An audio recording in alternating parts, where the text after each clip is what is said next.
morning! Sorry, I'm a little late. My headset was not at my desk. I forgot I used it for something else, and then I was like, oh fuck, it's not here? Oh fuck, the time for pet. Oh. I tried to move a little bit and I accidentally zoomed in, I'm sorry. I had to go find my headset, and it takes me like 7 years to move anywhere. I'm a little smaller than normal, aren't I?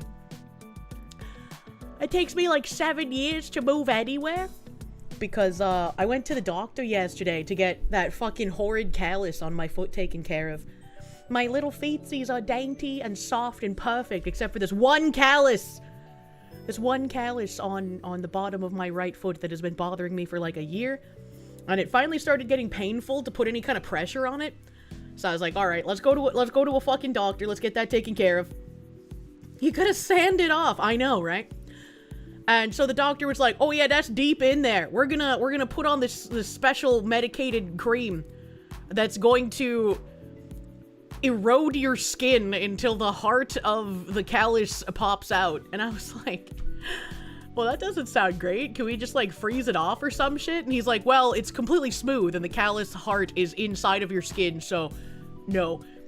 And I was like, god damn it. God damn it. And I was like, okay, well, how's the pain gonna be? Are alerts muted? I might need to fix all of my audio because of the headset thing. I just plugged it back in.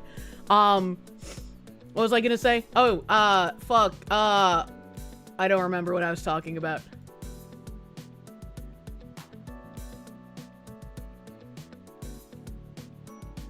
The foot binding scars are catching up to you. No! My callus, yes. So, foot callus. Yeah, I had like, I don't know. It got bad. It got bad like ages ago. And, now I'm getting it taken care of. And now my foot hurts. And I can't put any pressure on it. And it fucking sucks. It fucking sucks. But hopefully it's gonna be way better once it gets removed. Because I cannot stand feeling like a fucking cripple. I feel like a grandma trying to go up and down stairs, dude. Not having a cat licking your feet daily is taking its toll. I fucking guess so, man. You just got your first bottle of Spice Bomb delivered just in time for your 31st birthday. Happy birthday! Happy birthday, M. King, dude. You heard this shit mentioned by a certain cartoon foxwoman so many times that you had to. I hate scrolling. Finally get some. It smells good. The foxwoman has a damn good sniffer. Thank you! My sniffer is very sensitive, but it likes what it likes. Alistair Corvo, thank you for the 19 months of prune, brother, man. Thank you. Thank you, thank you. Is it closer to the back or front of your foot? As in, do you have to walk on your heels or your toes? It is, like, on the top of my... Well, not on the top. It's on the, like, top of the bottom of my foot. Like, near my pinky toe. And so I have to walk, like, with my foot kind of twisted and on my heels, and it kind of sucks. And if I ever, like, accidentally put too much pressure on it, like, while I'm walking or, like, sitting on the toilet or just, like, you know, where I would normally just have pressure on my feet, as soon as I pick up my foot to relieve the pressure, it has, like, a pulsating pain beam. And it fucking sucks. Eskil, thank you. Soon you've been a member here for 2 years, Munya. Yeah, you're at 16 months, brother man. Thank you. Thank you, thank you. Basically a super version of the skin peeling cream Kiba used on her foot, and just in one spot. Just in one spot. They basically like melt the callus out of you, and it's kind of fucking crazy.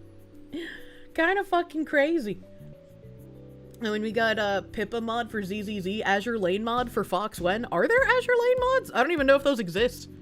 I don't even know if those exist, man. Ryan Spalding, thank you. Did I hear about the uprising in Iran? Yeah, we talked about it a bit on Sunday. The unrest has escalated to the point that some news outlets think the Ayatollah may flee the country and the regime will collapse. That's pretty fucking cool. That's pretty fucking great. Flying Nanook, thank you. I now need the himbo to princess carry the Foxu. I do.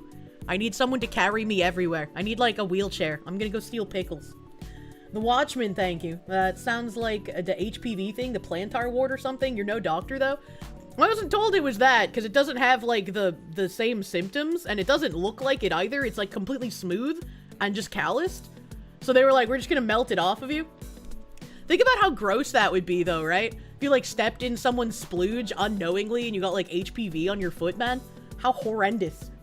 Artemis Kane, thank you for the 10-month member. Technoganic Microsoft Mind Virus 7.0. Inoculation chant. Bible dibble dibble dibble dibble dibble do.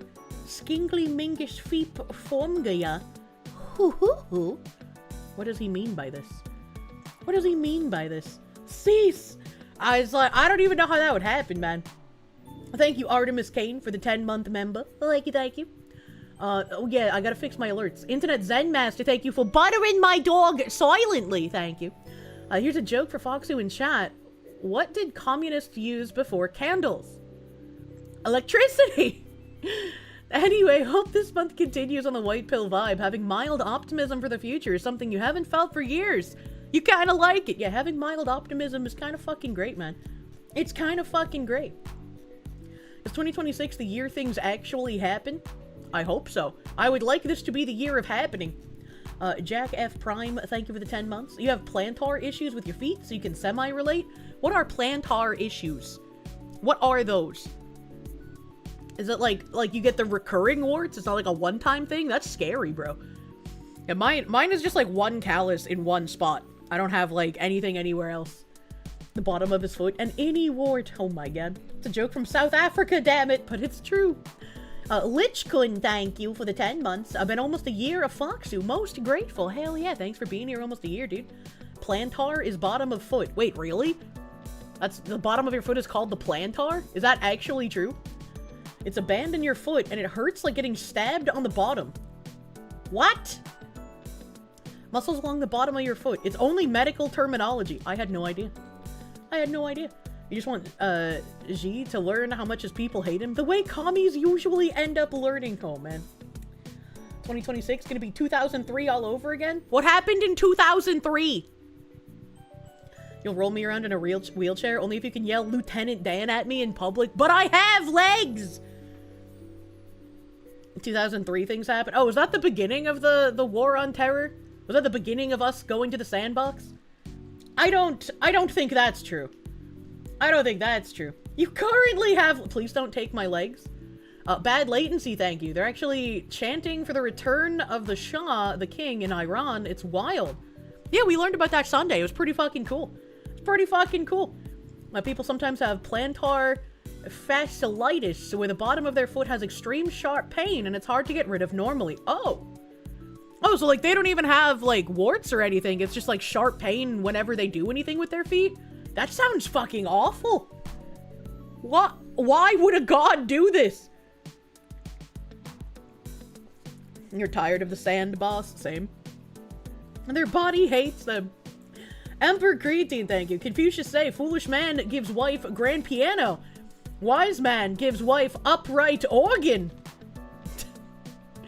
Porque no los dos. What if she's a good piano player? What a coincidence you have the back version of that. What? Immortan Sean, thank you for the 10 months. Life update, your fiance's pregnant, just had an OB appointment where NP recommended she take Tylenol and get a COVID vaccine. I feel like if I got pregnant, those would be the last two things I try doing. What the fuck? Congratulations, but also shove that NP where the sun don't shine. Thanks to Papa Gundam, we now know Redditards are calling real Venezuelans fascists for being happy Maduro is gone. Clown World. I'm a little tired of Clown World, man. 2026, I hope we can kind of fix a little bit of the clownishness. God's goofiest guy, thank you. You have an extra bone in both feet, along with flat feet. There's basically a set amount of time you can walk before you're limping the next day. That's wild. I also learned that bunions aren't like just giant boils. My entire life, I thought bunions were giant boils, but there was like a video playing in the doctor's office about bunions. And bunions are like, your entire foot bone gets fucked. And the bunion forms because your foot bone becomes like triangular fucked shape. And I was like, that's crazy! I had no idea that was a bone thing! I thought it was just like a giant boil on the side of someone's foot. You don't wear tight shoes! I think the only time I've ever worn tight shoes are like heels on occasion. But like for the most part, yeah, you want to get shoes that actually fucking fit you, man. They have to shave it down. That's fucking crazy. Is plantar fasciitis a breakout of fascism in the garden? Maybe. The triangular fuck shape. Yeah, exactly. Icebees, thank you for the 6 months, my guy. On a free post time for our favorite, fabulous, fantastic, frantic, frolicking, fastidious Foxu woman. 3 months left. Yeah, 3 months until your birth, brother, man. Thank you. Jen Jacko, thank you. Instead of an inbox, you need a house MD. Just use last to retirement age. I don't know what you mean by instead of an inbox, because, like, what do DMs have to do with that? I'm confused, but also, yeah. Hope I'm doing well. Sorry to hear about the callus. Hope the foot cream prescribed restores my royal grippers to peak condition. Also, the ACP is doing an operation in your area where they hand out pro-Venezuelan flyers.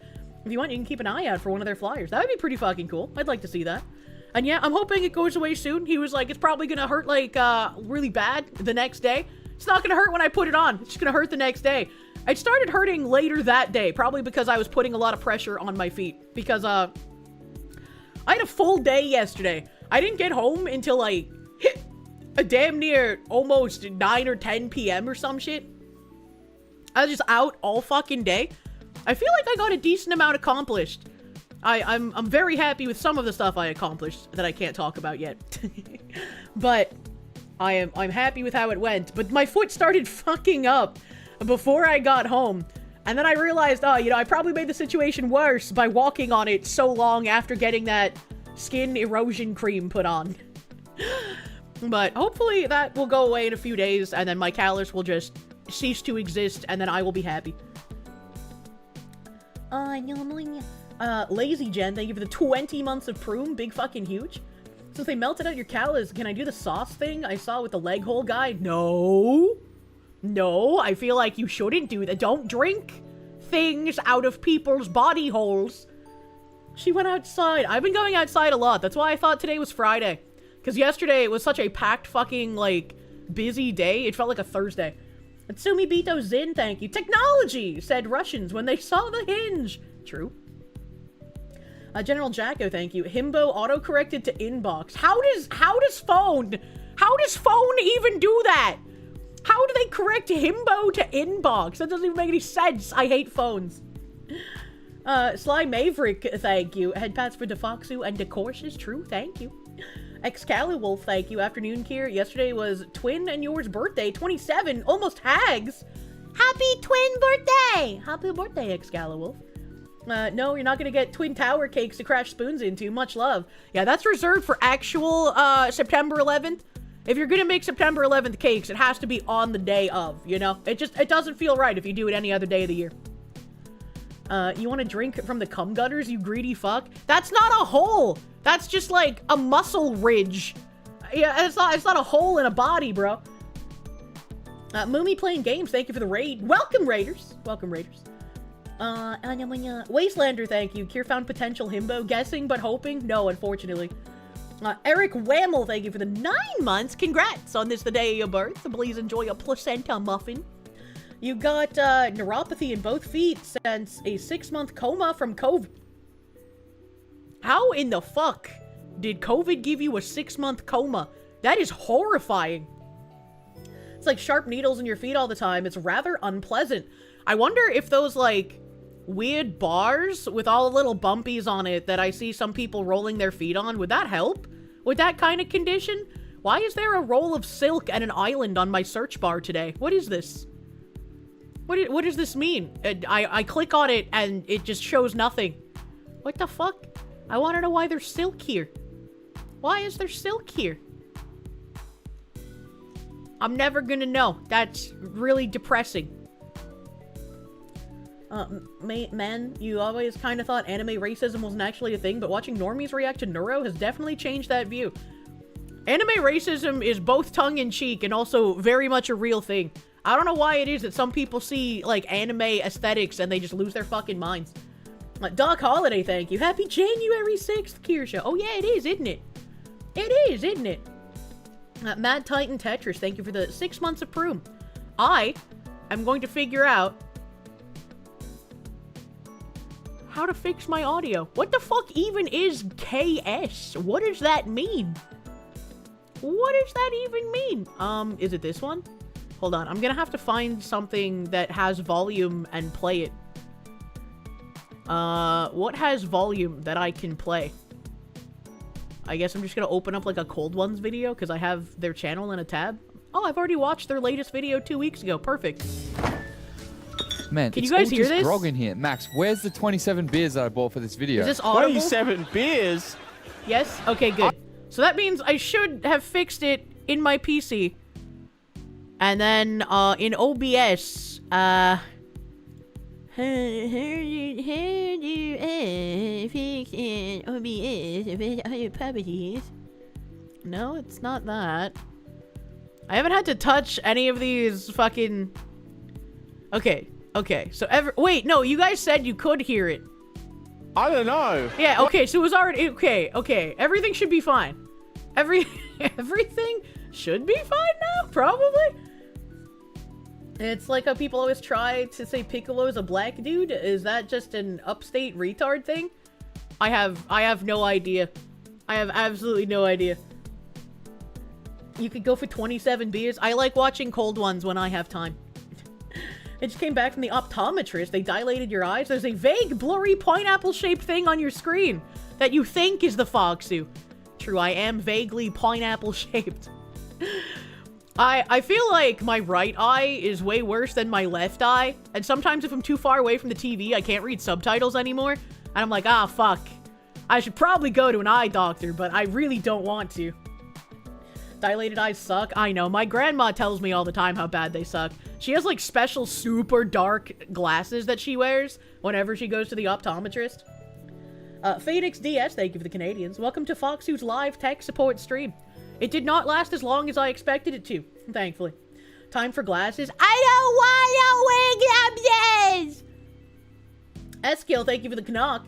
I sounded like a Cartman there for a second when I was making silly noises. The noises just happened.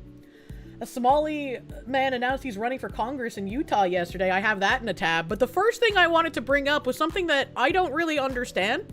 And maybe the tech bros in chat could help me understand. What's happening with my phone? I don't know. I need to take this. Hold on, please. I'm sorry.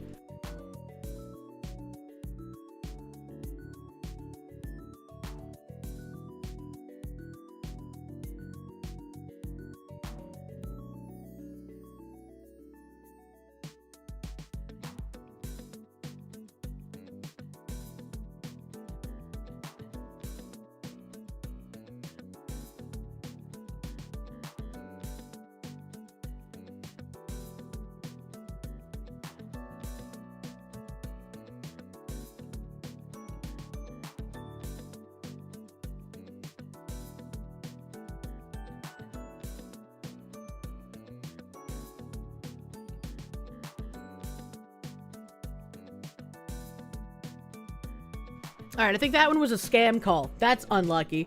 I'm waiting for like 3 calls, which is why I've been answering them more frequently recently. Sorry about that, chat. And Kirsche on the red phone. I'm being indicted. Steal Rev's glasses, like a fellow chatter said, but his glasses somehow get really big and really small, and no one knows why. Did I call the scammer a slur? No, it's one of the automated ones where like they wait for you to say something, and if you don't say something, the call just ends. I've been trained by so many scam calls to not speak first because the robots don't know what to do if you don't speak. Call it a clanker.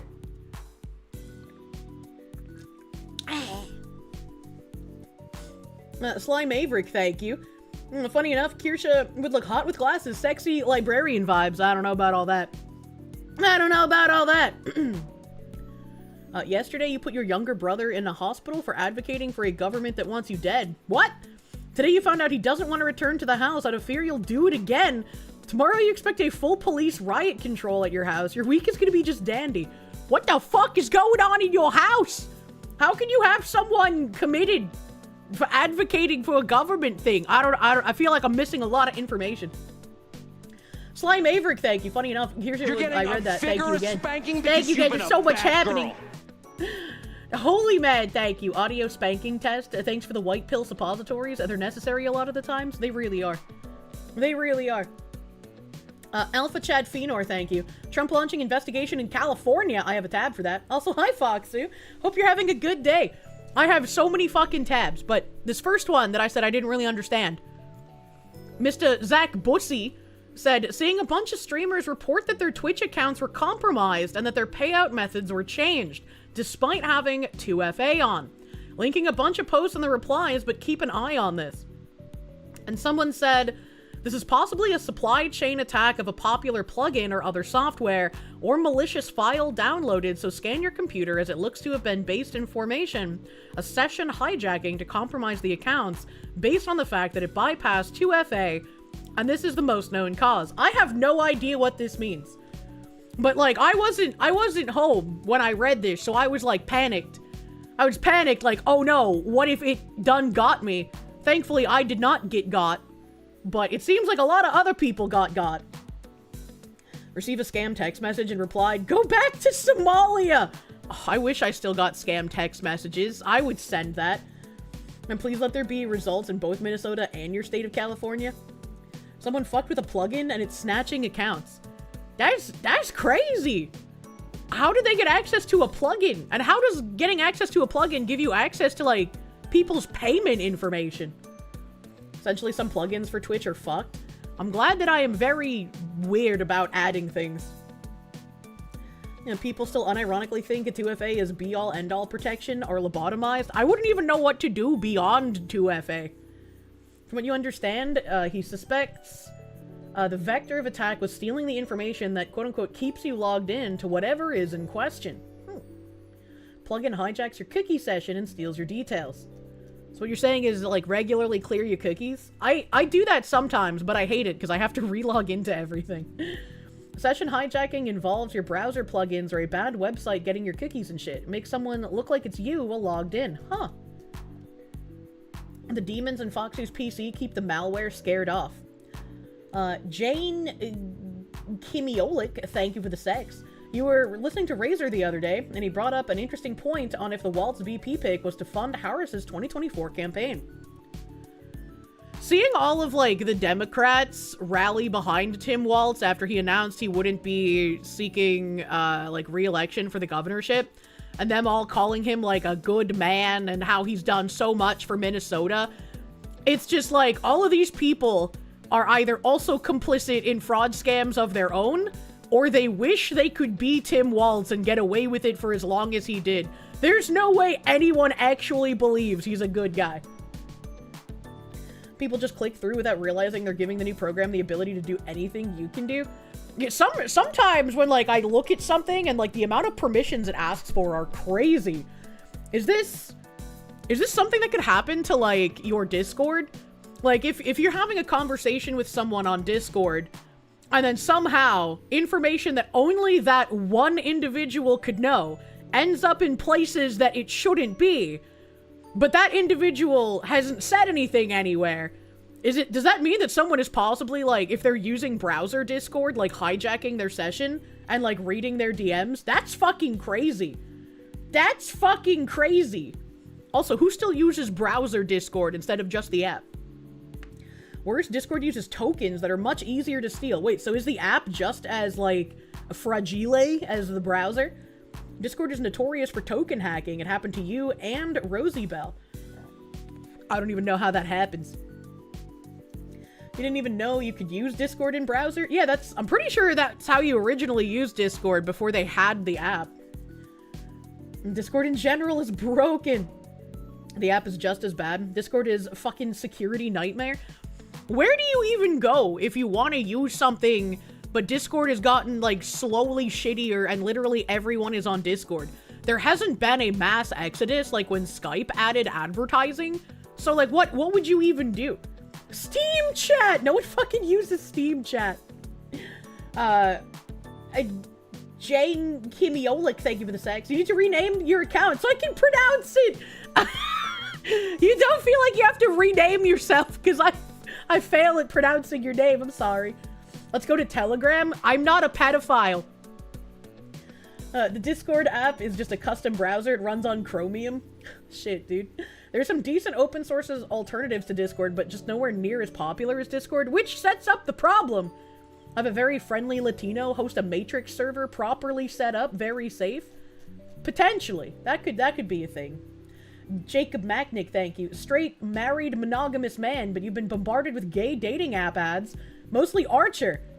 That's a good TV show. Are you saying that they co-opted it for a gay dating app? Maybe it's because you're an old Kingdom Hearts retard. Likes Kingdom Hearts, must be gay? Question mark? Matrix server's one of the alternatives. Nice repeating numbies!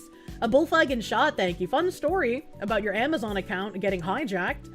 Dipshit bought an Intel processor and RAM, called Amazon support, no help. Luckily the package wasn't delivered, and funnily enough, he was 40 miles away. Intercepted package and spammed pizza to his house.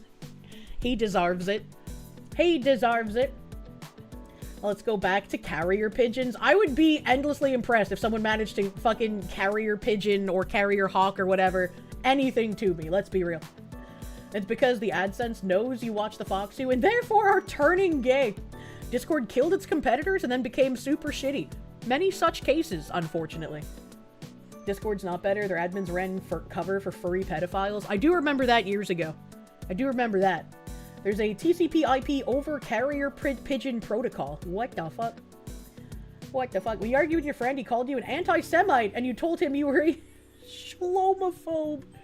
I have a tab where some guy named Shlomo said something, and I was just like, damn, I didn't know that was a real name. I thought that was like a racisms made up by Pole. Should have kept the RAM and processor, but you were a good Samaritan and returned it. Oh man. That's kind of funny. I remember, like, ages ago, I had some guy who, like, figured out a different email that I had and was like, they signed up for an account on some, like, department store website, and then they bought a bunch of, like, really expensive items with their own money, and they put their name and address there, so obviously they could get the things delivered. But since they used my email, it was sent to my email address, and I was like, what? Why would you just give me all of your information? What kind of big brain plan were you trying to hatch here, man? What the? But why? You're too much of a fat slob to see unrequested pizza deliveries as harassment. Well, they're probably gonna give you some kind of shitty pizza, right? Like garlic, anchovy, white onion or something. I don't know. Your wife had that by accident a bunch of times? Some woman in Brazil with her same initials? Jesus Christ. There's a funny story that an IT company in South Africa complained that their internet was so bad, a carrier pigeon could send the data faster. So they tried it out by using a USB stick, or tying a USB stick to a pigeon, and yes, it transferred data faster than their internet. That's even slower than AOL. What the fuck? Carpentry Unlimited, thank you. The only time you use the Discord browser is to join Discords. For some reason, the browser didn't allow you to join mine. You had to join from the phone app. That is really weird. I wonder why. Strat is to order pizza by phone and say you'll pay at the door. Yeah, most people have wised up to that kind of thing, so, like, you call like your local pizza places and you say, hey, if anyone calls and orders pizza to this address, don't accept cash on delivery. And so then they mark you in their system that, like, you can never order cash on delivery from that specific store. It's a little obnoxious sometimes, but, you know. Spicy Cheddar, thank you for the 22 months of Proom. Thank you, my guy. Back from the land of cheese. American Airlines forgot to put your bag on the plane. Thankfully, you got it back, but not after they made you call them to stop them from sending it to the wrong address. I get wicked paranoid that every time I fly, they're gonna lose my bag, and I'm gonna have to fucking get it somewhere else. And one of the flights I took this year, I was like in the like lower class boarding group. So I was like one of the last people to board the plane, and they ran out of room for carry-on, so I had to check my carry-on as checked baggage. And I was absolutely terrified that they were gonna lose it. You've had that before? Some randomer kept using your Gmail, not sure if phishing attempt, or they just can't spell. Did you know that you might still be able to order Domino's from your Wii in the current day? Well, I don't have a Wii. I don't have a Wii. But, I think I had another tab on this Twitch stuff, yeah? This guy said, definitely recommend all my fellow streamers to quickly double-check their accounts today. What I got hit with was more low-key than Prime sub spam.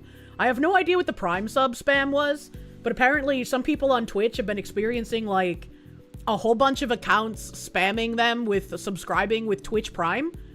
and it's like not real or some shit. I have no idea. This is the first time I heard of it when I saw like this scam. He said, meaning this is probably a way bigger problem than at first glance, and there's probably people who just had their payout info changed without any kind of warning. Twitch and Dan Clancy better be taking notes and looking into these. And the biggest problem with this, and he'll probably go into it in a second, is that in your Twitch account, you only have so much time to change your payment information for the month. And if you like miss that time, then your payment is like locked in. So like, for instance, on mine, it says payouts for the current period will be finalized on January 4th at 11:59 p.m. UTC. Any changes to payout settings after this date will be applied to the next payout cycle. So if your Twitch account had gotten compromised by whatever the fuck's going on with people hijacking your session and basically pretending to be you and changing your payout details without 2FA even getting involved, if they changed it before January 4th and you didn't notice until after January 4th at 11:59 p.m. UTC, you're fucked.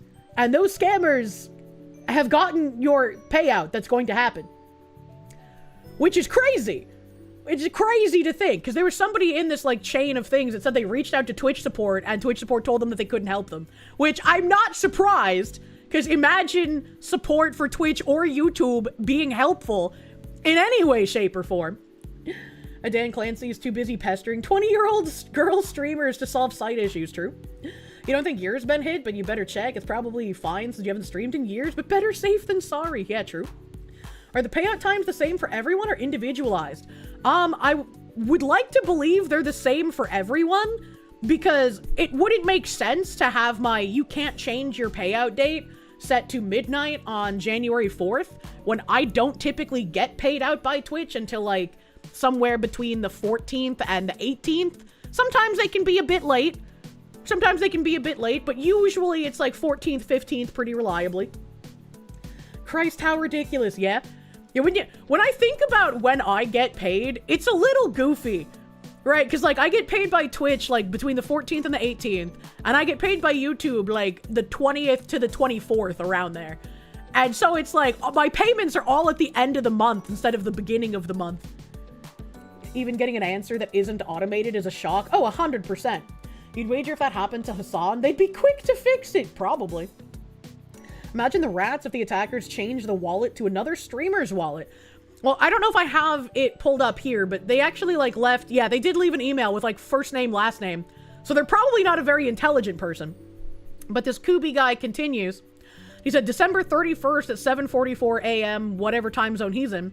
He said first time chatter Sidanix sends me 40,000 bits, which is 400 USD, while he's offline. I immediately assume it's a chargeback scam or fraud and keep watching for the minus 400.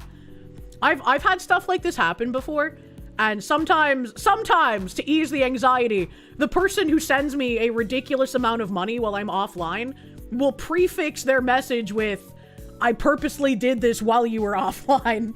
And I was like, oh, okay, bro. And I remember, like, I feel indebted to still thank them while not saying their name when I go live, because, like, Jesus Christ, that's a lot of money to just drop on me, especially when I'm not even fucking streaming. So I still want to say thank you.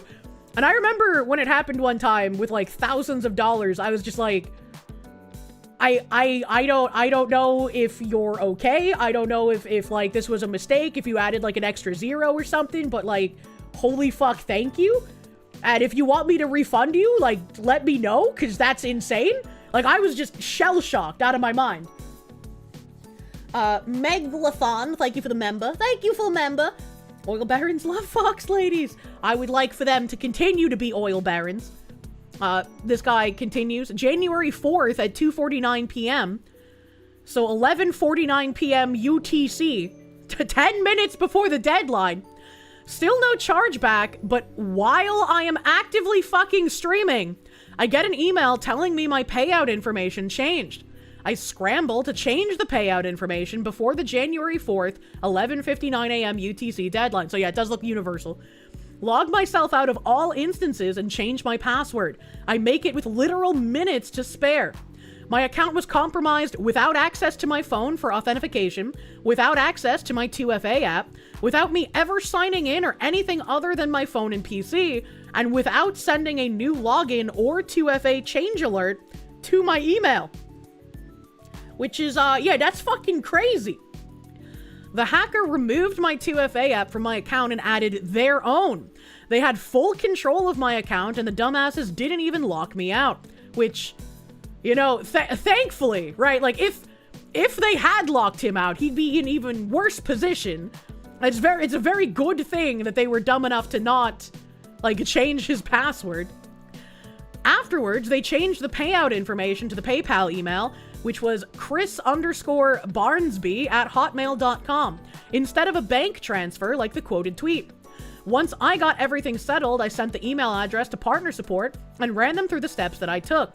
They took it better than the quote tweet, at least, but still no chargebacks. The 15th is going to be real messy depending on how many people didn't notice or didn't catch their payout information changing in time. And he's correct. He's correct. However many people are probably actually affected by this is likely way more than the people who noticed in time to be able to fix their payment information. So it's going to be real messy once the 15th rolls around, and I definitely expect to see more tweets about this as more people realize what happened.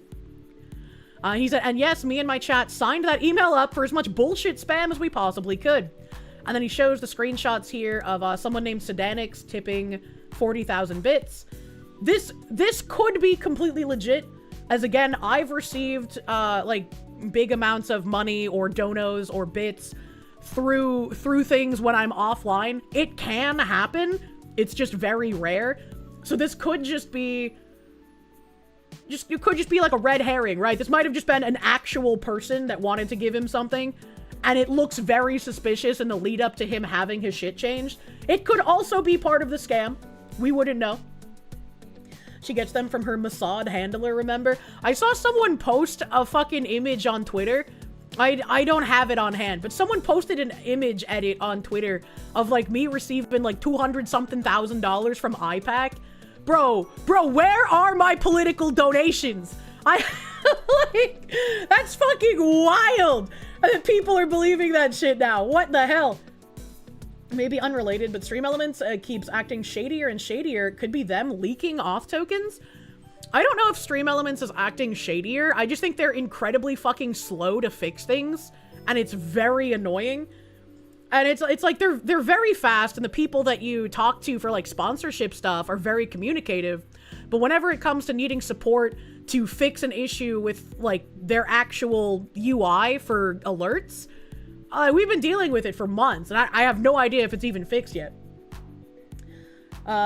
Robert Rail, thank you for the member. Matt Larson, thank you. Here's your donation to the Munya Fund, thank you. Zymimaru, thank you. A YouTuber Unhinged Knight made a VTuber waifu video. I made second place, beating Philly and Cinder and Dame, but losing to Alana. What the heck? What does that even mean? It just got here. What are we talking about? Did someone get scammed or info leaked? There's gonna be a lot of people's Twitch accounts compromised, it seems like. How big of a donut would it take to get me to go to the Wailing Wall? I feel like I'm on Shoe on Head's side with this one, actually. Her tweet where she said, I'm a one-issue voter, and it is, have they touched the fucking wall? I feel like if I touched that wall, something severely bad would happen. I don't know what it is, but there's just something about that wall that makes me feel uncomfortable. I don't know, man. There's something weird about it. What would it to touch, like, the remnants of the Berlin Wall? I'll touch that one. And Papa Gundam sends his greetings. Speaking of Papa Gundam, I announced it the other day, but we did finally both answer our DMs. So I'll be hanging out on Gundam's show at the end of this month. I have to go to my calendar because I can't remember anything.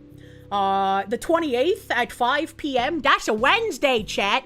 28th at 5 p.m. I'll be hanging out with Gundam again. It's been ages. It's been 7,000 years. It was a Christmas miracle. I'm gonna try to be better about answering DMs, because last year I was dealing with so much and my DMs got so fucking backlogged that I panicked into a fetal position and just didn't touch any of them.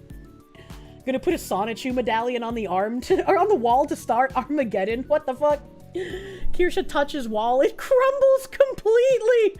That would be also horrifying, to be fair. Do you want a political career or not?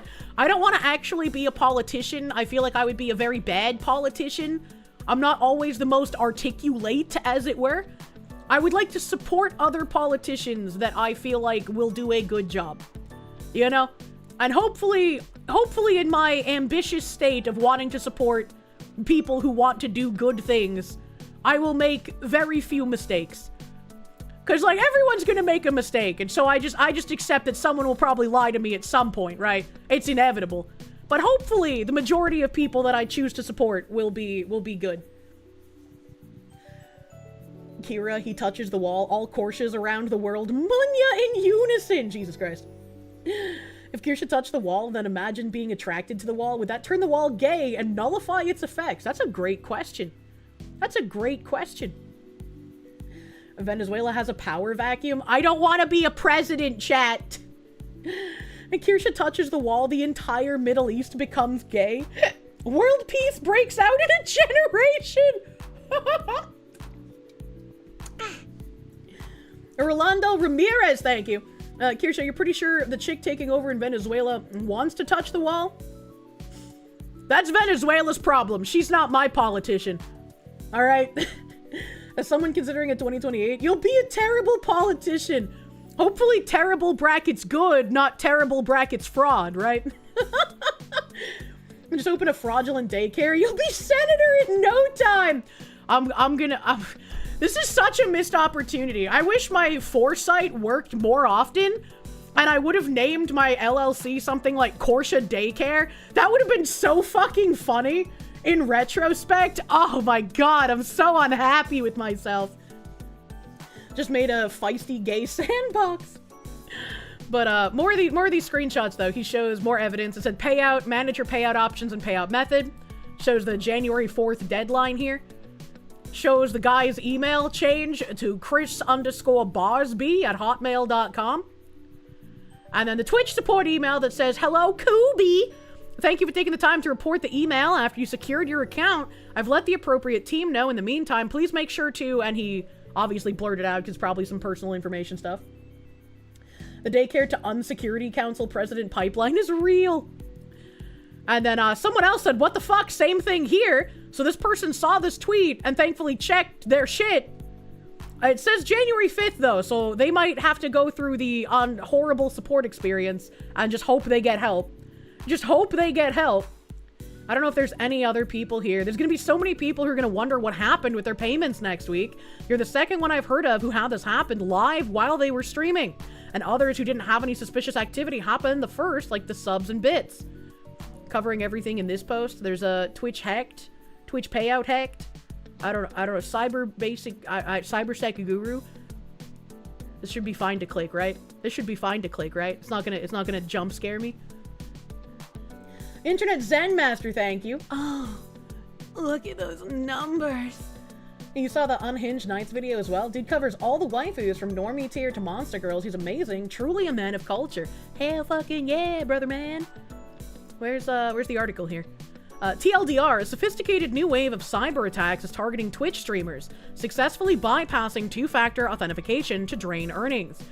Major creators and smaller affiliates alike are reporting that their payout methods are being silently swapped to unauthorized accounts. Here's everything you need to know, how to check your account immediately, and why the community is in panic mode.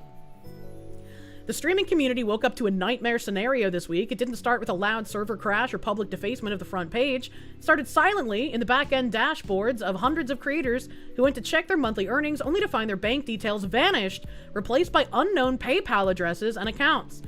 The terrifying part is that almost every victim had 2FA enabled. Reports began flooding social media last night, spearheaded by streaming news veterans, confirming that this isn't an isolated incident. It's a coordinated, high-level exploit targeting the very livelihood of content creators. This is what I want to know, because I was like, how the fuck is this even possible? We're learning, chat. For years, the gold standard of digital security has been 2FA. We're told that if we have our phone or authenticator app, we're safe. This attack shatters that illusion. According to reports from affected streamers like Kionafu, Sasaga Reina, and Hime Misty, the attackers did not need to brute force passwords. They didn't need to SIM swap phones. They seemingly walked right through the front door. The session token hypothesis. Cybersecurity experts are weighing in on the thread to suggest this is likely a session token hijacking or a pass the cookie attack. How it works is when you log into Twitch, your browser saves a cookie, so you don't have to type your password every time you refresh the page. The exploit is that hackers use malware, often disguised as game demos, sponsorship offers, or seemingly innocent browser extensions to steal the specific cookie. So, as a streamer, I often get scam emails. Whenever I get emails about, like, sponsorship offers, I don't click anything in the email. I mean, half the time I don't even bother with it because I'm like, well, they're not offering enough money, or this is a game that I would never touch in a million years, or it's like some sort of weird cryptocurrency project that I don't give a shit about. So, like, half of those emails already just never even get any attention from me. But the ones that do sound interesting, I'll sometimes, like, throw the company name or throw the game name into a Google search, and it'll come back with, like, a website that has a million misspellings and things are out of place and just don't look real. And I'm like, yeah, okay, that's a fucking scam. That's not fucking real.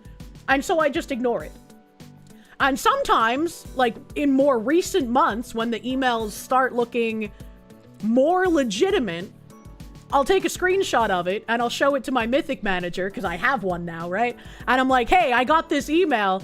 Is this something that we can do? And if it's real, he'll be like, yeah, I'll go check if we have a budget for it. And if it's not real, he's like, nah, this is a scam, bro. Non-programmers don't realize if you run a program on your computer, it can do anything to anything on your computer. The computer box is magic to me, a Fox cartoon. I don't know how the PC works, it just does. There's a company, KnowBe4, that helps people learn what to look out for when it comes to scamming. And I think that's, I mean, I don't know anything about that company, but I think it's very important to be able to not even just recognize scams, but be a little more suspicious about shit sent to you, right? Like, being more suspicious and being more paranoid about how many people are trying to steal your account is a good thing, because the answer is a lot and all the time. Help computer! True. That's why it's cursed. And Captain Fluffy, thank you. Hey, Kirsche, you got a gym membership today. Gonna try and put in good work to keep the New Year's resolution. Have a good day. Congratulations, brother man. I still have dreams of a wonderful home gym. I don't know what kind of, like, giant fluffy sack I should buy to put next to the home gym to flop over and die in afterwards, but that'll come way in the future after all. Zenik, thank you for the Czars. Tap said, can't be scammed by email if you never check your email. True. True and real. Speaking of, that guy that dropped a bunch of donos on my head on New Year's Eve that everybody on Twitter was seething about, I still don't have a Google Docie. Did this guy make up a scenario in order to get people to seethe on Twitter? Because that would be really funny. Like, it almost makes me want to, like, tinfoil hat that, like, did Bint put someone up to giving me a massive dono so that we would all celebrate about me getting a massive dono? And then he'll seethe about it, but then in, like, a couple of weeks after the chargeback happens, he'll be able to gloat about how, I tricked you chuds. Right, like, I'm tinfoiling fucking hard because that guy mentioned a Google Docie and there isn't one. I don't have one. Confirmed Bintard has a findom fetish. Gross. 5K is a lot of money for a goof. It's a lot of money for a goof, but if you're planning on doing a chargeback, that's also like, that's gonna deal some fucking damage, you know? It does sound like something he would do. You don't think Bint has enough to do the donut? I don't think he has enough, but he could put someone up to it, right? That does, right? And show Twitter the car you buy with the donos. I don't need a new car. Though I have been thinking, chat, I typically run a car into the ground before I buy a new one. Like my 2002 vehicle that I replaced in 2023 after the donathon.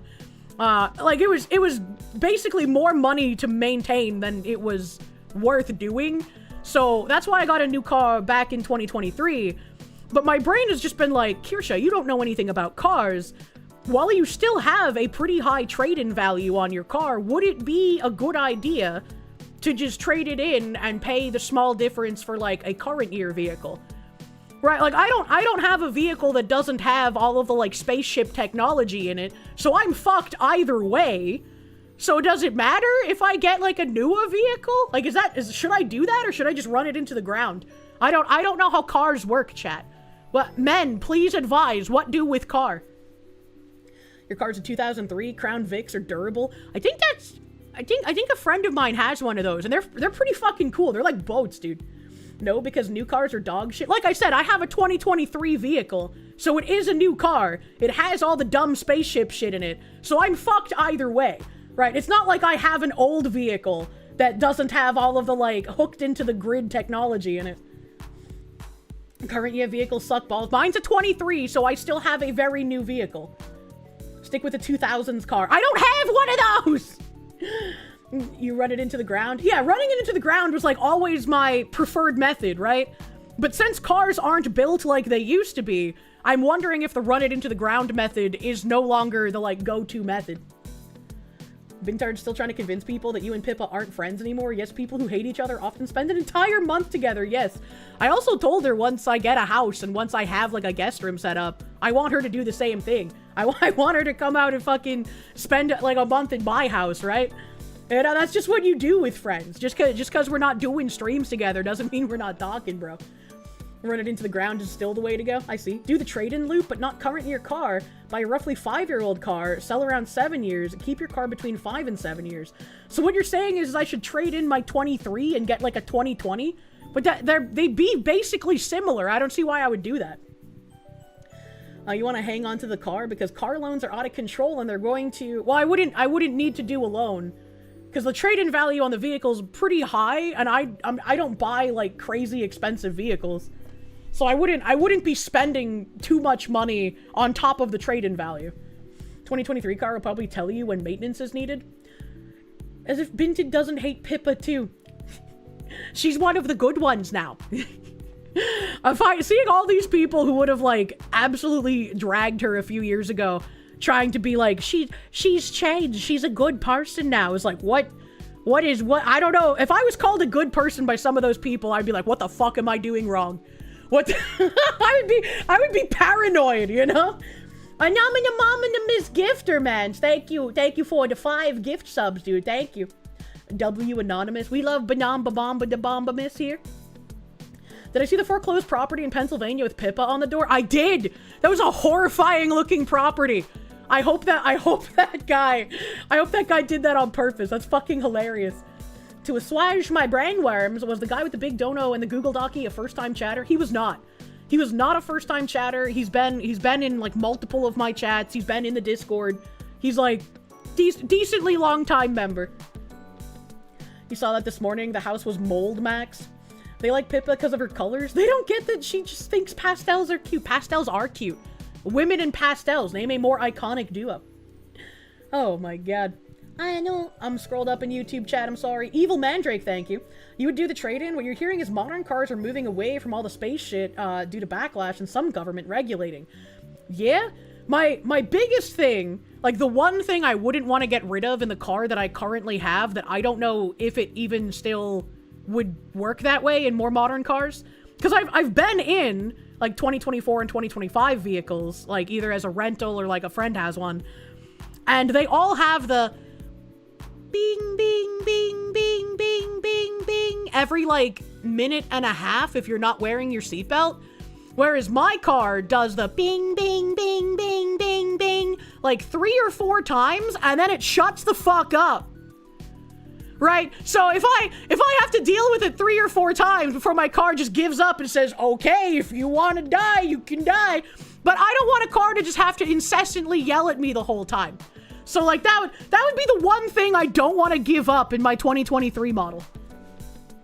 $10 and a day in 3D printed parts to block off all the things that make it beep. I have no idea what makes it beep. Did I hear about some car companies putting in features behind subscriptions? Yes, I have heard that. My car has heated seats and air-conditioned seats and a heated steering wheel. And it doesn't cost a subscription. Just connect the seatbelt behind you, problem solved. Yeah, I started doing that in the newer cars, but it's kind of obnoxious. Woman, I know the belt doesn't feel good between the titties, but wear your damn seatbelt. It'll save your life when you need it to. Yeah, probably. Koi Kitsu, thank you for the 26-month tier 3 resub. Thank you. Thank you, thank you. Car birds start chimping at you, or chirping at you. Chirping at you if you put too much stuff in the passenger seat. I had one of the bunker bros tell me that when they picked up like a heavy lamp for me and they put the lamp in their passenger seat. And so the car thought that it was a person and wouldn't shut the fuck up with the seatbelt alarm. And they were just like, I just fucking raw dogged it because I didn't want to stop and fix it. So they listened to the beeping all the way back to the bunker. You work with a car rental company. 2023 vehicles have something wrong with them every time after 2 years and they need to go to the repair shops religiously. Really? I don't think I've had anything super wrong with my car. Tim fucked up the front end on accident, like last year, I believe. I think it was like beginning of last year, maybe the end of 24. But he fucked up the front end, and then I asked him if he would pay to get it repaired, because, right, if I'm letting someone use my vehicle, I want to make sure that they're actually being, like, careful of it. And I was like, well, I feel like if I pay for the accident that you had, you know, it'll create a cycle of, like, careless behavior where you just don't care if damage happens. So I asked him if he would pay for it, and he did. But then after the repairs came back, there was something blocking the sensor in the front of the vehicle. So you couldn't use, like, lane assist. You couldn't use parking assist. It couldn't detect things in front of it. And I was like, please bring it back to the mechanic and get whatever that is figured out, because we didn't have that problem before, even when you had the front end messed up. Like, even when it was all fucked up, that sensor was still working. So please go back and get that fixed. He never did. He never did go back and get that fixed. So recently, he said that the cruise control also stopped working and asked if I would pay to get the front end looked at. And I was like, well, it's my car, so, I mean, yes, I will, but this could have been solved without any money if you had just brought it back when we knew the issue started, when you got it repaired last time. And then he came back to me after he got it fixed, and he said that it cost $2,435 and showed me the receipt. And I was so fucking mad. I was so fucking angry. It's like, oh, this is more than what you paid to fix the damage to the front end. And this was just a fucking sensor! I was so mad. So fucking mad. He got fucking scammed? Probably. But, like, I don't know how car mechanics work. That sounds about right.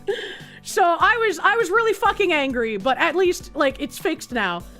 And the only things that have had to get fixed on my vehicle that I can recall with my brain damaged memory are when he fucked up the front end, again, on accident. He didn't do it on purpose, obviously.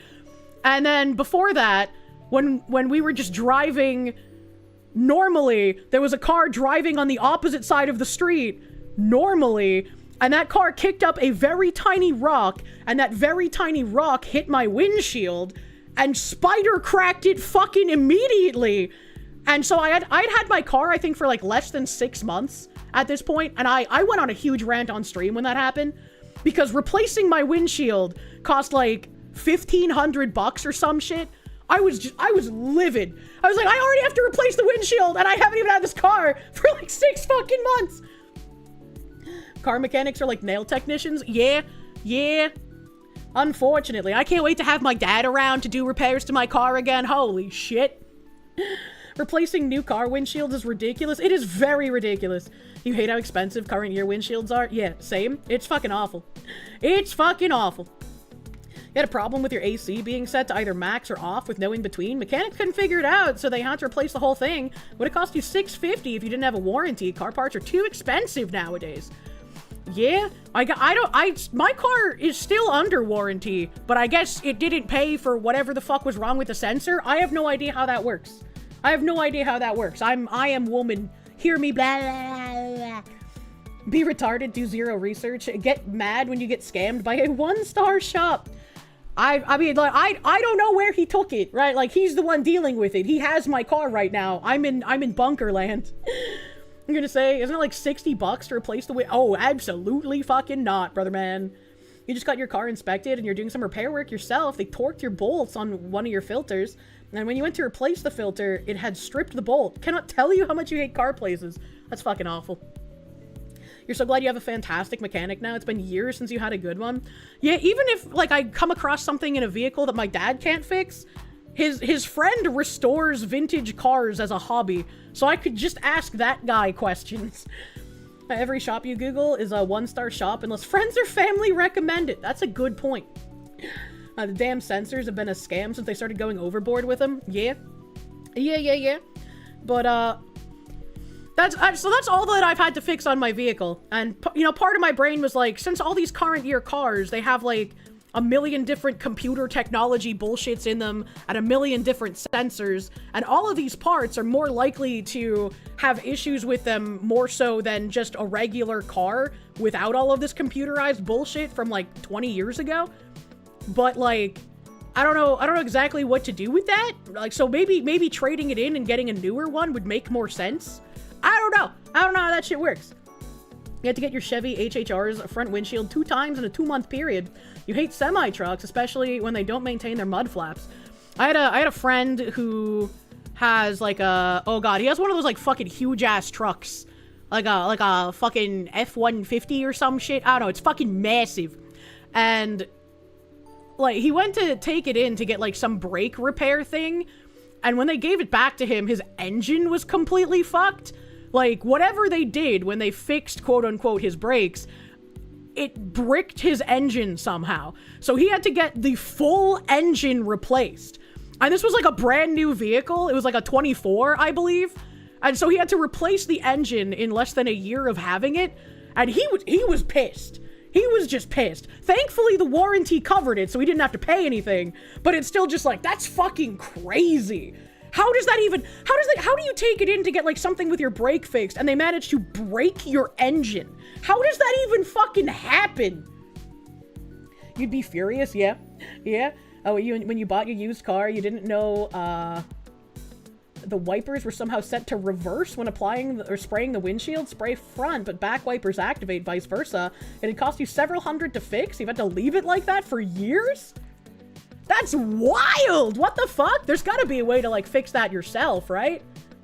All this computerized shit is doing is making people's OODA loop slow as fuck. What's an OODA loop? Sometimes on some cars, to get to the internal parts of the brakes, you have to go through the engine. Shitty design on the car maker's part. Shitty design on the car maker's part, or purposeful design in order to break more shit trying to fix other shit? Modern cars are designed to be replaced every few years like phones now. They're shit on purpose. See, that's what I'm saying, right? Like, if my 2002 hadn't been so fucked and it was still, like, operating, I wouldn't have gotten rid of it in the first place, right? But if I had, you know, a car that was, like, 98 or 2005 or 2010, I'd probably just run that bitch into the dirt, as is the typical wisdom. But in current year, I'm just like, maybe I should just trade it in, because I've had it for several years. It still has good trade-in value, and that's going to continue to fucking plummet, as is on every car. I don't know.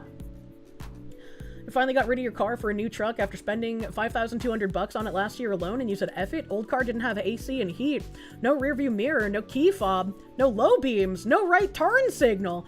Now your new one has all of that and more, but the best has been the electric starter. You feel like a caveman in it. I saw some post on Twitter where some guy was like, actually, you're not supposed to be remote starting your brand new cars. They're only supposed to be turned on for like 2 to 4 minutes before you get in them. And some other guy had a response that was like, I'm paraphrasing because I don't remember it. He was like, yeah, when it's like -20 outside and I'm freezing my fucking balls off, I'm not gonna preheat it for only 2 to 4 minutes. I'm gonna preheat that bitch for 10 minutes like I've been doing for years. Fuck you, buddy. I just got in, hope all is well. Yeah, all's well. I'm just talking about, like, I don't know much about cars. And the typical wisdom is just run car into the ground. Keep it as long as you humanly can. You don't need to upgrade car very frequently, if ever. But it's like, with all the newfangled shit that can go wrong and how much maintenance that vehicle might need, I'm starting to wonder if, like, trading in might just be a better option. I have no idea. And it feels weird to fucking say that. And I like my car. I don't exactly want to trade it in. But I'm just thinking about the trade-in value versus the drop-off in, like, what maintenance might be. Your K-Truck is so old it doesn't even have ABS. You love that thing. My fucking 2002 didn't even have power windows. You still had to crank that shit. Hell yeah, K-Trucks. I'm pretty sure K-Trucks are legal in New Hampshire now, if I remember correctly. Like, you can just drive them bitches anywhere in New Hampshire. You only change vehicles when they become inoperable, too expensive to keep operable, or too unsafe to drive. Yeah. You got a 2009 Toyota. It builds character.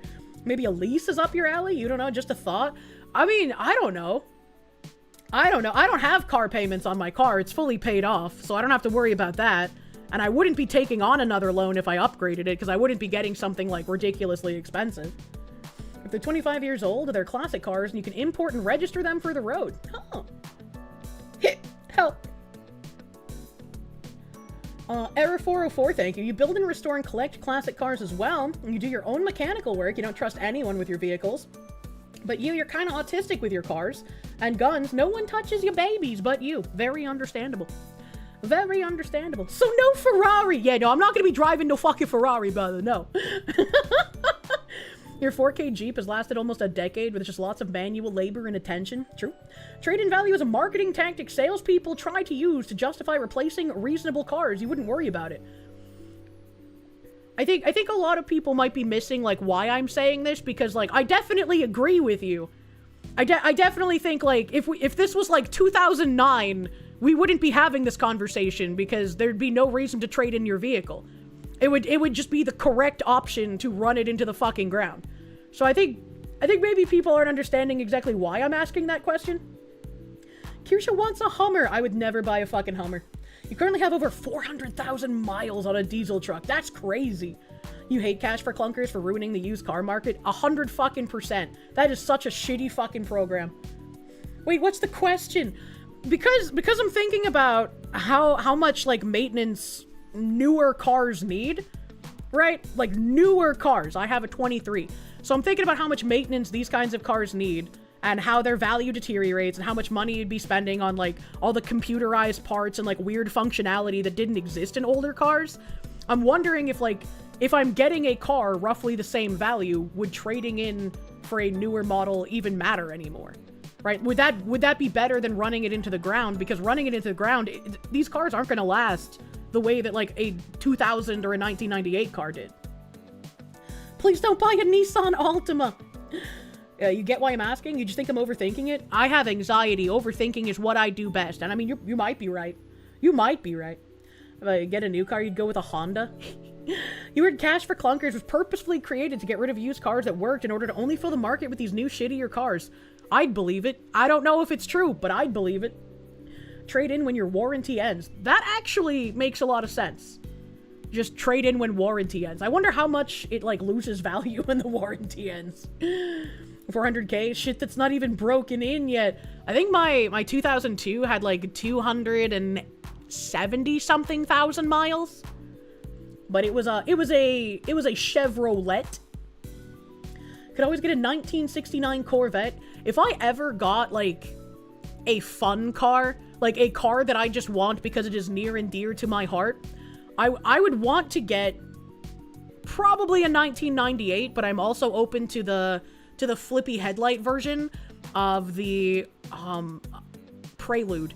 I want the Prelude, and I want it in the Skyline, like, funky purple color. I used to know the colors, like, color code, because I had it in mind when I was shopping for a car. But that would be what I want to get. Midnight Purple, thank you, Cancerous Humor.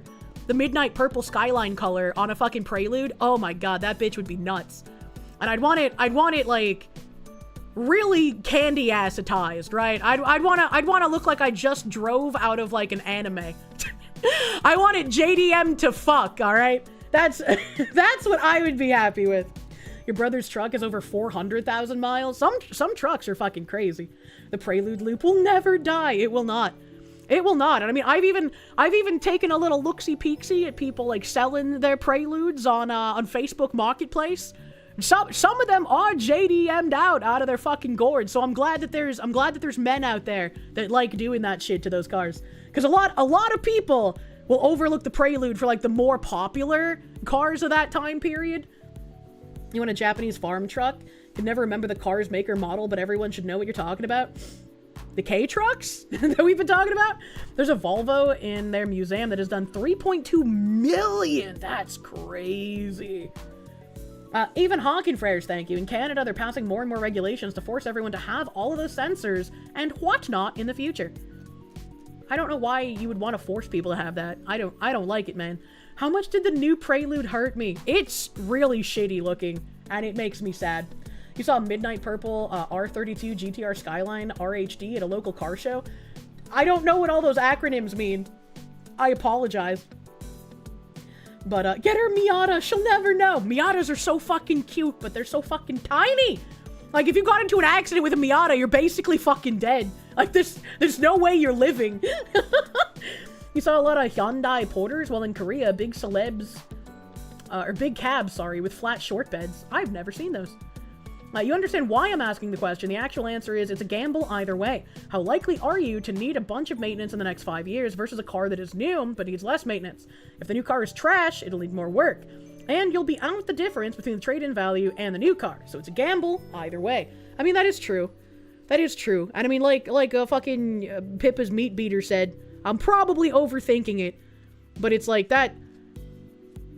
Now that I've actually spent money on things, I can overthink how much money I've spent on things and the value of such, instead of overthinking how am I going to afford X next week, you know? The anxiety has just switched to something new. The dumb cafe standards that Trump overturned is what we have here in Leafland, and the cars just keep getting worse and prohibitively more expensive. I have actual car tabs, too. But I gotta finish this Twitch stuff. I went on a massive rant for some reason. I don't even remember how we got here. The yaps, they just take me. Looney Lenny, thank you. You want your 93 Sebring back? You never should have sold it. You know, if my mom's Firebird hadn't been crushed in a garage, probably by somebody who hated her, I'd probably ask if I could buy it from her. Before she pretended to be dead, that is. Now that she's pretending to have killed herself. You know, can't really do anything, but... Would I drive a Porsche-themed smart car? I don't know what a smart car is, like a self-driving one? And yeah, if I got a self-driving car, I would absolutely put a Porsche wrap on that bitch, man. I put like a little Porsche daycare sticker in the window. Little babby on board, bro. In the UK, they're still planning to ban new petrol and diesel cars in 2030. Even the EU has given up on that bullshit. What the fuck? What the fuck? Smart cars are a brand. Oh, I've never seen those. If they're like super tiny, I would not buy those. I do not like the tiny, teeny, itty bitty cars. I think they're gross. I think they're gross. I like curvy cars. I like the really curvy muscle cars, or like the big blocky muscle cars from like the 70s and shit. It's a very tiny car. It's a cuck car. I would not buy the cuck car. They're glorified golf carts. They're like go-karts, hilarious to watch in Dallas traffic. Jesus Christ. If you ever fall on hard times, you can sell the clock. That's true. The clock was an investment strategy. Lewis Ed GM, thank you for the 9-month member. YouTube's refusing to show you my stream or notifying when I go live. You have to manually search for it each time. Well, it's a good thing that my stream schedule has been the same for like 5 years or some shit. 6 years now, I guess. Every Tuesday, Friday, Saturday, Sunday at 3 p.m. Eastern. Yay! Just imagining the noises that they make. No. If you ever come across another red RX-8 with a manual transmission, you're gonna make a bad financial decision immediately. I had a friend tell me recently that they don't like how the car feels if it's a manual, because it's too shaky, and the shifting between gears is too like aggressive. I was like, that's the whole point of manual, man. Like, if I'm in a Miata, right? Because, like, the Miata is, like, the last manual car that I've been in that I can think of. And, like, if I'm a passenger in a Miata and I'm sitting there, my tits in real life are, like, my tits here, right? Like, they become fucking physics-defying jello. And it's like, people like that aggressive feeling in the manuals, man. Of course, she likes the stick. I could not drive a stick. I could barely drive an automatic, and that's a skill issue, but you know. Oh man, Alpha Chad Phenor, thank you. Pay the chicken tax, buy a Toyota Hilux pickup. They're the chariot of the third world for a reason. They defeat tanks in battle. I don't know what that looks like. The only new car you would want is the Nissan Z, which is one of the last full manuals you know of. I wonder how many manuals are gonna start phasing out of existence just because so many people can't drive them. Right? And it, like, would start costing car dealers more money to produce, or car manufacturers, rather, more money to produce the amount of manuals that they do. I don't know. It's interesting. Most of them. Fine, you'll keep your manual Mustang. You already liked the Miata. Now you're gonna have to buy two. You'd be happy with a Hilux with a Pintel KPV. I don't know what that means. Discord decided to give you a notification from Binary Mind's stream announcement the other day. At 2:30 a.m., stream started at noon. I love that when I get notifications, like, pushed to my phone from Discord and they're, like, days old. I'm like, what the fuck is even this? Or, like, when someone tags me and not safe for work and I'm like, oh, I'm peeing, so I have time to check messages. Let's go see what it is. And I click on it and Discord just brings me to, like, some random place nowhere near the tag. And I'm like, okay, well, I guess it's lost to the sands of time. You don't know how to drive a manual? You know how to destroy a manual. I don't know how to drive a manual. I remember when one of my friends was learning to drive manual when we were all teenagers, he would stall that car all the fucking time and he would panic. I was like, oh man, I never want to drive this shit. The fact that Americans drive on the wrong side of the road means you miss out on cheap international manuals. I'm pretty sure you can import a car and you don't have to change where the steering wheel is. I think that would probably be the most fun thing, is if you did import a car and so your steering wheel's on the wrong side. It would, like, freak everyone out. And you love having to jerk your car's stick when you're driving. Any drive that is an hour or longer and you're inclined to spit on it and call it a whore. What the fuck? Remember, Chad, Kirsche is a professional passenger princess. I am the professional passenger princess. Please only let me in the passenger seat of your vehicle if you wish to keep it in working condition. Rock Roldis, thank you. OODA loop is observe, orient, decide, act. Observe situation, orient yourself to react, decide on course of action, act. I don't think I've ever heard of the OODA loop. I've not heard of that. Manual transmission is a great anti-theft device. It truly is. Unironically. Not just a passenger princess, she's the passenger princess. I'll put my crown on every time we get in the car, okay? Patchouli, thank you. Shops are why you do most of your own work. Keeping your 2002 lesbian car until 1,000,000 miles. I feel like any car that gets past, like, 200,000 and is still in, like, decent working condition, that's a milestone to celebrate. Like, if I had a car that could do that, every, like, 50,000 miles, I'd be posting, like, she's still working! I'm still slapping her ass! It's not anti-theft, it just means when cops find your car, the transmission is destroyed. What you want to do is pull the fuel pump fuse. Oh, I remember people stealing fuel pumps, man. 2002 lesbian car? It's probably a Subaru, if I had to guess. You learned how to drive manual the proper way in a bus and truck in Afghanistan! Jesus Christ. Flying Nanook, thank you. Between you and Piepa with vehicles, the next time you two get together for a collab or in person, should do a car education session. I think, right, once I have home, and once I have, like, guest room furniture for home, and I can be like, Peba, come to house.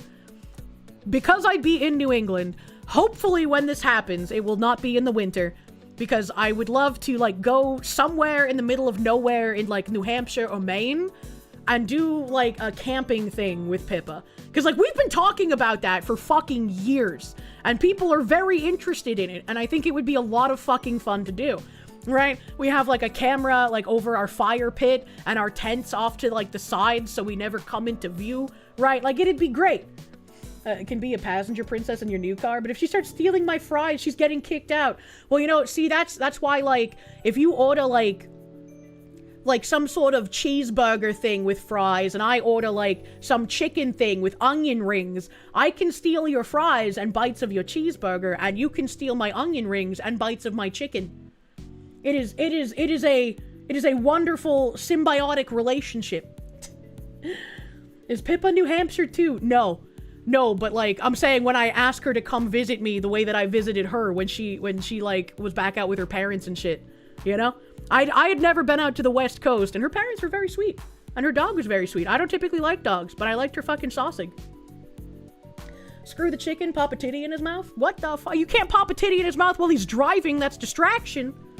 And the way new cars are built, you can't even give roadhead anymore. They hate us. Ooh. Dog friend. Pippa's dog is so fucking cute. I love that. I love that sausage. Your HHR can, in theory, get up to 300,000 miles. A business your dad did some work for had 2 of them above 300K. What the fuck? A brother get the girlfriend special and get 1.5 servings. That's a given. She'll take the tax. Kind of cute how they all do it by instinct. Well, it's just like, I love trying things. And you know, sometimes you want chicken, but then you start wanting the beef. Sometimes, like, you have a guy that's the same way. And so it's just beautiful when you can share things like that, you know? Papa can never forgive you for making him drive you to the dispensary. But as far as I know, he still, like, watches sometimes. So, I mean, I'm sure he knows how bad I felt. Like, I just wish he would have said no, you know? I don't want to be a burden to people. I don't want to be an issue, you know? It's fine to tell me no. I'm okay when you tell me no. Does Roadhead trip the seatbelt weight thing? I don't know. Your wife and you have a ritual where she always gets the last fry. I think it's really cute when, like, you have something that you're sharing, like mozzarella sticks or, like, fries or, like, nachos or something, and both of you, like, leave the last whatever the fuck it is on the dish, and you just, like, you know, you go about doing whatever for a few minutes, and then one of you finally cracks and says, I left the last one for you. And then the other one goes, no, I want you to have the last one. And then you have, like, one of those dumb and gay arguments from a Hallmark movie. But it's, like, it's the cutest thing when it's in real life, you know? Sharing, what is this, communism? Yeah, you and your significant other will be practicing small-scale communism. It's not your French fries, it's our French fries, comrade. Papakin's already forgotten about it. All he knows is that I'm his daughter's friend. The one with the claws. I do have claws. Stare off over who gets to give away the last food item. You got Lady and the Tramp, the last fry. Aw, that's cute. That's so cute. Just kiss share the couple fry. That's so cute. I'll have to keep that in mind. Seize the means of cholesterol. Maybe you're not a 6'3" black man after all. What the fuck? What the fuck? A couple your wife and you hang out with, the husband always snags one of her cheese sticks and calls it the delivery tax, and she doesn't like to go to the fast food places. That's also pretty cute. They usually the delivery tax, like, if I really want something, but on DoorDash or Uber Eats, it was like crazy expensive, I would just go to Tim and be like, hey Tim, would you drive and pick up this food, and in exchange, I'll buy you whatever the fuck you want for dinner? Usually that gets him, right? Fries being squishy-ish inside seems unsuited for the Pocky game. I haven't had Pocky in ages. I haven't had Pocky in fucking ages. Oh, no, Melania. I'm so scrolled fucking back in YouTube chat, man. Danny D, thank you. I almost called you Canny, because the first letter of your supa was curvy. The fox who likes her cars like she likes her boat women. I do. I truly do. You have something similar, husband or wife tax. It's your son's food. Or if it's our son's food, it's the mom or dad tax. True. When I was younger and I couldn't, like, eat all of my food, I would try to race my dad. Because my dad ate so fucking fast. Like, it was crazy. If we went to, like, McDonald's or Burger King or something, he would eat his fries first. And this is probably where I got it from. I always eat, like, my side dish before the main piece. And my dad would take, like, a finger full of fries. And I say finger full because, like, he's got giant man hands, right? And I'm just, like, a little tiny child. So he'd be eating, like, 5 or more French fries at once. Like, it was nothing. And I'm over there, like, watching him, like, one fry at a time, trying to fucking race. And then he'd eat the cheeseburger in, like, 4 bites. I was like, how do I compete with this? Dad, you're cheating. And fries first, because they get cold. Eat them in bundles, right? Being almost 30, never even kissed a girl. Hearing and saying all this cute couple shit's making you slightly doom-pilled. Don't doom-pill. You gotta go out and find a woman to share the fries with, man. You gotta do it. 4 to 5 fries, rookie. Kirsche and her baby hands. See, that's why I have to have long nails, chat. It makes my baby hands look more like human sized. Say, man, you don't think you deserve to be happy? Shut up! You do deserve to be happy. I know a lot of people get trapped in like a self-loathing doom loop, but you should find someone that cares about you and loves you and doesn't take advantage of you. Don't get caught in the doom loop. Eject yourself. Not in the depressing way. I just realized that could be taken in a different way. Don't kill yourself. You have so much to live for. Holy shit. A little Kier can't nom as fast as her dad. I don't know why I like trying to race him, but it was fun. You live in Minnesota, you feel like you need to move in order to find someone? I mean, sometimes it can feel that way. Sometimes maybe you just need to experience like somewhere else. Who knows? Who knows? The nails are secretly fry skewers, noted. I don't think I would like that. I don't like when things get underneath my fingernails. It feels really gross. Did I see Vivek Ramaswamy has walked away from running a social media? I did! Did I talk about that? I don't remember. Baby hands makes the things on your man look bigger. That's very true. That's very true. You know, you'll make a man's life if you grab his donger and you're like, I can't even fit my hand around it. I've not yet talked about it. Oh, okay, so it must be somewhere in my tabs. I've been yapping. I can't help it. The yap just takes me sometimes. It just happens. It's like a drug, and I'm addicted to the yapping. Raise your dongers. God saw fit to let you live another day, and you have set out to make it everyone else's problem. That's how everyone should live, man. Not a whole lot of women in your area started looking at houses to move to. Mayhaps greener pastures. Yeah, that's what I always say, right? When I move back to New England, I'm gonna start looking for a himbo. At least the gays in New England are honest and not on the down low. That's what I appreciates about them. You still haven't found the woman for you yet? You thought you had a few times, but it ends up falling apart, but you won't give up. Good. You shouldn't. I mean, if you get knocked down a whole bunch of times in a row and it feels like repeated failure, I can get one and be like, hey, I'm gonna put a pause on this. I don't have the mental bandwidth to fucking do this shit again. You know, I've done that. Sometimes you just need a bit of a break, but you know, you're never gonna find something if you don't eventually jump back in. To quote Quagmire, you never feel bigger than when you're with a pygmy. What the hell? Bike shorts, thank you. You live in New York, you have to move if you want to find somebody. I don't know, there might still be some based enclaves in rural New York areas. Your brother and his wife are divorcing this year after 10 years of marriage. It really does feel like looking for love is pointless. I have tabs for that today, actually. I'm gonna finish this Twitch article. I'm gonna do it. We're gonna lock in. We're not gonna get scammed, chat. No scamming. No scamming. The result, thank God I have an editor that can actually, like, cut out all of this fucking segueing, man. The result with the cookie, the hacker becomes you. To the Twitch server, the request looks like it's coming from your already authenticated computer. The server doesn't ask for a 2FA code because it thinks you are the one making a change. You give it 3 minutes before a new tangent. Look, man, at least in the video, he can, like, put the two segments together, and then all the yapping can come after that. I like the real-time yapping, but sometimes I don't notice how long I do it for, and I'm like, oh, fuck, I was doing something? Oh, shit. You guys are just too fucking cute, and I can't help talking to you? Chat, it's all your fault. Look at me dodge accountability. It's all your fault that I tangent. You're just too fun to talk to. Give power to Stray Wolf. A massive doge, thank you. Yap away for when you want to yap. Side effect includes loss of direction, accidental slurs, and possible death of VoDs. True and real. True and real. Wastelander, thank you. Kirsche sounded a little kosher there for a sec. Oy vey. What did he mean by this? Isengard, thank you. Don't depend on finding someone else to love you. I don't know what you mean by this, but like, I'm not saying that if you are in a depression spiral and you hate yourself and you think you don't deserve love, that finding someone who cares about you is going to cure all of that. It's not. But that can be someone there to support you as you kind of fix your own mental, you know? You don't have to isolate yourself in a cave like a hermit while you're trying to pretend that you're a worthless person because you're not. That's just your brain trying to beat you the fuck up.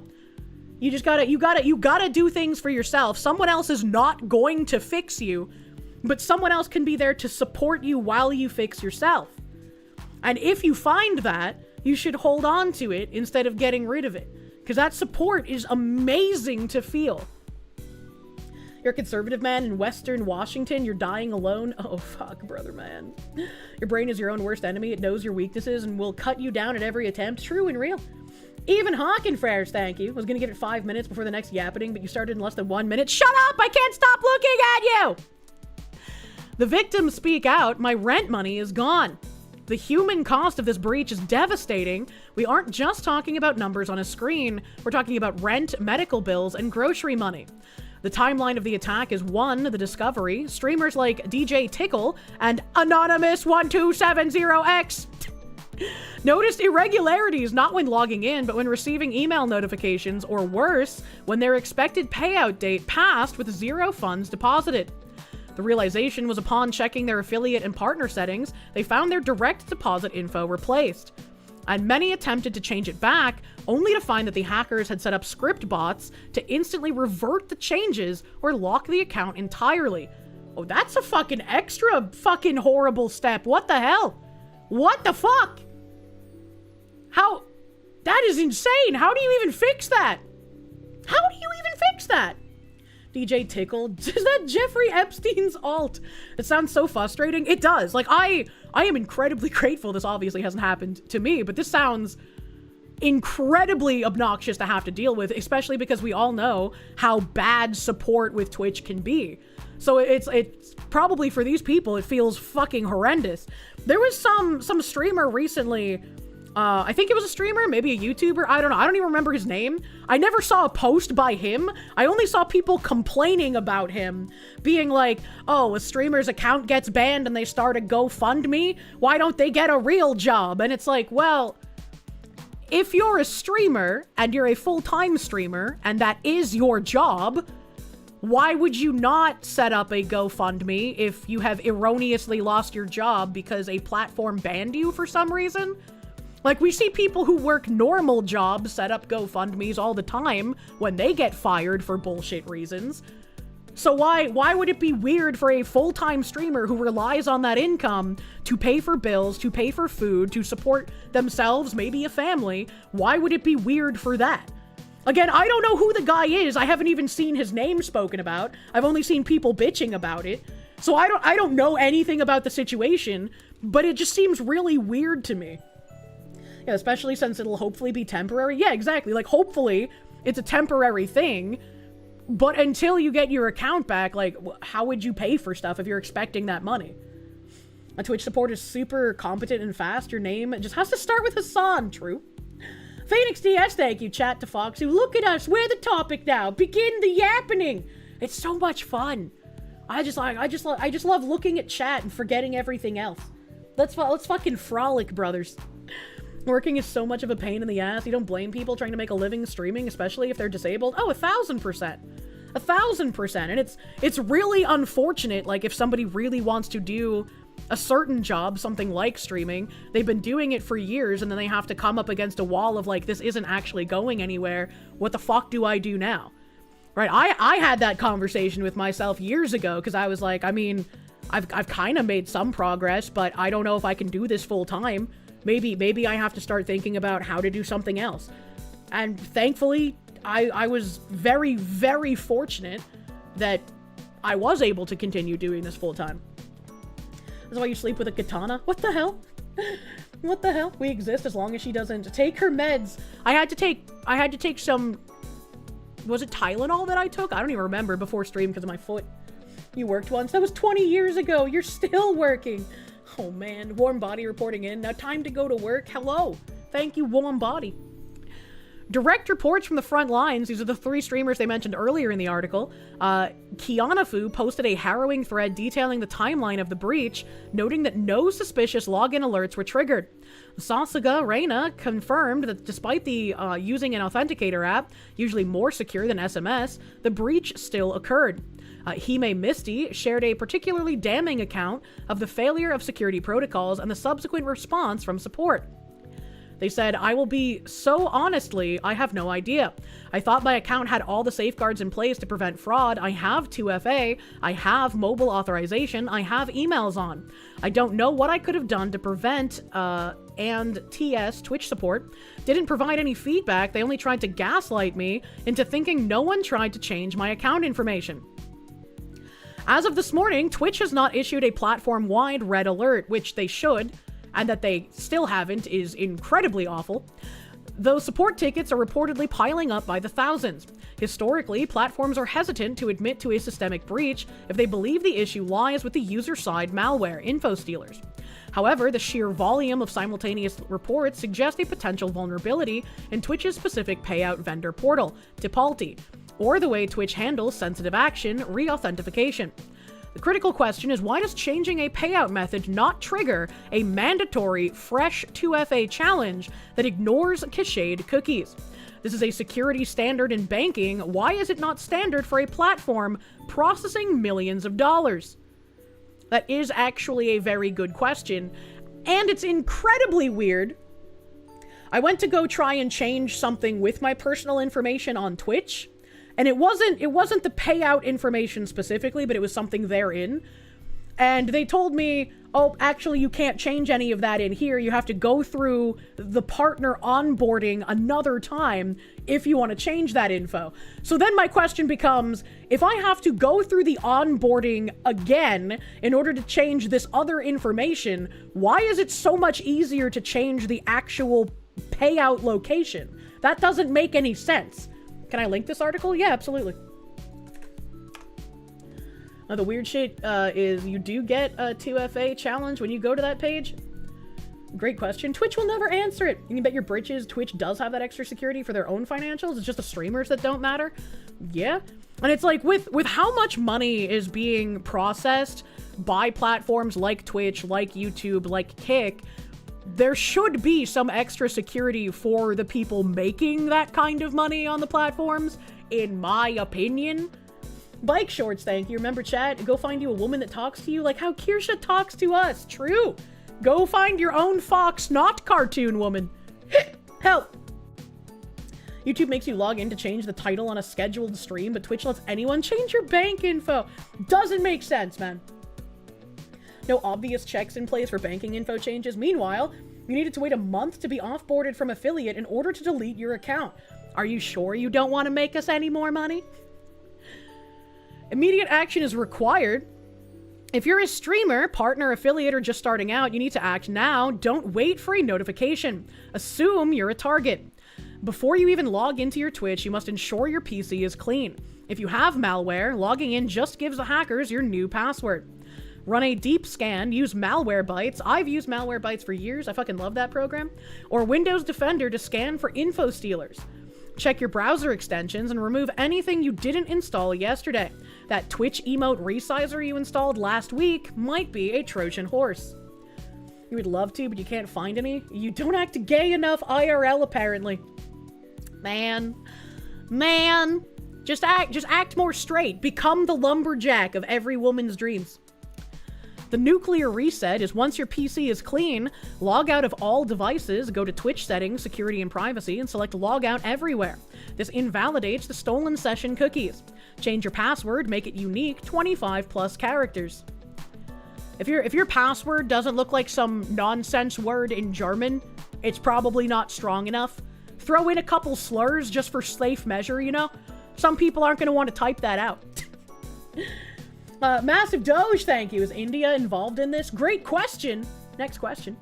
Isengard, thank you. You're not speaking about loving yourself in your first dono. Your dad thought love was real, and it nearly got him 25 to life and false SA charges from his own daughters. Well, you said daughters, not his wife, so that's a bit of a different situation. But also, like, that is not, I would say, a very common scenario. It's incredibly fucking shitty for your dad.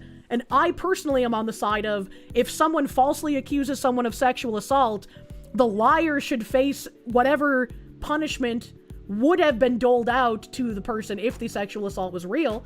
I think there needs to absolutely be repercussions for that. And it's fucking infuriating that that hasn't been fixed yet. But I don't think that is a, like, super common scenario. You had risky cream pie as a password once because of a company's password system had pissed you off so bad. I've definitely put some phrases in as passwords on places that have pissed me off that, if anyone knew it was a password I had, I would not survive. Yutso Gamino, thank you. Kirsche, happy Three Kings Day to you and your honorable chatters. We wish the USA keep moving like it's doing against dictatorial regiments. You're the best, and Dios te bendiga Zora Graciosa. Yo quiero Taco Bell to you as well, sir. Sorry, I don't know what you said. I apologize. What is Three Kings Day? What is that? I haven't heard of that. You have a password like that still? Oh boy. Haven't I also put slurs into coupon code boxes when I buy things? Yup. You know, you gotta try sometimes, right? You've had a couple challenge question responses that were very inappropriate to say to someone and you never expected them to be asked on the phone? That's fucking hilarious. The Twitch leak is fixed by noon and the head of the scammer is on Twitch's table. If one of their golden boys or Dan got targeted by this, the mob can suffer. Unfortunately. Massive Doge, thank you. Look at password. It's just slurs. Reset your stream key. Attackers often steal this to broadcast scams on your channel while you're asleep. I have such a normalized schedule and I do so few guerrilla streams that if I had any scammers start to broadcast scam shit on my channel, it would be known very fucking quickly. I don't know how quickly I could, like, regain the reins from said scammer, but I think most people would know pretty fucking fast. When the wise men arrived in Bethlehem. Isengard, thank you. The daughters made it up, and your mom went along just to explain. See, there's something to be said for, like, obviously believing your children, and there are too many cases of, like, a parent not believing when a child is actually being bad touched. But I think there's, like, if you're married to someone, you should have a degree of trust in them. Right? And so it's a little wild that she would just go along with something like that. You had to unsub from so many stolen YouTube channels 2 years ago? Jesus Christ. You work IT? There was a girl once that gave you her password blushing and embarrassed. It was dirty slut. That's not a very secure password! Password is as loose as she is! Goddamn! The payout audit. Navigate to creator dashboard settings, affiliate partner payout method. Verify every digit. Is that your PayPal? Is that your bank account? Ending in 1234. Snapshot it. Take a screenshot of your correct settings for your records. Revoke connected apps. Hackers don't always need your password if they have an authorized app. Go to settings, connections, look at other connections, and ruthlessly disconnect anything you don't use daily. That random quiz app from 2021, delete it. I see people doing those, like, Twitter things every so often, and part of me wishes that I could also, like, sometimes do it. Bad girl. But I don't want to, like, go to a website that's like, oh, connect your Twitter and then find out what kind of Stranger Things character you are, or whatever the fuck they are, right? It's like, I don't want to connect my Twitter. I just want to take your shitty internet quiz. I love shitty internet quizzes, but I'm not going to fucking attach my account to it, man. Smart? Yeah. Like, it just feels like a trap to me, man. Chiatos, thank you. Please, Alistair Corvo, come back to Kirkord. We miss your bald head. Sorry, Kirsche, this is the only one for today. Don't apologize to me. Hopefully the bald man comes back and graces you with his shiny light of a head again. Immune Black Wolf, thank you for the member. Why this viral hack is different. We have seen hacks before. The 2021 source code leak was massive, but mostly abstract. This is tangible theft. The whaling strategy, unlike scattershot phishing, this attack seems targeted. The victims are active, earning streamers. The attackers are monitoring the payout status API to strike right before the processing date, usually the 12th to 15th of the month. Well, that's not true. That's not true. As we've seen, and I read out on my own page, if you didn't change your payout information by January 4th at 11:59 p.m., my brain, 11:59 p.m. UTC, then your payouts for the 12th to the 15th are fucked. Like, you can't change it. So they've fucked over quite a few people already, unfortunately. The 2FA crisis, this event is a wake-up call for the entire tech industry. 2FA via SMS is dead. 2FA via app is vulnerable to cookie theft. The only true defense remaining is hardware security keys. The FIDO2 and WebAuthn, like YubiKeys, which require a physical touch to authenticate a new session. YubiKeys? I'm just gonna go pull a tooth out of Kiba's mouth really quick. That's gonna be my 2FA. The SEO of scams, hackers are getting smarter. They know streamers search for Twitch sponsorship opportunities. Don't do that. Don't do that. If you want a sponsorship and you know like what kind of sponsorship you're going for, right? Like before I got my Mythic Manager and when I was trying to get sponsors on my own, I would go through every single game that was going to be released that year. I would compile a list of the games. I would ask Nim to like find out a bit of information on them and bring back that information so I could decide exactly how interested I was in them. I wouldn't want to support something that was like crazy fucking DEI infected or had developers that would just be assholes, right? So I'd ask him to dig up a bit of information, and then I would shorten that list, and I would look at the games that I had, and I would send emails to both the developers and the publishers, if there were two, for those games. Being like, hey, I'm a streamer, here are my statistics. I did this before I was a multicaster, so it was one statistic. After I was a multicaster, I showed all my statistics. I gave them the links to all of my socials. And I explained like why I would be a good candidate for them to partner with. And I've gotten a lot of sponsors that way. That's how I ended up doing the sponsors for Wanted Dead. I did like 3, I'm pretty sure, for Wanted Dead. That game was fun as fuck. The corn took a good one from us. Isengard, thank you. YubiKeys is absolutely Corone's 2FA service. Bike shorts, thank you. El Nail No Chino El Taco Bell. You took Spanish in high school 16 years ago? I took Spanish in middle school for the first year. We had a semester of German, a semester of Spanish, and a semester of French. And in Spanish, I decided that I didn't want to learn the language.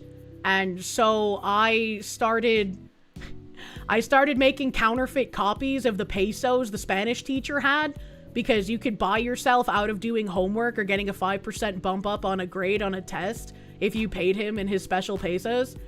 And I like painstakingly recreated his like seals on the back of them that he put there in order to prevent something like that from happening. They didn't find out that I did it for several years.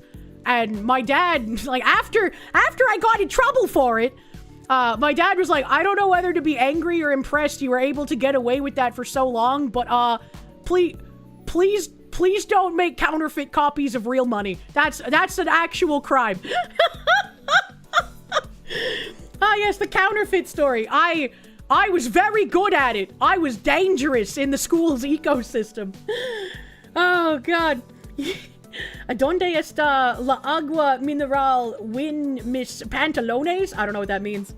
That was your mother's influence on you. I could have made a great leader of a South American country, all right? That's what I learned in that Spanish class.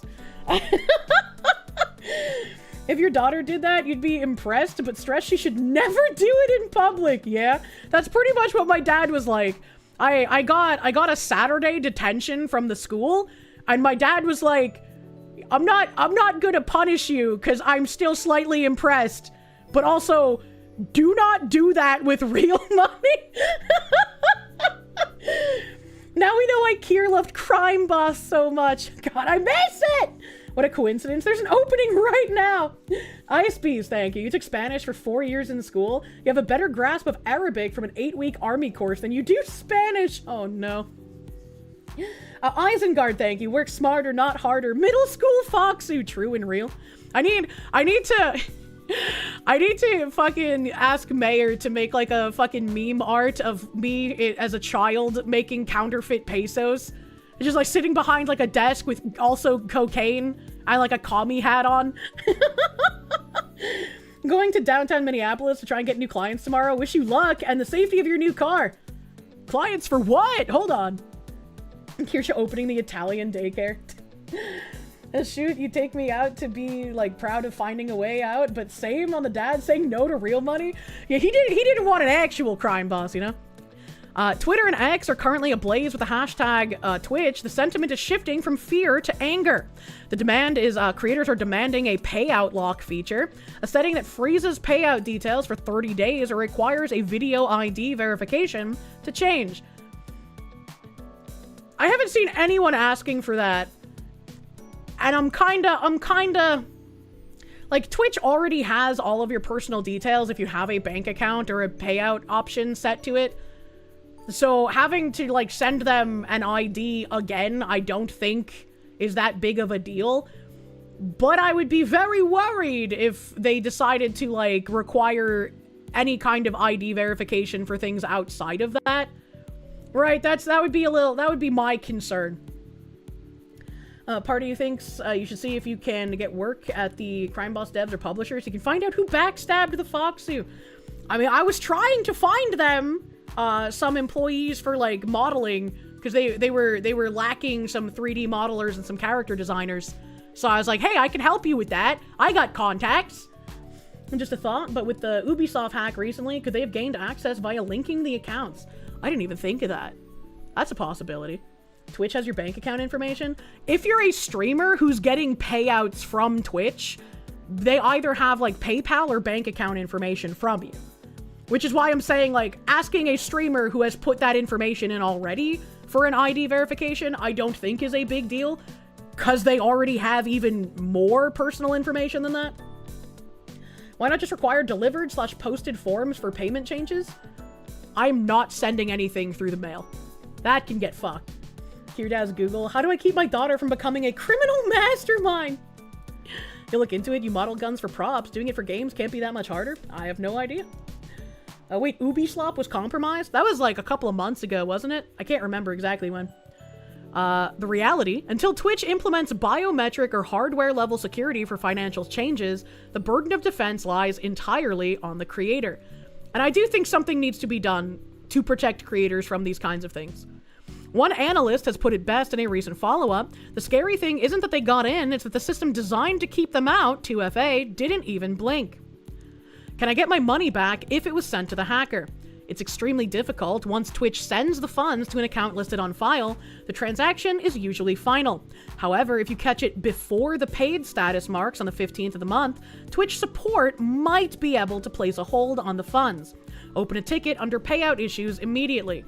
And this is like the only hope that people have if they had their details changed, is just hope that someone in support will actually listen to you and actually fix this. Like, it makes me feel incredibly bad for anyone who's been affected, because the support is just notoriously shit. I have 2FA on, am I safe? No. As this hack demonstrates, if your session cookie is stolen via malware, 2FA can be bypassed. You must ensure your computer is free of malware and frequently log out of all active sessions. How do you know if you're hacked? Check your connections tab for unknown apps, check your payment method for changes, and look for successful login emails from locations you don't recognize. What is a session token/cookie? It is a digital VIP pass your browser keeps so you don't have to show your ID password every time you enter a room. Page. Hackers are stealing the pass instead of forging the ID. Should I switch to YouTube Gaming and Kick? The specific vulnerability, cookie theft, applies to almost all web services, including YouTube and Kick. Moving platforms won't fix a compromised computer. Focus on securing your hardware first. And I think this is all very good information, and it did help me understand a little bit better how this was happening, because it was like, how the fuck can they get around 2FA without 2FA even alerting people? That's crazy. But, with the recent stuff that, like, Kitsu's been dealing with YouTube, like, she's been completely, like, her AdSense account has been completely, like, revoked, essentially. She can't make anything from ads. And I've talked about how YouTube has demonetized, like, individual videos of mine because I've said something like, thank you for the butter dog Kwando Bundwi, or thank you Ryo-kun for the resub or whatever. And they've marked these as slurs. I've appealed. They rejected the appeal. I escalated the appeal. They rejected the escalation. I gave the information to my YouTube manager. She internally escalated it. And they came back to me and said, once a decision like this has been made, it's final, as it's against our community guidelines. And it's like, I didn't say any slurs. I didn't do that. What the fuck are you talking about? And so it's incredibly frustrating having to deal with any kind of support in Twitch and YouTube. I had issues with Kick in the past. I had people on the Kick staff coming into my chat and spamming it and removing sponsor messages, removing my pinned messages, telling me like I have to be in the VTuber category, like just being incredibly obnoxious and very anime racist. And I talked to a Kick staff member that I had been in touch with because they had fast-tracked me to getting into the partner program on Kick since I had an established fan base elsewhere. And that guy was on vacation, but when he came back, he handled it very, very quickly, and I started streaming on Kick again. And so it seems to me that for all the shit that Kick gets, some rightful for some of the shit that happens on their platform, at least their staff members will listen when there is a problem, and at least it gets taken care of. And since that one issue, I haven't had any others on Kick. Like, I had like one minor issue where they like demonetized a stream of mine and they tried to revoke some of the partner income that I had made because I was watching Fish Tank. And so I had to explain to them, like, I'm not doing a movie watch-along. I'm literally being paid to watch Fish Tank. I'm partnered with the team there. Like, this isn't an issue. And then they were like, oh, our bad, sorry. And then they removed all of the, like, penalties they put on that VoD. He is what sours it the most for you as far as you know? Who? Looking at you, Johnny Somali? I mean, he's not streaming anymore, right? Isn't he banned? And also in jail? You feel like you drive a Porsche every day? Look up a 2030, man's in the future, 2023 Bronco Sport Heritage Blue two-tone. Kind of want to have it Kirsche wrapped. I would love to see Kirsche wraps in the wild, man. Can I link the article again? Yeah, sure. He's not in jail yet.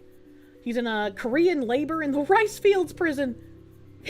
No VTubers hate Rumble, but it's an option. I had Odyssey reply or like quote retweet or something my tweet about like Kitsu situation, and I don't think I've heard anything about Odyssey in ages, so I was kind of stunned. I was like, wow, oh, that's crazy. Not in jail yet, but the way things are shaping up, he might be in his late 50s before he gets out of Korean jail. Jesus. You know, summer on Rumble. I do wonder, because somebody mentioned it a few streams ago. I was like, I wonder if I should just start having things uploaded to Rumble as well as YouTube. I mean, why not, I guess, at this point? True Shot, thank you. Hey, Kirsche. Unhinged Knight made a video ranking VTuber waifus and ranked me number 2. Ah, somebody mentioned that earlier. I don't know who that is, so I guess I'd have to find the video later. Most of the cookie snatchers don't actually leave software on your computer. Sends a copy of your token to them before disappearing. Really, just remove the convenience feature of not needing to 2FA into your profile settings and info. Remove 2FA? Hey Kirsche, completely unrelated, sorry for interrupting. Which TENS unit did I get, and do I recommend it? Your back is fucking killing you. Yes, I do love the TENS unit that I got. I think it's called Chirp. Hold on a second.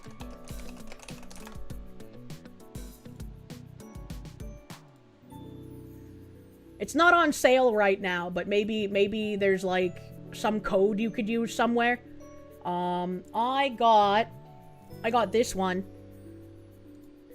I got the Chirp Halo wireless muscle stim, and I don't know if it's this bundle or not, but one of the like bundles comes with a bunch of different patches on it, and I guess you're supposed to like get new patches every once in a while, but I just got some like TENS unit goop, and I just put the goopa on the pad, and I've been able to use it for like as long as I've had it. I haven't had any issues. But I really do like these, and I think they help my muscles feel a bit better. I know a couple of people in chat bought some after I talked about how my dad got them for me and how they've been helping. So like, as you can see in this like weird scrunchy video, you can see all the different like forms of the pads, and there is a bundle, it might be this one, I don't know, that does give you a bunch of those different ones to try. I personally mostly use the circle ones because I like the tiny circles, and like those ones right there that was just behind it. I like those tiny circles because it feels like I can pinpoint areas a bit better. I'm stimming 200. It's a bit expensive. Yeah, they were on super sale like when my dad picked them up for me. I can't remember if it was like Christmas or Black Friday, but it was a super sale. This says New Year's sale here, up to $40 off. I have no idea if it counts for this. I have no idea. Wild Twitch is like a minute behind YouTube. Oh no. Phoenix DS, thank you. Have a Dr. Ho TENS unit yourself. You love it when you use it. Yeah, I don't know if there's a better unit. My dad got me this one, and I do like using it. And especially, like, where I have those issues where, like, I get pinched nerves a lot easier now. I feel like this is helpful. I use this, and I also have a percussion gun. But because my issue is, like, my back and shoulders and neck, I need another person to use the percussion gun on me. It's not like it's a leg or an arm where I could do it myself. So a percussion gun, I think, is 100% better than, like, these TENS units. Any TENS unit. But if you have an issue with, like, your shoulders or your neck, you're gonna need a second person to help you with that. And that could be an issue. So this is obviously way more convenient than a percussion gun.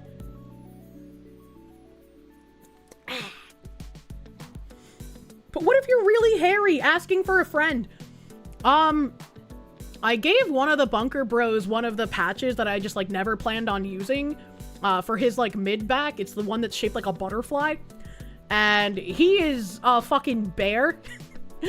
And it didn't hurt pulling it off. So I guess, I don't know if he has, like, a high pain tolerance or if that's just normal for, like, just regular stick-on body patch stuff. This is why you need a himbo. You need a himbo to crack your back. I cracked my back the other day. I was laying on my left side. And when I need to crack my back and I'm laying down, I'll put, like, my right arm above my head. And I'll make my legs, like, super, super straight. And then I'll slowly move my right arm to the right without turning my body as much as I can. And the cracks that achieves in my back sort of makes me disoriented. Like, it's like, oh my god, I'm glad I'm laying down, because I'd probably fall over. Is there a butterfly-shaped hole in the hair? Not that I know of. He's a bear. Hope you don't mind me, the San Francisco kind. I don't think he's that kind. I think he's just like a regular hairy dude. What kind of man would say something hurt if a pretty girl asked? Well, it's like, I don't know. That was my question, because I was like, damn, your back's hairy. Isn't that gonna hurt? I guess it didn't. Why is the wireless version of this cheaper than the rental for an old school wired one several years ago? Don't ask how many years. Let's just say the year started with a 1. Because you own it, and wireless means you're not stuck to one place. But I mean, I guess if you're using them, you wouldn't want to move around anyway. I don't know. Kirsche cracks her own back now. She still needs a himbo to crack it the other way. Oh my god. I do kind of miss the chiropractor a little bit, I will say. Error 404, thank you. Rumble is the only other video site besides YouTube that their mobile video player isn't a complete dumpster fire of used diapers. That's disgusting. Massage technology is cheaper now, I guess. I mean, $200 for this is cheap? Oh, okay. I mean, I don't know. I'm glad my dad got it for me, but I am of the opinion of never pay full price. So if you can get something at a discount, get it at a discount. If there's something I want and there's no discount on it, I will typically wait until, like, a holiday comes up and hope they have some sort of holiday sale. I don't like paying full price. Never pay full price, chat. Don't do that. Taboo, taboo. Hell yeah, that's your motto. Fuck MSRP. Yeah, I hate it. Oh, I hate it. Ain't gonna be doing that. Oh yeah, let me bring up. I retweeted one of the White House memes after they got Maduro. Let me bring it up again. Unless it's RAM, in which case buying full price 4 months ago was a steal. That's true. That's true. RAM prices have gone fucking otherworldly right now for some reason. You're autistic. You tell a pretty girl when you're hurt. They don't really care, guys. Don't fall for it. What? I mean, you should tell someone if you're hurt, but they shouldn't make fun of you. Oh my god. Why is this taking so long to load? Okay. It's not that. It's not that. Where is the meme? Kirsche never pays full price unless it's a Victorian house. I would still not want to pay full price. Like, whatever their asking price is, I would try to offer under it, you know? Just cause it's like, I don't wanna. I don't like paying full price. I like feeling like I got a deal. Here it is. Here's the video. So I quote retweeted this, and apparently... Aquí lo esperan Miraflores. No se tarde en llegar, cobarde. And now, if you don't know, now you know.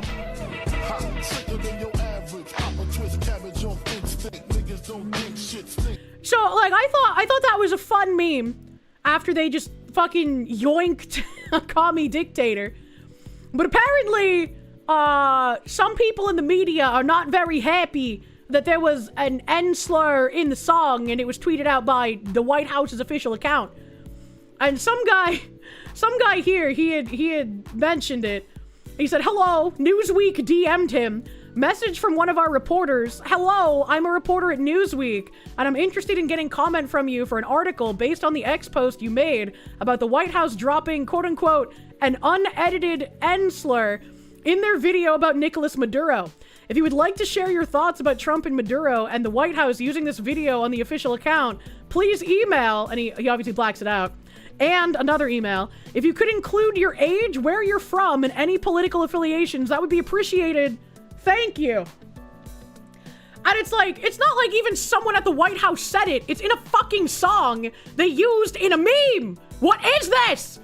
And then, fucking Mr. Paul here, the big Les Show edit guy, said, I just wanted to point out something real quick. White people aren't allowed to use entire words without being socially castigated and maybe even imprisoned because of quote-unquote historical injustices.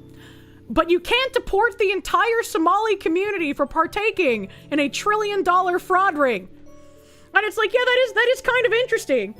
That is kind of an interesting thing to notice, Mr. Paul. Of course, they asked for the political affiliation. Yeah. I think most of the time journalists should be replied to in the same way that Sam Hyde has done in the past. It's literally Biggie Smalls. The N-word is like 90% of all his songs, even in his R&B songs about love. He's dropping it every other bar. We couldn't reach them for a response. A power play. True and real. Journos are clowns. Treat them as such. Very true. You stop noticing, Paul. Do not stop noticing, Paul. What else is here? What else is here? I have some updates on some things going on, but I did want to do that Twitch thing first. We have an update. We have an update on that judge lady. Let me see if I can find the tweet, because I wanted to go to the tweet before I went to the article. Those are all connected. That is the other thing. This is the Somali updates. That's some dumb bitch in New York. It's Maduro update. We're not kidding. Here we go. Andy Ngo quote retweeted someone named Ann Jacobs, who is the chair of Wisconsin Elections Commission. What an interesting job for this woman to have. Ann Jacobs, chair of Wisconsin Elections Commission, said, I am both saddened, yet unsurprised that Hannah Dugan did the right thing for the citizens of Milwaukee.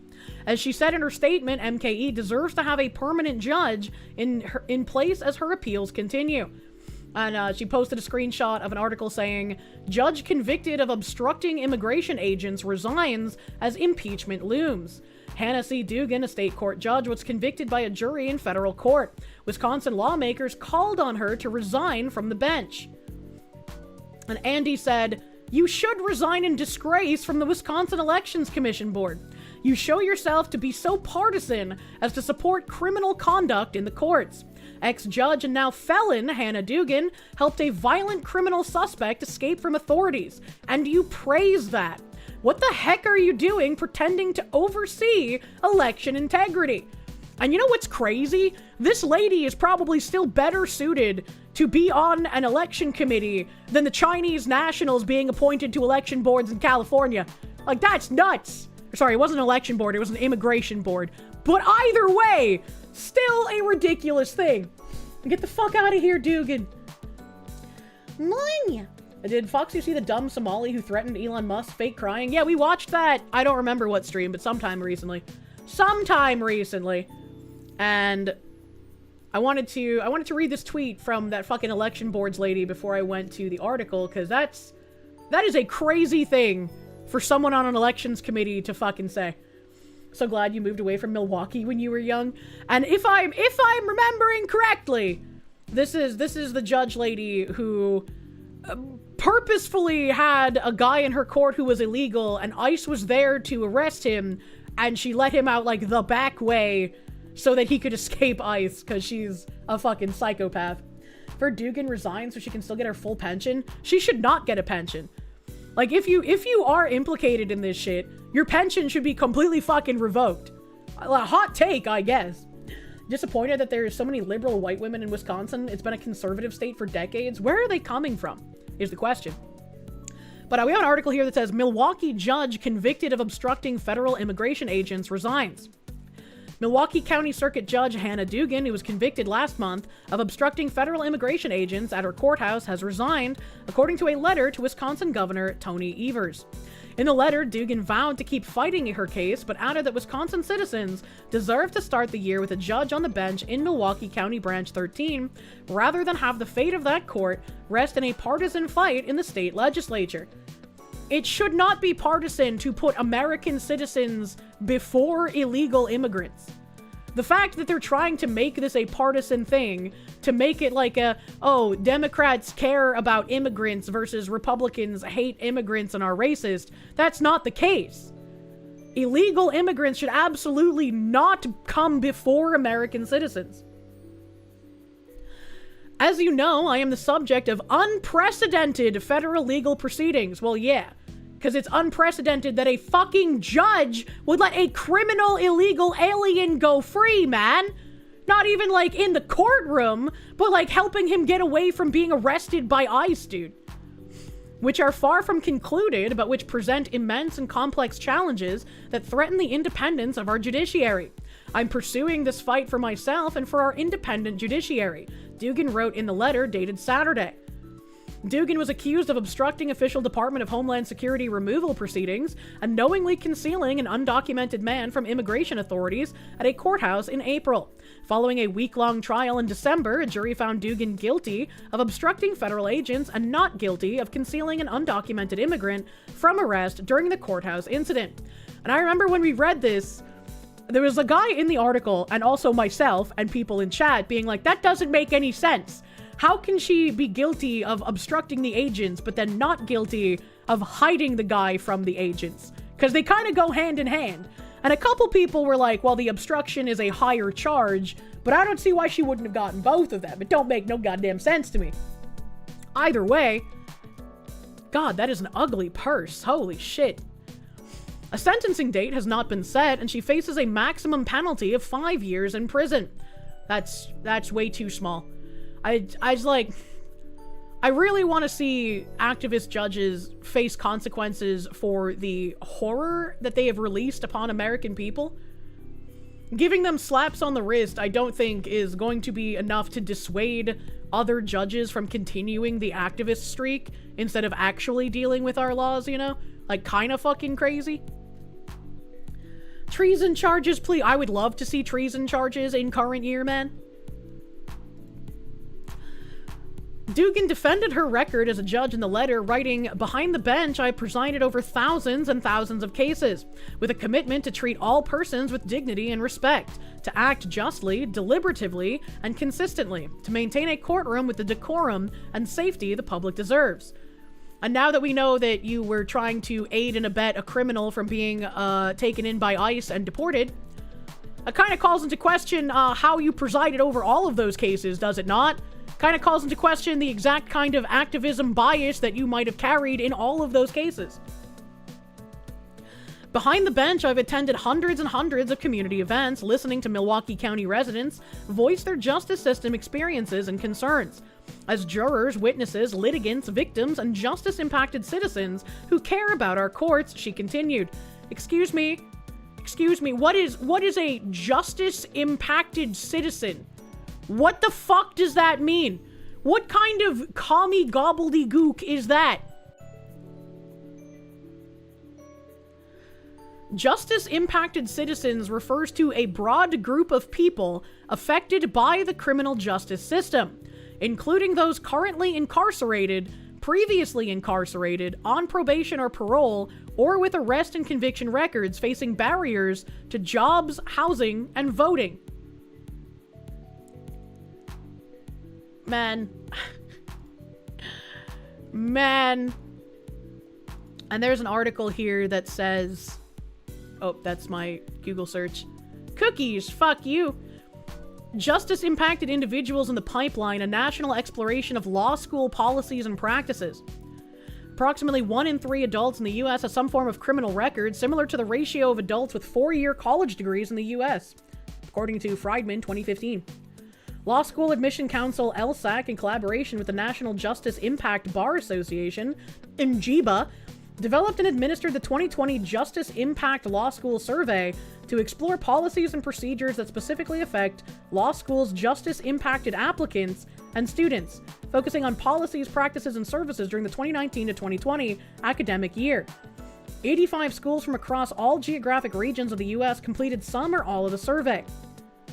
Only 2 of 85 responding schools reported intentionally recruiting students who were justice-impacted. That's kind of an interesting thing, I guess. If you've been arrested and then go to law school, I guess it really depends on what you were arrested and incarcerated for.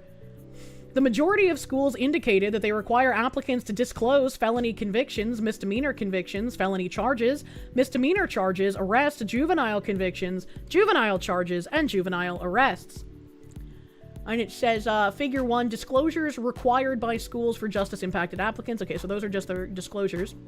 Disclosure policies are largely driven by ABA-required disclosures, not by university policies, with the majority of the responding schools requiring the same disclosures as those required for the state bar application.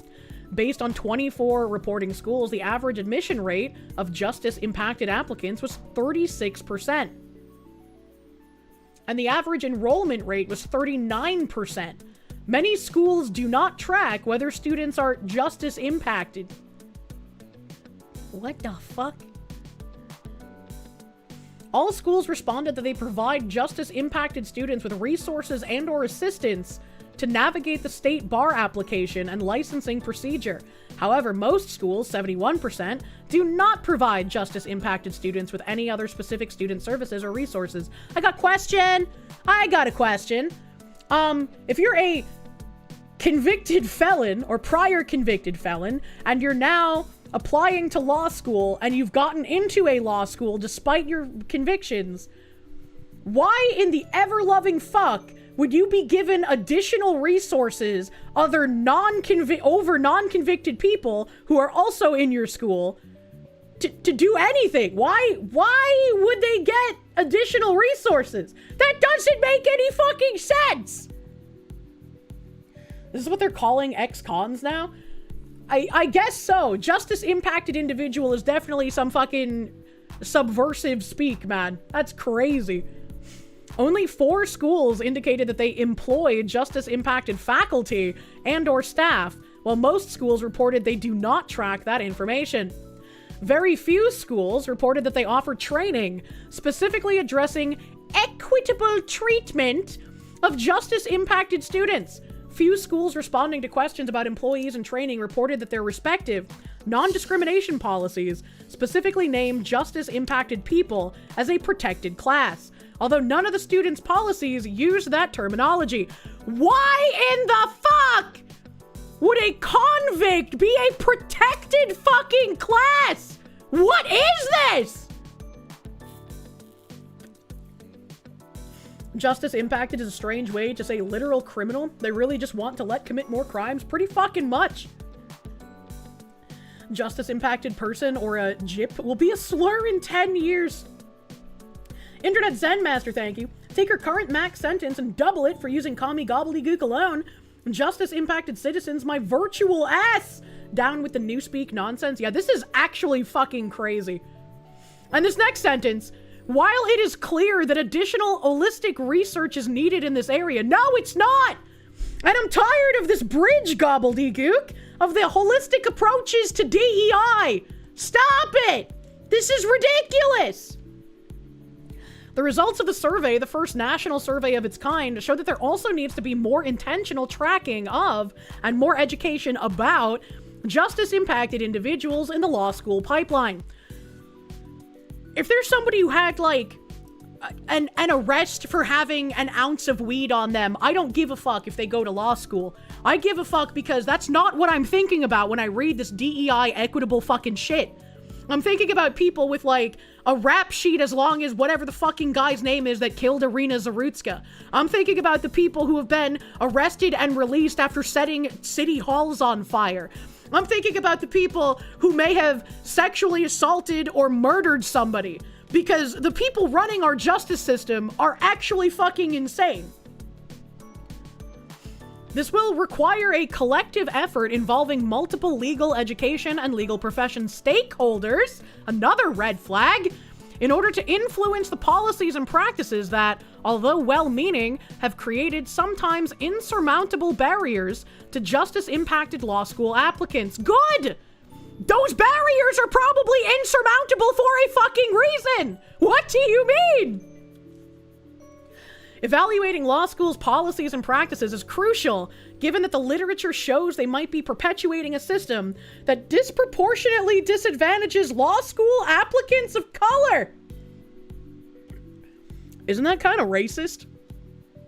Isn't that kind of racist to say that justice-impacted individuals would be majority school applicants of color? Isn't that... that feels like it'd be kind of racist to me. They said the quiet part out loud. Holy shit. The survey results indicate that the first step stakeholders in legal education can take to address existing inequities is to provide law schools with more up-to-date information about justice-impacted individuals, to work with schools through education and action to begin breaking down the stigma surrounding justice-impacted individuals, and to begin evaluating current practices and policies that impact justice-impacted individuals. They just used that same phrase like 3 times in one sentence. I hate this shit. Impact justice-impacted individuals' journey to law school and acceptance to the bar. With this report, we seek to begin a national conversation to inform diversity, equity, and inclusion efforts with the intention of increasing access to law school and beyond. If you have any questions about this brief, please contact Liz Bottomer at ebottomer@lsac.org. That's crazy. That's fucking crazy, man. Being a felon should be stigmatized. This is beyond insane. What the actual fuck am I reading, bro? And then someone had like a 38-second video here. Sorry, 28-second video. What is this video? When we think of... Shut up! This is from Working Nation Discourse. Millions of Americans are considered justice impacted, but most were never behind bars. What quote-unquote justice impacted really means. Oh boy.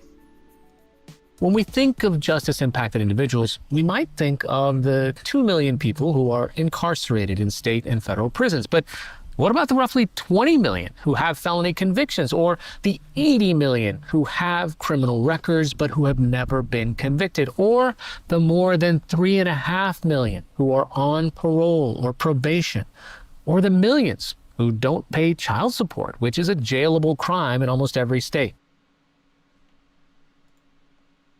I don't understand why they keep trying to get me to feel bad for people who are criminals. I don't get it. I don't understand. Make it make sense!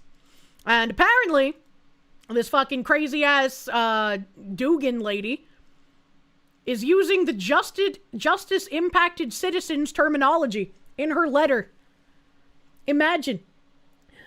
Big Lineman, thank you. Is Trump a justice-impacted American in the eyes of these lunatics? That'd be a funny question to ask somebody using that terminology. Phoenix DS, thank you for the Canadians. Illegal entrants to a country should never be allowed to be judges and lawyers. That is a stupid concept that should never be broached. I agree. I 100% agree. And like I've said before, based on everything we've learned in 2025, I also no longer want immigrants to the US to be able to serve in office. There are some immigrants that I have loved for candidates. Lily Tang is a very good candidate in New Hampshire. I would vote for her if I was there and able to. But, like, I think at this point we need to make it so only American citizens can do that kind, like natural born American citizens. And they're protecting their own kind, criminals. Your ex owes you over $25,000 in back child support that you'll never see. Thanks, Connecticut. Jesus Christ. Don't forget Arnold Schwarzenegger's also. Yeah, Arnold Schwarzenegger was also, I guess, decent in California. I don't remember much of what he's done. What about Vivek Ramaswamy? If he wins in Ohio, I will be very unhappy. Oh my God. Please, Ohio, do something good for once. Were the January 6th prisoners' justice impacted? She said her faith in God and in our legal system leads me to trust that in the long run, justice will be served for our independent judiciary and for me. Well, I hope it will be, but I don't really think that it actually will, Miss Dugan. According to federal prosecutors, Dugan encountered federal agents who were at the Milwaukee County Circuit Court on April 18th, 2025, to arrest Eduardo Flores Ruiz, who was appearing in her courtroom on a battery charge. And if she faces no consequences for this, you can bet your ass more of these activist judges who are merely letting criminals back out on the street to assault and murder people will absolutely start doing this more often. If they're like, if the only thing that happens to me is I get like some kind of probation, why would I not do this according to my principles? So the guy's a wife beater she was helping escape. I can't remember what the battery charge was for because we talked about this a couple of months ago when it happened. Prosecutors say that after speaking to the agents, Dugan directed them to the chief judge's office down the hall and then sent Flores Ruiz and his attorney out a non-public door in an attempt to help him evade arrest on immigration violations. Flores Ruiz was ultimately captured outside the court building after a brief foot chase and then later deported. Good! The Wisconsin Supreme Court had suspended Dugan in the wake of her arrest, stating in an order that it found it was in the public interest that she be temporarily relieved of her official duties. How dare she attempt to invoke God? When did according to my principles become a villainous phrase anyway? Great question. Help. We should all have a restriction that only people who have been citizens for 18 years or more and under senior citizen age should be able to vote. I have no idea how we would fix our voting snafu that we find ourselves in. I think... Oh, do you guys remember that Twitter post that I read? It was a Twitter post from someone I didn't know of a screenshot of a Reddit post of a guy claiming to have worked back end for a meal delivery service. So something like an Uber Eats or a DoorDash. Remember that? And I was like, considering this is a random user on Twitter and a random person on Reddit, and I have no idea about either of these people, the way that the Reddit guy is writing is a little fucking weird, take it with the biggest grain of salt you ever possibly could imagine having without fucking with your internal systems. The tip stuff, yeah. The like desperation system, the tip stuff, like all of that. I was just like, take this with a massive ocean of salt. Maybe like, who knows if this is real or not? It's some shit on Twitter and Reddit. Who knows? Imagine my shock when that one basically anonymous Reddit post, also posted by some random person on Twitter, gets a response from the CEO of fucking DoorDash? DoorDash's CEO blasts appalling claim that a major delivery app gives drivers a desperation score. I would fire anyone who tolerated this. And as someone who's a public figure, I'm not like a CEO. I don't control like billions of dollars in revenue or however the fuck DoorDash is estimated to move money. But like, there are some instances where if I start responding to every schizo post, I start looking crazy myself. Because why would I respond to somebody who has like barely any views and nobody's paying attention to them and a bunch of honorable chatters have already issued like 17 corrections, right? Like why would I respond to something like that? So when I look at this and I see the DoorDash CEO responding to some like random fucking Reddit post, that makes me put more stock in it.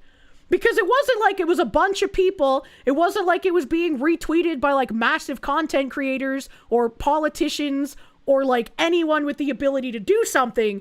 It was just like a random fucking post that I decided was interesting and I would read off, and I was like, all right, well, giant ocean of salt, because this might not be real.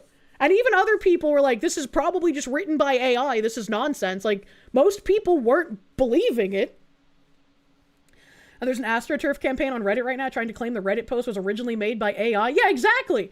Exactly. So, like, now that he's responding to something like that, it's like, well, Mr. DoorDash CEO, now you've got my attention. Why did you respond to this? Shirotabi-kun, thank you. As an immigrant, your parents wanted you to be honest and kind so you could be a congressman one day. Little do they know that the biggest liars run the government. Unfortunately so. If you want to be honest and you want to get things done, you're going to have a very hard time in a lot of public-facing positions. It kind of was getting huge, though. You think it was wise to get ahead of that? I mean, maybe. I haven't seen much about it. Maybe it was getting larger on Reddit, and I don't use Reddit, and that's why, to me, it was just like this flash-in-the-pan post. But it still seems a little odd to me to respond to it in this regard. There's also the possibility that the DoorDash CEO is just another chronically on Reddit person. That's true. That's true. How would he fire anyone? Nobody's an employee. Why not allow his software to be audited by third parties to show that there's no desperation score?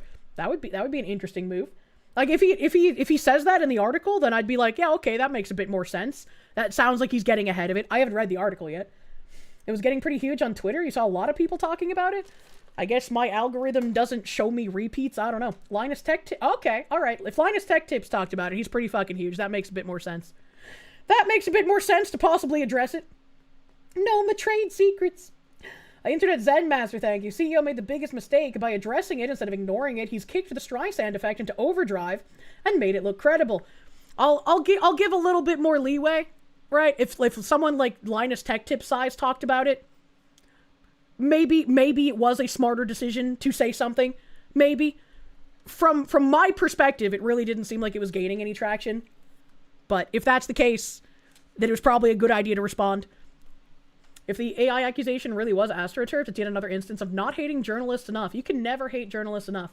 You know, it's kind of written in the signature way that's too on the nose to be true. Like, it's hitting every preconceived prejudice that an anti would have. It's extremely fishy. Yeah. And like I said when I was reading it, when I read things like that, I want people to be incredulous, right? Don't just believe it. He should have spun it under, maybe it's Uber Eats, not us. Phoenix DS, thank you. When you're beginning to reach apparent levels of salt mining over random Reddit posts. What? Looney Lenny, thank you. DoorDash does do that. If you refuse a delivery, they will decrease how much you get paid by DoorDash, not including tips. If you have a 15-minute round trip that pays $3, you have to take it. That's kind of fucking weird. Sumibito Zin, thank you. Your tip for being an honest politician for you. Don't. True. Brave SJ, thank you. Hey, you think one of the apps might be exploiting their drivers? Nuh-uh, not me, though. I don't know what you mean. It's not suspicious at all. I'll give the leeway where, like, if people like Linus Tech Tips were showcasing it and were making it into a bigger deal, it would make sense for him to respond. From my, like, area of influence, I didn't see this getting any larger. It was like a random post and then randomly posted by someone on Twitter. I hadn't seen anyone else really talking about it. So it could have just been like I had that bias because I wasn't seeing the people talking about it. Linus Tech Tips is scum and has been exposed by Gamers Nexus and Louis Rossmann for a few times. His opinion is worth less than toilet paper. And I've seen some of those videos on stream before with you guys. He's still a very large channel. So if he highlights like some random literal who post like that, and he isn't doing the like, well, be incredulous, this might not be true song and dance, it would very much make sense for a CEO to be like, hey, wait a minute, this was shown to millions of people, this isn't true. Right, like he's still a massive channel even if you don't like him. Gamers Nexus was full of shit. I can't remember anything about that. I don't remember how long ago it was. I don't remember anything. My brain does not keep that in my mind. Is DoorDash like the only delivery app? No, there's DoorDash, there's Uber Eats. I know like the UK has like Deliveroo, but I don't know if the guy in his Reddit post mentioned that it was a US one specifically. Tech tubers have as much drama as VTubers. Brave SJ, thank you again. I read that. Darth Gavel, thank you. I missed your super chat. It happens. I'm sorry. I'm sorry. The meritocratic states of America, or we're fucked. I would like to go back to meritocracy, man. Zinternet Zenmaster, thank you. You're sorry, you're only half paying attention. Did that video just use deadbeat dads as someone we should be feeling sympathy for? What the actual hell? Yeah, it's a little weird. I wouldn't say that people who pay child support are only deadbeat dads. I would say it's probably a good chunk of deadbeat dads. A good chunk of dads being forced to pay child support that they probably shouldn't have to pay. And then also, surprisingly enough, some women end up having to pay child support. Grubhub, Walmart, Spark, these apps are a dime a dozen. Oh yeah, I forgot Grubhub existed. In the UK, you have Deliveroo, Uber Eats, Just Eat. Oh yeah, we have, does Instacart count? I don't know if that would count. But anyways, the article. Oh, fuck, hold on. I was gonna read the article and then they cucked me. Let me go to an archive site. 1 second, chat. I got cucked. Doop, doop, doop, doo, doo. Your case. There's a deadbeat mom. Yeah, my dad ended up paying child support to my mom longer than I think he should have because she wanted to petition for higher child support and he was just way too tired to fucking fight it. He was like, there's like 2.5 years until you're 18. I don't care anymore. He was just defeated at that point.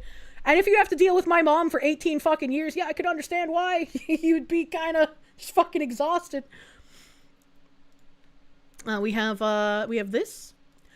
DoorDash's CEO blasts appalling claim that a major delivery app gives drivers a desperation score. I would fire anyone who tolerated this. DoorDash's CEO has slammed social media claims that a food delivery service is rating its drivers based on their desperation for work, saying he would fire any individual that thought that was acceptable. The co-founder and CEO of San Francisco-based DoorDash shared a screenshot of an unverified Reddit post made 4 days ago, in which an anonymous user claiming to be a developer for a food delivery company makes allegations about internal practices. Do you see just how crazy this sounds? Right? Like, again, if someone like Linus had showcased it and it was getting larger and couldn't be ignored, it makes sense to respond to it. But even the way that it's framed in this article is just like, what the fuck are we doing here? What the fuck are we doing here? Phoenix DS, thank you. What about Skip the Dishes? Do they not exist anymore? What is Skip the Dishes? It's funny too, he didn't say the company, and DoorDash is first to be like, lol, it's not us. Yeah, like, even with the like, okay, I can understand he might want to respond if someone like Linus showcased it to like a bajillion people, right? It's still kind of weird. The legitimacy of the post is up for debate, having gone somewhat viral on the social media platform. I guess technically, yeah, Reddit's a social media platform, but what? I've never heard it called that. It was then declared a hoax by tech and democracy site Platformer. Really? But by then, it had already garnered the attention and denunciation of one of the CEOs leading the pack in the food delivery space. Casey Newton, debunking the AI food delivery hoax that fooled Reddit. A whistleblower tried to corroborate his viral post with AI-generated evidence. This is how I caught him, plus Grok's image generation crisis, and the rapture over Claude Opus 4.5? Holy shit, that's so long. I was hoping there'd be pictures here, but there's not. It says, I confronted the whistleblower and said I would need to know his name and see a LinkedIn profile before we continued. That's okay, bye, he wrote. A few hours later, he deleted his Signal account. I mean, to be fair, if a journalist contacted me and they were like, in order to take anything you say seriously, I'm gonna need your real full name and like your work history and all of this information that would be found on a LinkedIn, I would also say, yeah, no shot, bro, and then never talk to them again. I ain't trusting no journo with my info. Yeah, right? Bulk of the document appears to describe technical architecture. I mean, I don't really care to read this. Maybe it's AI, maybe it's not. I don't really care to read this article. I want to go back to this one. The Reddit user claimed an unnamed delivery service holds weekly meetings in which product managers discuss how to squeeze more out of human assets. They're delivery drivers. They talk about these people like they're resource nodes in a video game, not fathers and mothers trying to pay rent, the post claims. The user, who said that they had recently quit their role and made the post on a burner laptop from a public library, which I said was very weird because a burner laptop's not gonna fucking help you if you're one of a small group of people that knows this shit is going on. I'm like, what? Oh, what? Are there any articles that aren't AI today? That's a great question. The good old Taylor Lorenz journalism doxum strategy, true. Jane Kimiolik, thank you for the sex. You went from milk and cigarettes. What did you miss? We're talking about that Reddit post I read. He alleges drivers are given a desperation score depending on their behavior at work. The hidden metric supposedly flags drivers who accept low-value garbage orders without hesitation, and then prevents them from viewing higher-paying orders. Other unverified claims include that priority orders are no faster than timings on what were previously standard orders. I mean, to be fair, this is why I never bought the priority order. Like, in my mind, when they started giving you the option to pay more money for a priority order, I was like, I don't think it's ever actually going to be priority. They're just going to take money and make you think your order is prioritized. Because that's just kind of what I expect out of corporations. So why would I ever pay for that? What's the thing after standard orders and before regular orders? It looks like double dashes, yet humans don't do those. The M dash? I'm a human and I do those! What if the original poster intended it as bait to see which service reacted to it the strongest? That would be an interesting thing as well. That would be interesting if he was like laying some sort of 7D chess trap. There's no way to verify priority? Yeah, not. Previously standard orders, regular orders were simply slowed down by 5 to 10 minutes, so that priority seemed quicker by contrast. The post also alleges that the wording for a driver benefit fee is kept deliberately vague, so that users believe they are helping drivers when in fact the money is funneled into a corporate slush fund. The post, which ends, "I'm drunk and I'm angry," caught the attention of DoorDash's Tony Zhu on X. Zhu reposted a screenshot of the thread captioned, "Holy fucking shit." Zhu replied, "Holy fucking shit is right, this is not DoorDash, and I would fire anyone who promoted or tolerated that kind of culture described in the post below." I think this is the one that I might have read. Why would you repost this as the CEO of DoorDash? Well, I need to open this tweet. Give me this tweet, for the love of fuck. Please. Please give me the tweet. M dashes are like Oxford commas. There's a bell curve of usage, and only people of culture and bots use them. The normies don't. Yeah, I'm pretty sure this is the thread, or this is the person that I read when I read it on stream. And it even has a fucking community note. OP shared a Gemini-generated image of an Uber Eats badge with a reporter in order to confirm his employment, which along with several other signals using library Wi-Fi for OPSEC, I also said that was weird, a dubious research paper provided indicates this experience is likely a fabrication, and they link that platform or article that claims to debunk it. Pretty sure it's Uber Eats, right? Oh my god. Ask not why this was made, nor by whom. Ask why it was considered so believable by so many millions. Oh. Oh, that's that gay guy. I remember that guy. I've driven for your app. You 100% do all of these things? Oh my god. Hey Tony, that's great to hear. Can you also confirm that my higher tip doesn't just offset an otherwise higher amount paid to Dashers for the order? Man. So the CEO, for some reason, responded to this and said, "Holy fucking shit is right. This is not DoorDash, and I would fire anyone who promoted or tolerated the kind of culture described in this Reddit post. There's so much wrong with this post. Dashers are not human assets. Having a metric like a desperation score is an abomination. We've never had a driver benefit fee. Why would you charge for faster delivery, but not make it faster?" All right, I don't believe this guy at all. I don't believe this guy at all. There ain't no fucking way that you're the CEO of a delivery company and you're unironically asking this last question sincerely. Zero fucking chance I believe anything out of your mouth, Tony. If that is even your real name. We're not perfect by any stretch of the imagination, but we work every day to make our platform better for everyone who comes to it. What's described here is appalling, and if true, whoever is operating in this manner should be ashamed. If you work every day to make the platform better, can we remove the inflated prices on foods at restaurants? Why is my General Tso's chicken suddenly $17 instead of $10?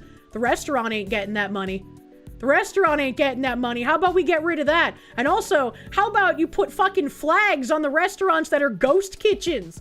How about there's a giant fucking flag at the top of the restaurant that says Ghost Kitchen? How about that, Tony fucking Zoo? The only Asian Tony you trust makes signs. I like the sign guy.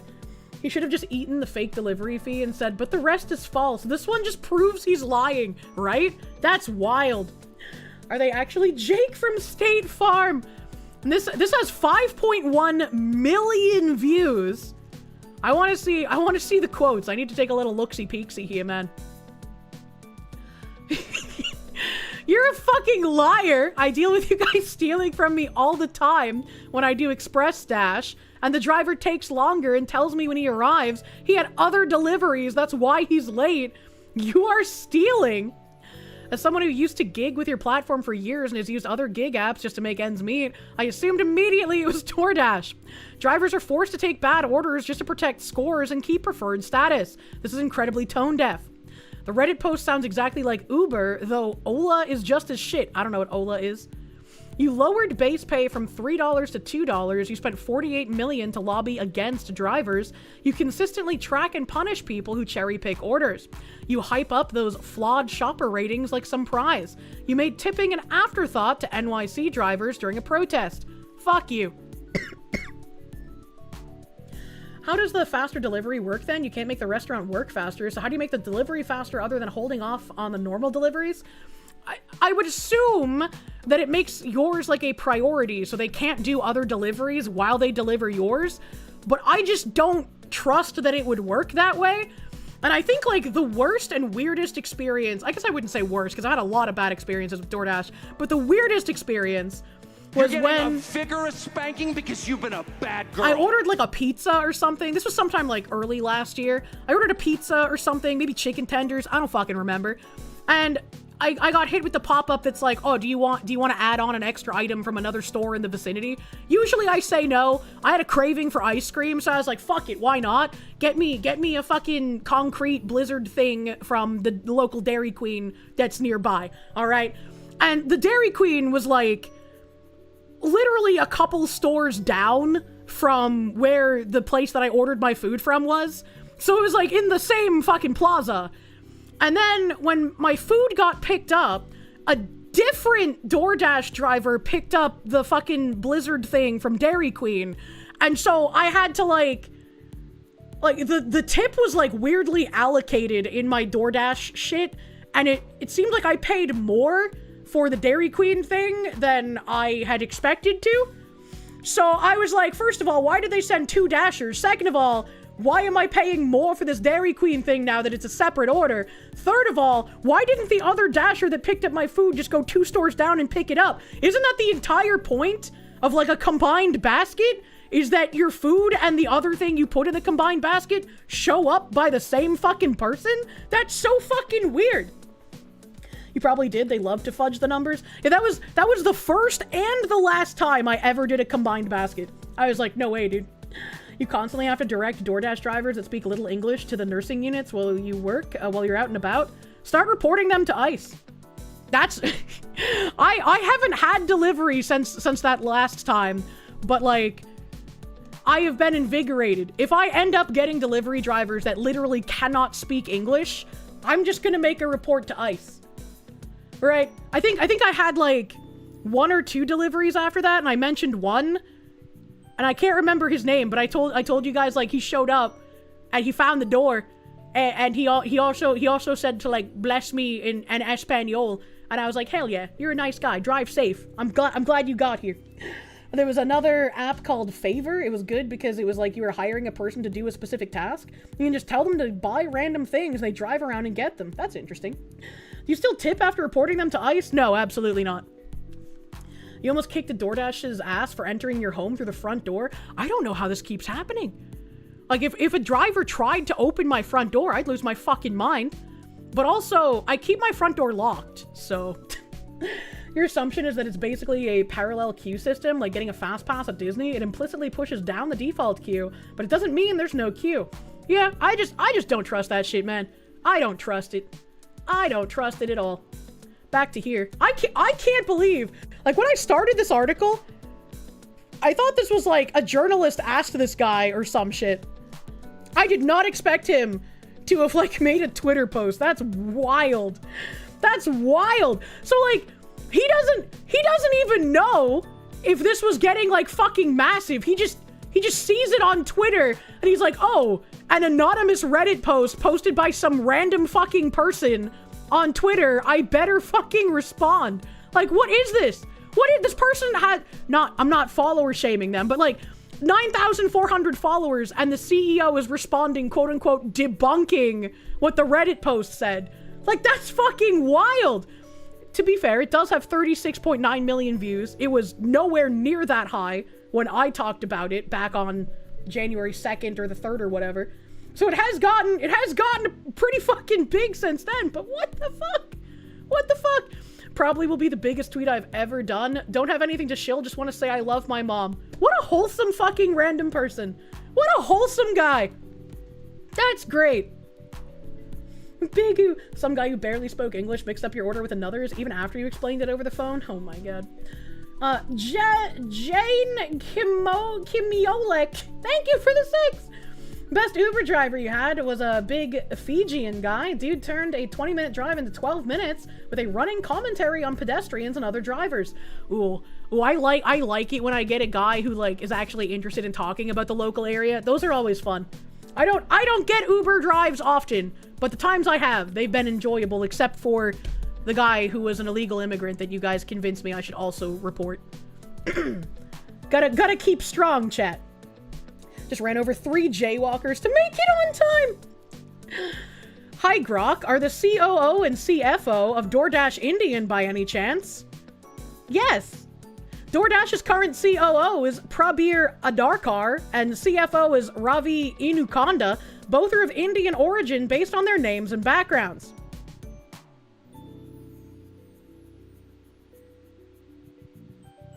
Interesting, Grokathy. It's all coming together. On DoorDash, when you have a low acceptance rate, you'll see a higher frequency of bad orders, including orders that you've already rejected, which pushes your score down even further and could end your dash, because if you reject too much, it will automatically end your dash. That seems really ridiculous. Why did you redeem? My Izzad is under attack. Zoo, worth 2.7 billion according to Forbes, continued, Dashers are not human assets, and having a metric like a desperation score is an abomination. I read that. That's basically just his post that I already read. What's described here is appalling, and if true, whoever is operating in this manner should be ashamed. Fortune contacted DoorDash for further comment. Legislation is slowly catching up to the pace at which food delivery services have taken off in recent years. For example, in California in 2026, it will now be unlawful for a food delivery platform to use tips or gratuity to offset the base pay of the person delivering the food.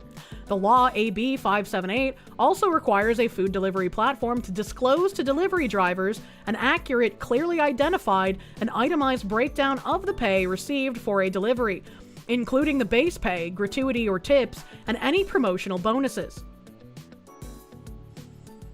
Interesting. I really hate how out of control tipping culture has gotten in America. Like, I feel like I don't know how much is good enough for a tip anymore. You know, like I'm a typical like 15-20% kind of person. I've done a couple like 25% because the person was just fucking phenomenal. I was like, you're amazing, and I kind of love you. India still has a slavery system that their government looks the other way on, so if your CEO is an Indian national, it makes sense they would apply that mentality to the entire company of treating workers like slaves. Fair point.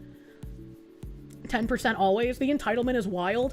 I had a friend who said that no matter what the bill is, they always tip exactly $5 every time.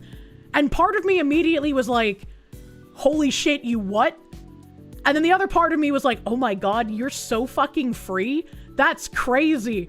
Like, imagine if I could suppress my anxiety and just, like, do something like that. I would feel bad for, like, the rest of the night. I wouldn't be able to do that. But I had a mix of, like, oh god, panic, and then also a little bit of envy. I was like, I'm envious. You're so free, brother.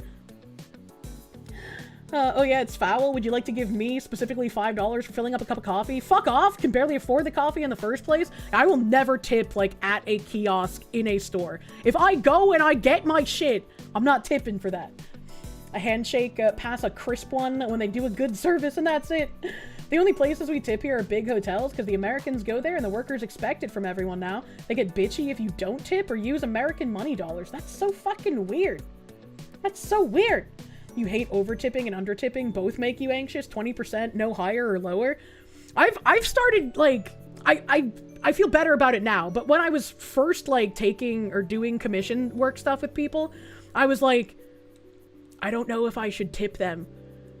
Is it, like, expected? And, like, sometimes I tip artists, like, very well. If there's someone I order art from frequently, I feel like, okay, well, I don't need to tip because I'm giving you recurring business on a regular basis. Same with, like, massage therapists, right? Like, I'll tip them if I don't know if I'm gonna stick with them long term. But if I'm with them long term, I will just pay them what I owe instead of tipping them every time. Because it's like, I'm giving you, like, a regular income now, basically. A Haagen-Dazs in Queens asks for gratuity when you order at the counter. What the fuck?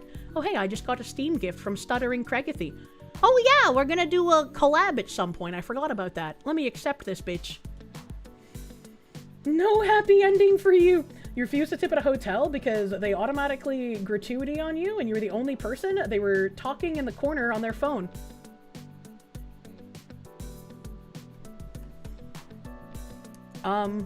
So... are you supposed to tip at hotels? I don't think I've ever tipped at a hotel. Like, when I stayed at the Conrad in Los Angeles, they had, like, it was valet parking. So, like, you couldn't park your car without a valet. And so there would be a person that valets it, you know, on the morning shift and then an afternoon shift and then a night shift. And so it was like, do you tip every time they take your car out and every time they put it back? Cause that's gonna fucking add up, brother, man. And so, like, the first day there, I hadn't tipped the valet because I didn't know I was supposed to. And so after that, I was, like, really fucking anxious being told that I should be tipping the valet. And I was like, well, I guess we tip when they bring the car out in the morning, but not, like, when they bring it back, like, when we come back. I don't know how this works. Only when they bring you the car back. That's what I eventually started doing. If a bellhop helps carry your luggage and there are gold statues in the lobby, probably, according to Home Alone 2, starring future President Donald Trump. You remember Lily talking about tipping a hotel maintenance guy when she totally clogged the toilet twice? Understandable for that one. Bartimaeus Aurelius, thank you. You pity the fool who tips Starbucks. You go to Bigby. Bigby? Jane Kimiolek, thank you for the sex. When it comes to tipping artists, you need a little extra when something gets completed ahead of schedule, whereas beyond expectations is the right thing to do if you can afford it. I'm like, I had no qualms tipping artists. I always thought that was like, oh, you finish the work, I like the work, have a tip on top of what it costs. But then I started getting invoices from artists with no ability to tip, and I was like, I don't understand if I've been doing it wrong. What's happening here? I don't know what's going on. Like, I don't know. I just get intense anxiety over that shit. Looney Lenny, thank you. Every criticism in the segment is exactly what experience while working with DoorDash. Oh, no. Really surprised none of the chatters said their tip would be, get a better job, Jesus. Pyroferno. The Pyro Inferno, man. Thank you. Thank you for the 5 gift subby bubbies, man. Thank you. Thank you. Cladex, thank you. You're an Uber guy. You're confused why peeps order 1 coffee. Yeah, I also don't get that. Like, if I'm ordering something from DoorDash, I feel like I would want to order more than just one thing. Kind of like to make it worth it.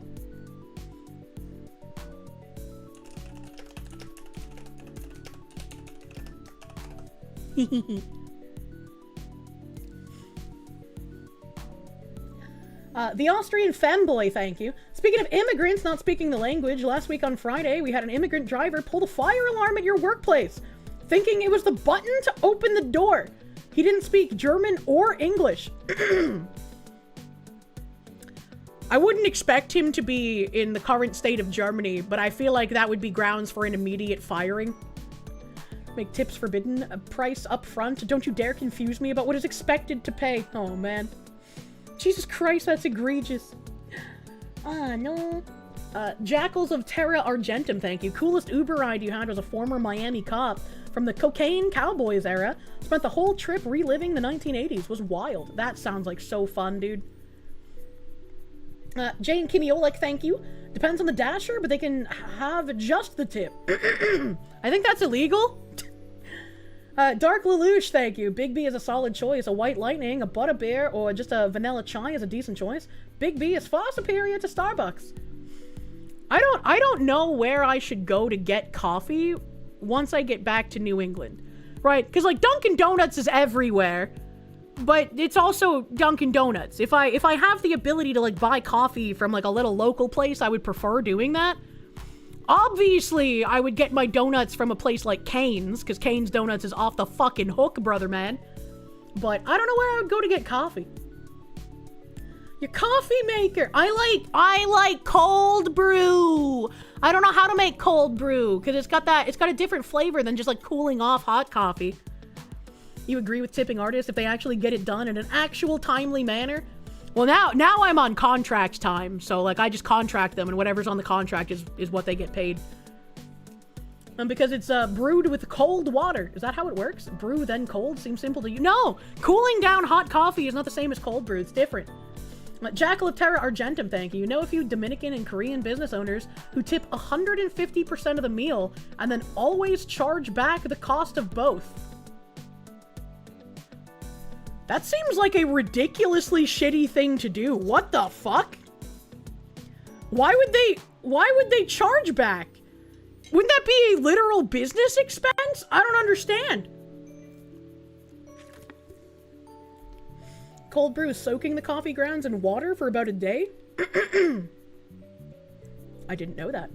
Cold brew is essentially taking fine ground espresso and soaking it in cold water for 24 hours. Gonna have to learn to make cold brew coffee. I want, like, perfectly smooth cold brew. You can use a French press coffee pour. The grounds in with cold water, put it in the fridge, let it soak, and then use the press to filter. Interesting. Get coarse coffee beans, soak the grinds in a canvas sack and water in the fridge. Do you have to buy a special kind of bean? Could I have my own bag of coffee that are specialty beans meant specifically for cold brew? Is that something I could do? Do not French press. It leaves sediment if you're looking for no sediment. I like it smooth, so probably no sediment. You can. Oh. Every cold brew you tried was insanely acidic. Yeah, I like the smooth ones, which is why I wouldn't want acidic. And I would want, like, I personally love, like, caramel flavored coffees. Not unless you finally join Phase Connect. Ain't no way, brother man. Ain't no way. You know who, thank you for the 10 months, AK Dog. They make cold brew pitches. Everything is the same like making tea. I've never made tea. B Jammin', thank you. Fox who smoker cough is a charm point. Prove you wrong, honorable chatters. It's not even a smoker cough. I don't smoke. Though I did get tempted to become a vapist because I saw blue raspberry flavored weed cartridges at a place and I was like, I fucking love me some blue raspberry, but I don't want to be a vapist, man. Considering you made cold brew using Maxwell House, then you don't see why you can't do it properly. I don't know, man. I haven't tried to make cold brew myself. I just assume it would be difficult for me to do because I'm retarded. Caramel flavored coffee is nice. So you know instant coffee is kind of ass, but you used to put it in your protein shake? Nice. Blue raspberry isn't real, but it is pretty tasty. Same. That'd be tempting. You love blue ras? Yeah, exactly. Exactly. Blar, thank you. You make cold brew coffee by putting the grounds in water, putting in the fridge for at least 22 hours, but the method you looked up uses 3 times the grounds. That's a lot. Wastelander, thank you. Kirsche coffee. Put the foxu in your mouth! Yeah. The Jackals of Terra Argentum, thank you. For those two demographics, white-collar fraud is reflexive. It's why the Dominican Republic is basically a rich version of Haiti, and South Korea would be known as the Egypt of Asia if not for Bangladesh. I had no idea about that. I don't know about all that stuff. That seems kind of strange. Unless you're literally so brain damaged you drool, you can't fuck this up. Oh, I drool a lot when I sleep. Does that count? Pagia Sphere, thank you for the 6 months. You just saw a headline that Trump is halting $10 billion in social service funding for 5 states. He is! And I have that in a tab somewhere. Even Hawking Frères, thank you. I just pay them what's on the contract, says the Foxy, as if artist she tries to hire ever deliver a product. Yeah, that's true. Yeah, that's true. I did get... I did get another message from my rigger that was in the hospital, and I don't really understand. I don't really understand what his response said. He said that he said he was sorry, obviously, and that he was going to hospitals in different cities, and despair wore down on him, and he went with 2 invasive operations. I can't remember what his condition is anymore. And he said he failed to finish the commission, and while he's trying to improve his condition and trying to work again, he said he'll gradually pay back my commission with interest, and that he can't accept otherwise. As for study, I'll try to finish the remaining parts. And I mean, I told this guy, and I think most people would take the refund, but like, I genuinely believe that he has been ill and he has been in the hospital and he has been struggling with this shit. I don't want him to pay me back. And I would feel very bad if a guy who has had, like, invasive procedures at the hospital and has struggled to pay for these things would be trying to pay me back. I just want him to finish the commission. And I was a little confused because he said he's gradually going to pay me back with interest, and then also said that he'll try to finish the remaining parts. It's like, I just want him to finish. I do not want him to be paid back. And like, I would feel bad. I would feel really bad if he tried to give me money. So when you commission someone, do you curse them? No, but maybe I should start. Boy, you sure did say Riga quickly. What do you mean? That's what they're called. Where was I? Where was I here? In my YouTubes. The Watchman, thank you. Coffee Brand Coffee has a good selection, and it's owned and operated by a fellow content creator, The Quartering. You're sure he has cold brew coffee? I mean, maybe. I don't know what kind of coffee beans I would want to try, or if you can get, like, specialty flavored beans that would still come out well for cold brew. I feel like I would have to buy a ton of different coffee beans and try it. Suppose what he means is that he'll do free work for you in the future? I mean, maybe. Again, I believe this guy with all of the, like, issues that he's had medically, so I don't want him to pay me back. I just want the thing finished, you know? Jane Kimiolek, thank you for the sex. The only time you had coffee was when you were desperate enough to mix it with Monster. You were wired like a squirrel whose nuts were stuck to a power line. Holy shit. Holy shit. He's saying he can't finish his work, so we'll pay you back with interest to make up for the time, but we'll complete the rigging as a part of his study in rigging to improve his skills. Well, see, that doesn't make any sense. That wouldn't make any sense if that's what he meant. It sounded like he's gonna try and finish to give it to me, and to be fair, he's done a lot of work on it. I'm pretty sure I showed, like, the last update that he gave me that was, like, what, that was, like, 6 months ago? 4 months ago? Something like that? Didn't the guy massively fumble his entire coffee company? He thought that thing was out of business? I have no idea. I do not have time to, like, watch a lot of stuff anymore, so I haven't watched the Quarterings videos in a long time. You don't have anything against the Quartering, but you refuse to give streamer coffee money? Everyone has their own coffee now? It's so weird. I just drink the gamer sups for now, but I also have, like, a sweet spot for coffee. Like, some coffees just taste real fucking good. You know? Cold brew your coffee with Zin packets for that extra bit of zing? No, thank you. No, thank you. Quartering gets his coffee from a woke company? Do not touch? Well, that seems kind of weird. I should try the coffee you drink. It says it's got 1105 milligrams of caffeine for 12-ounce serving. What? That seems like a lot. That seems like a lot. You know, riggers and VTuber model makers, this isn't an uncommon thing for them to want to complete incomplete projects to improve their skills.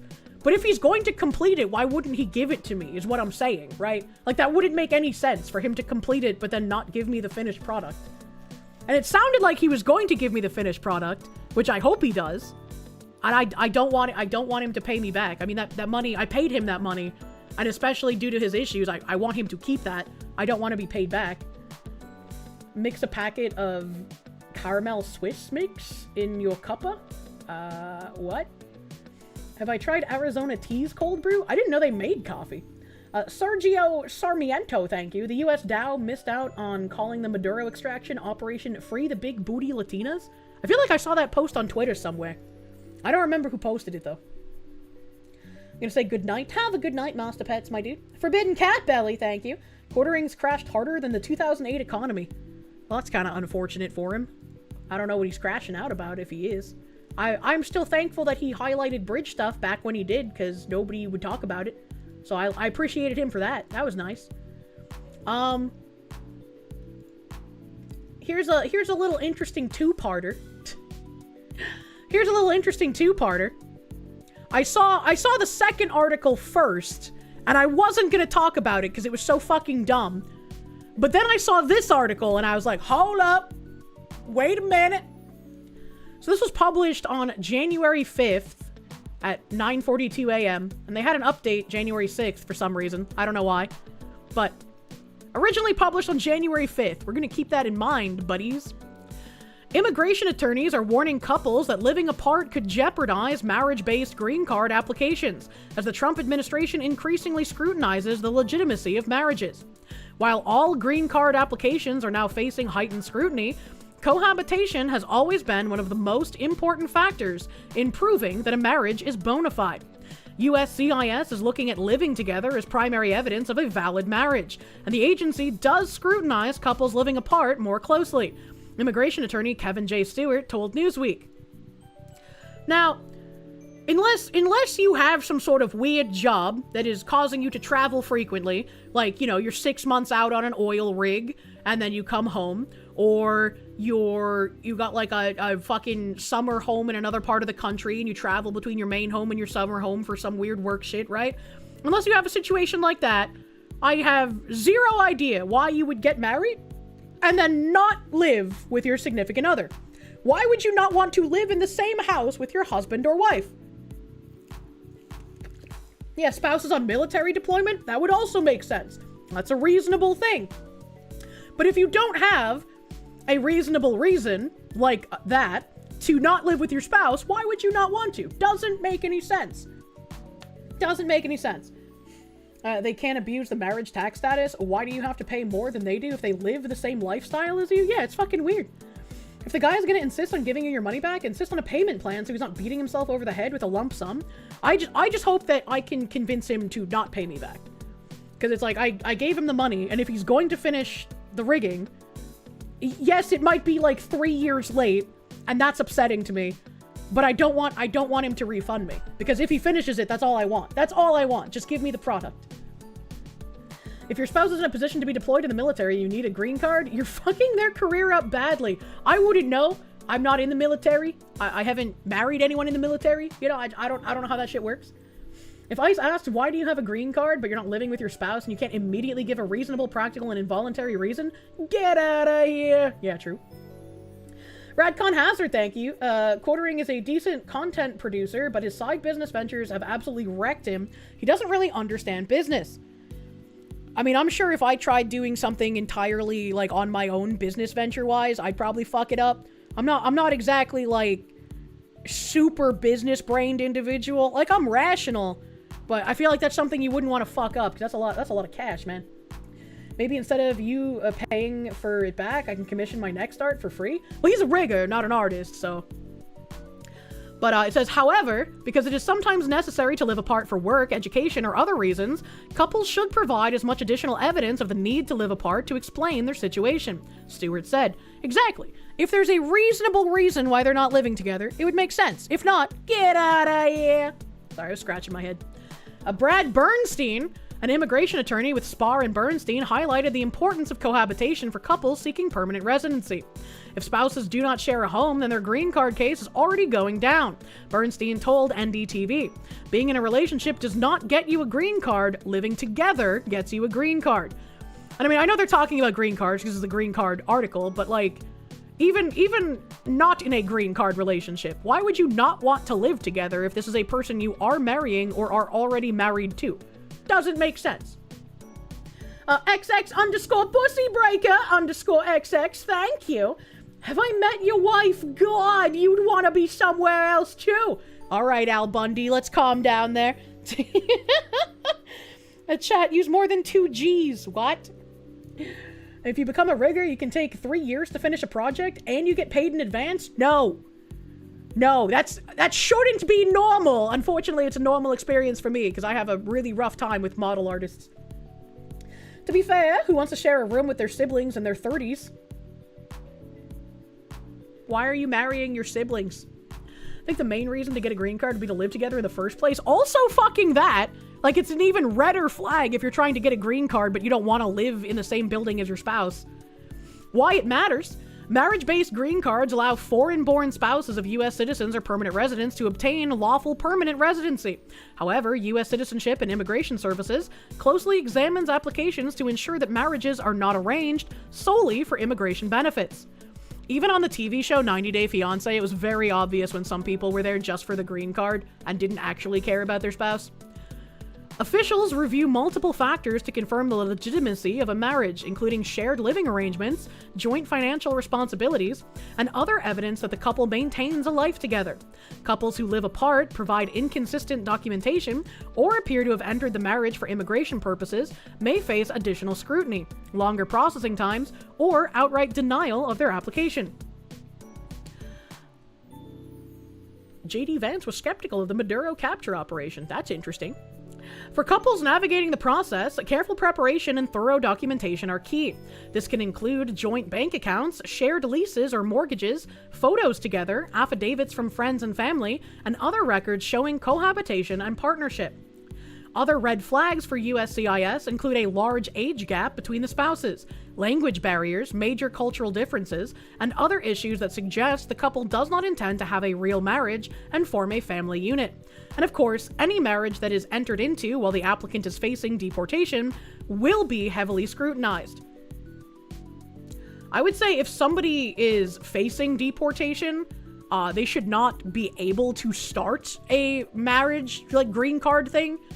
Like, they'll have to be deported and then they can try that process after which, right?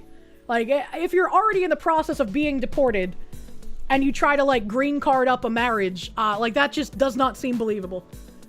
Skepticism of it is a plus, in your opinion? You should be skeptical just because it seems to have worked out. Doesn't make it a good idea. What? Oh, yeah, the Vance thing, yeah. I was just surprised to see that. I mean, it does make sense to be skeptical. I just hadn't seen that article before, so I was like, huh, interesting. The green card lottery, which shouldn't exist, there shouldn't be a lottery for fucking visas, awards up to 55,000 immigrant visas each year to individuals from countries with historically low rates of immigration to the United States.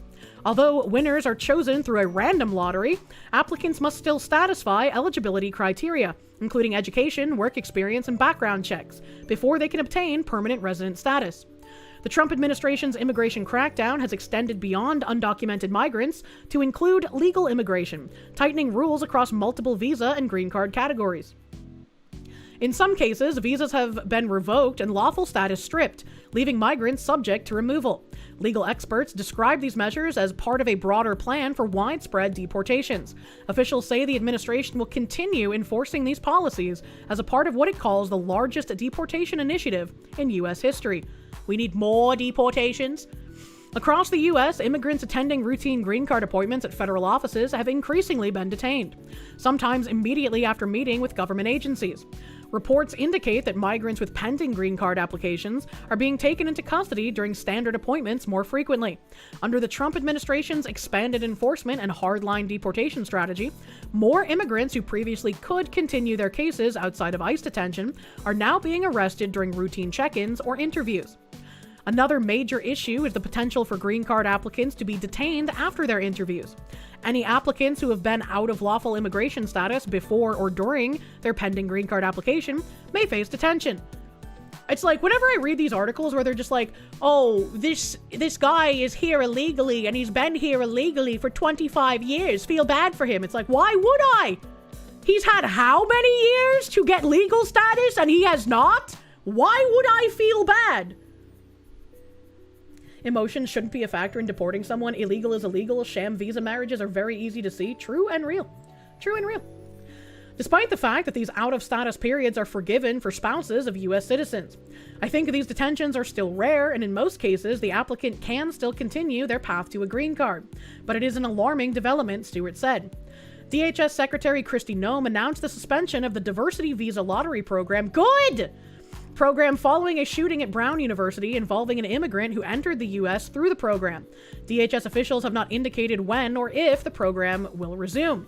I don't know what the diversity visa lottery program is, but there should be 0 visa lotteries. There should be no lotteries, no random picking of, hey, you can come to the US now. It should be all on an applicant basis without some sort of weird lottery shit involved. Article reeks of wordsmithery, true. XX_bussybreaker_XX, thank you. How is Africa historically low immigration? They filled so many boats. What the fuck? Quarter Isotope, thank you. There's a long video and stream suggestions covering Quartering's business shenanigans. Oh boy, long video? Since your New Year's resolution is to answer more DMs, did I ever get back to the Lotus Eaters and the Unsubscribe podcast? I've been DMing with Eli for Unsubscribe. I've not gotten back to Lotus Eaters. I will admit I completely forgot about emails. Lottery is we select these applicants because we receive far more than we will accept.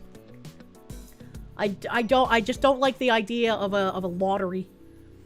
Probably isn't worth it, the quartering video. There is. The lottery is just for the spots to get in. There are more people who want to get in than the amount of people who want in. So in order to be fair, we randomly select a number of otherwise qualified applicants. I don't know about that qualified part anymore. Seeing how just like fucked up our immigration system has been for so long. Eine Moment.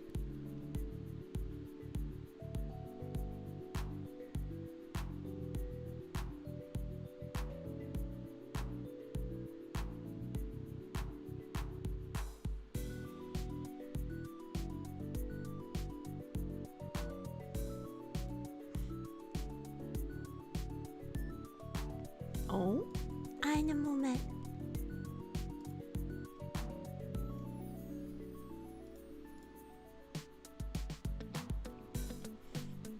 Oh my god, the quartering thing is over an hour? That's crazy! That's crazy! How is it so long? You don't like gotchas? But with immigrants! I want to collect the waifus in the video game. No. USCIS said it will review the green card status of immigrants from 19 countries in the wake of a recent attack that killed 2 National Guard members. The measures have raised concerns among legal experts and advocacy groups about possible delays or even revocations for lawful permanent residents. Meanwhile, USCIS has ramped up its focus on immigration fraud under the administration. According to the agency, more than 29,000 fraud referrals were made. That's a lot! And I'm sure they're gonna find fucking more, Jesus Christ. And over 19,300 cases were investigated, with fraud identified in approximately 65% of those cases. How do you have over 50% levels of fraud? Like, just like they shut off the fucking tap to Minnesota when it came to childcare payments, this is why people want, like, a pause on all immigration. There should absolutely just be like a no more acceptance of anything for any reason for a small period of time while we fix our fucking systems like this, man. Again, I'm someone who wants legal immigration. I want people to be able to immigrate here. I want people like the Venezuelans who are fleeing a communist dictatorship to be able to have a refuge temporarily until their country gets fucking fixed. Like, I can understand these things, and I can understand some of these reasonings. I don't understand why we allow people to fraud the system, or why we allow people to lie in order to get in, or why we allow migrants that have no documentation, no checks, no backgrounds, nothing. I don't understand why we allow that kind of shit. And close it, deport everyone. It's just insane to me. It's insane. Woman's suicidal empathy is coming through again. Do not the Venezuelans. I mean, the Venezuelans, now that the dictator is gone, I mean, obviously they might not want to go back like literally today, but they should be able to go back once the new government is in place, right? They should be like, I took refuge here. It's been great. I want to go back and help build up the country that I love again, right? Right? used to think like me, but you're tired, end it all for 20 years unless you're a goddamn rocket scientist. I mean, we did close it down for like over 10 years back in the early 1900s, didn't we? That's still a small period of time, all things considered. Working on your own private semi-dark anime, but your hands are kind of fucked right now. I need to find an AI that can make it a reality. You wonder if that would be deemed heretical? I have no idea. It's 69% of cases that ICE thought were fraud, so if ICE looked and said this is clearly legit, it doesn't get added to the total. Of the 29,000 cases that ICE suspected of being fraud, 69% were found to be fraud. Of the cases not suspected to be fraud, that's not even counted in the statistic. I have no idea what the fuck you just said, but also, it's 19,300 cases. So in the 19,300 cases, there was 65% of those cases. USCIS also reported conducting more than 6,500 site visas and completing over 19,500 social media checks as a part of its fraud detection efforts, which I'm glad they're doing this. There were a lot of people upset about the social media checks, but I think that's a very good thing to add. And as someone who did fraud investigations for insurance, they catalog all of your social media. So if we're cataloging people's social media for fraud investigations for insurance claims, why the fuck would we not be doing it for immigration? It wouldn't make any sense. We really don't need immigrants, period. We have all the talent we need here and should develop it instead. I definitely agree with you. I think we should have a level of immigration that Japan has basically had. I think that would be a decent model to build off of. 29k referrals, 19 got investigated, 65% of those were fraud. Yeah, that's what I said. The 19,000 cases were investigated. Of those, 65% were fraudulent.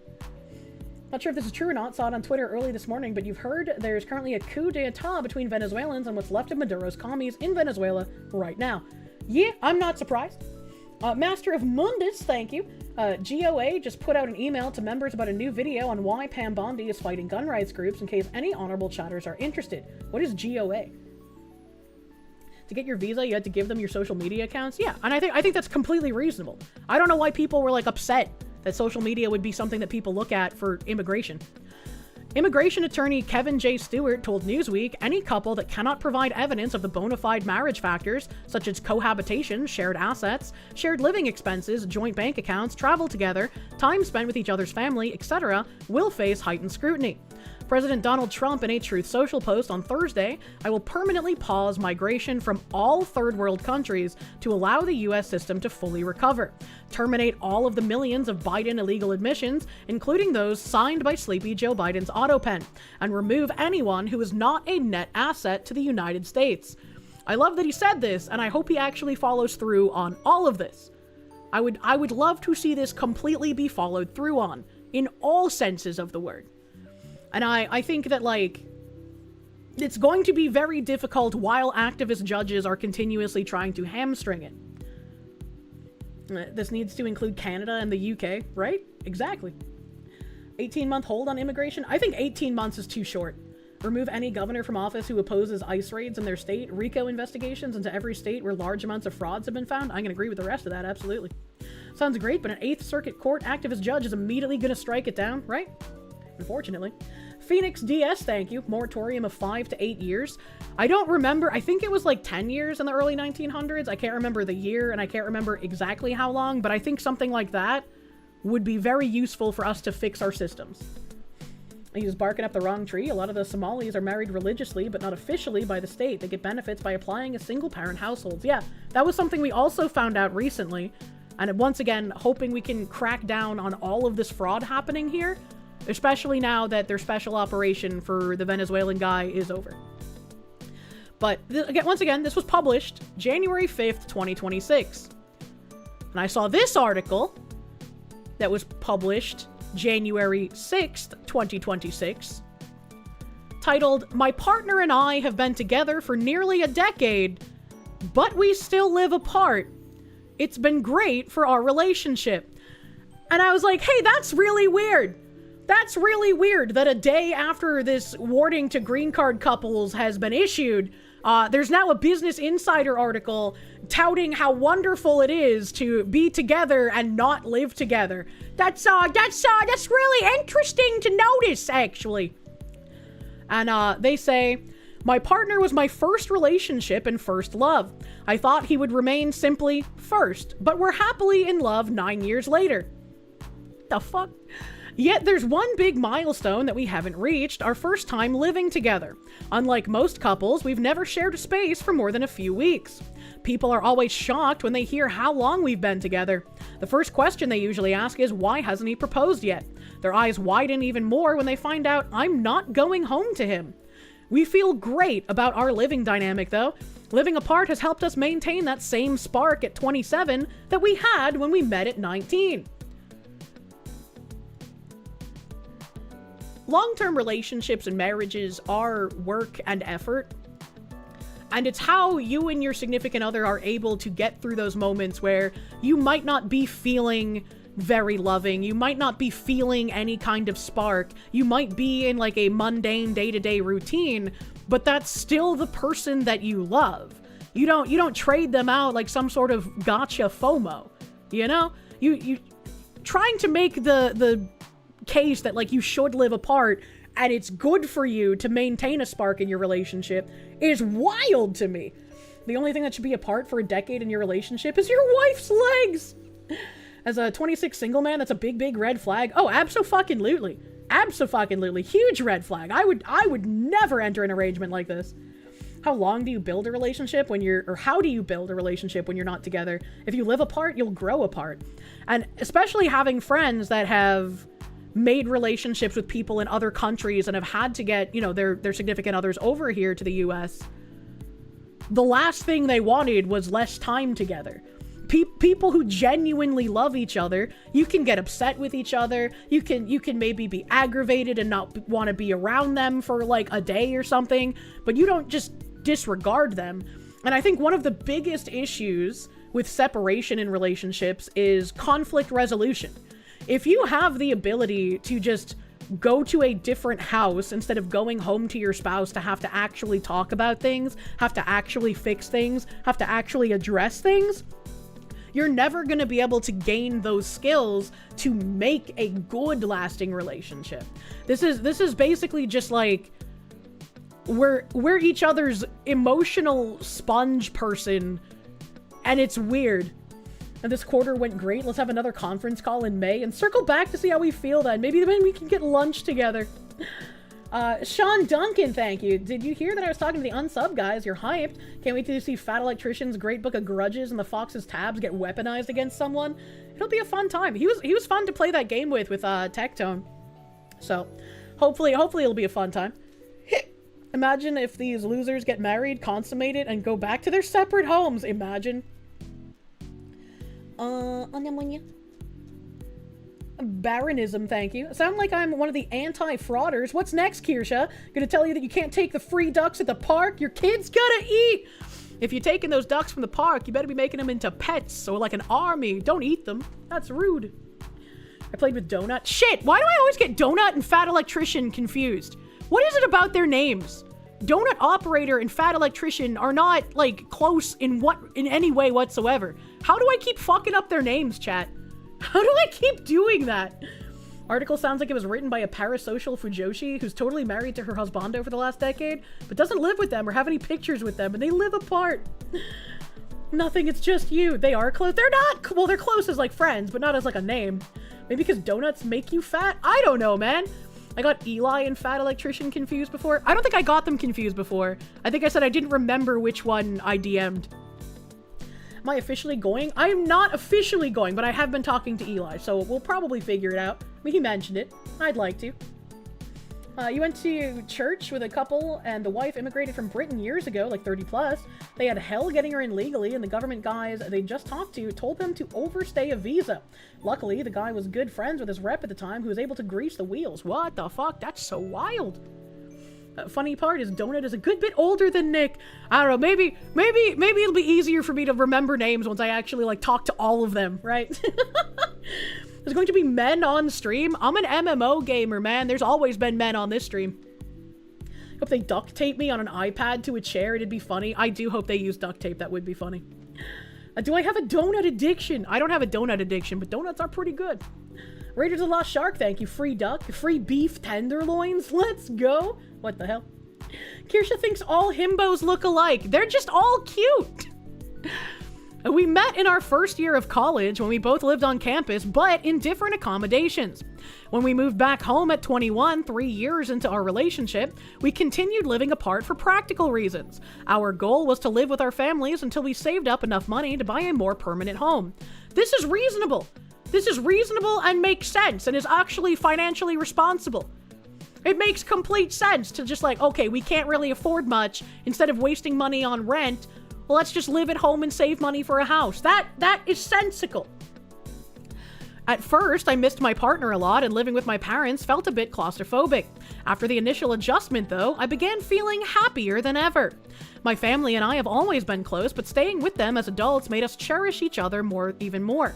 The dynamic started to feel great for my romantic relationship, too. We realized that living apart helped us date with more intention. Is this like some low IQ shit where, like, if I see you every day, I'm not gonna want to actively do things with you? Like, what the fuck am I reading?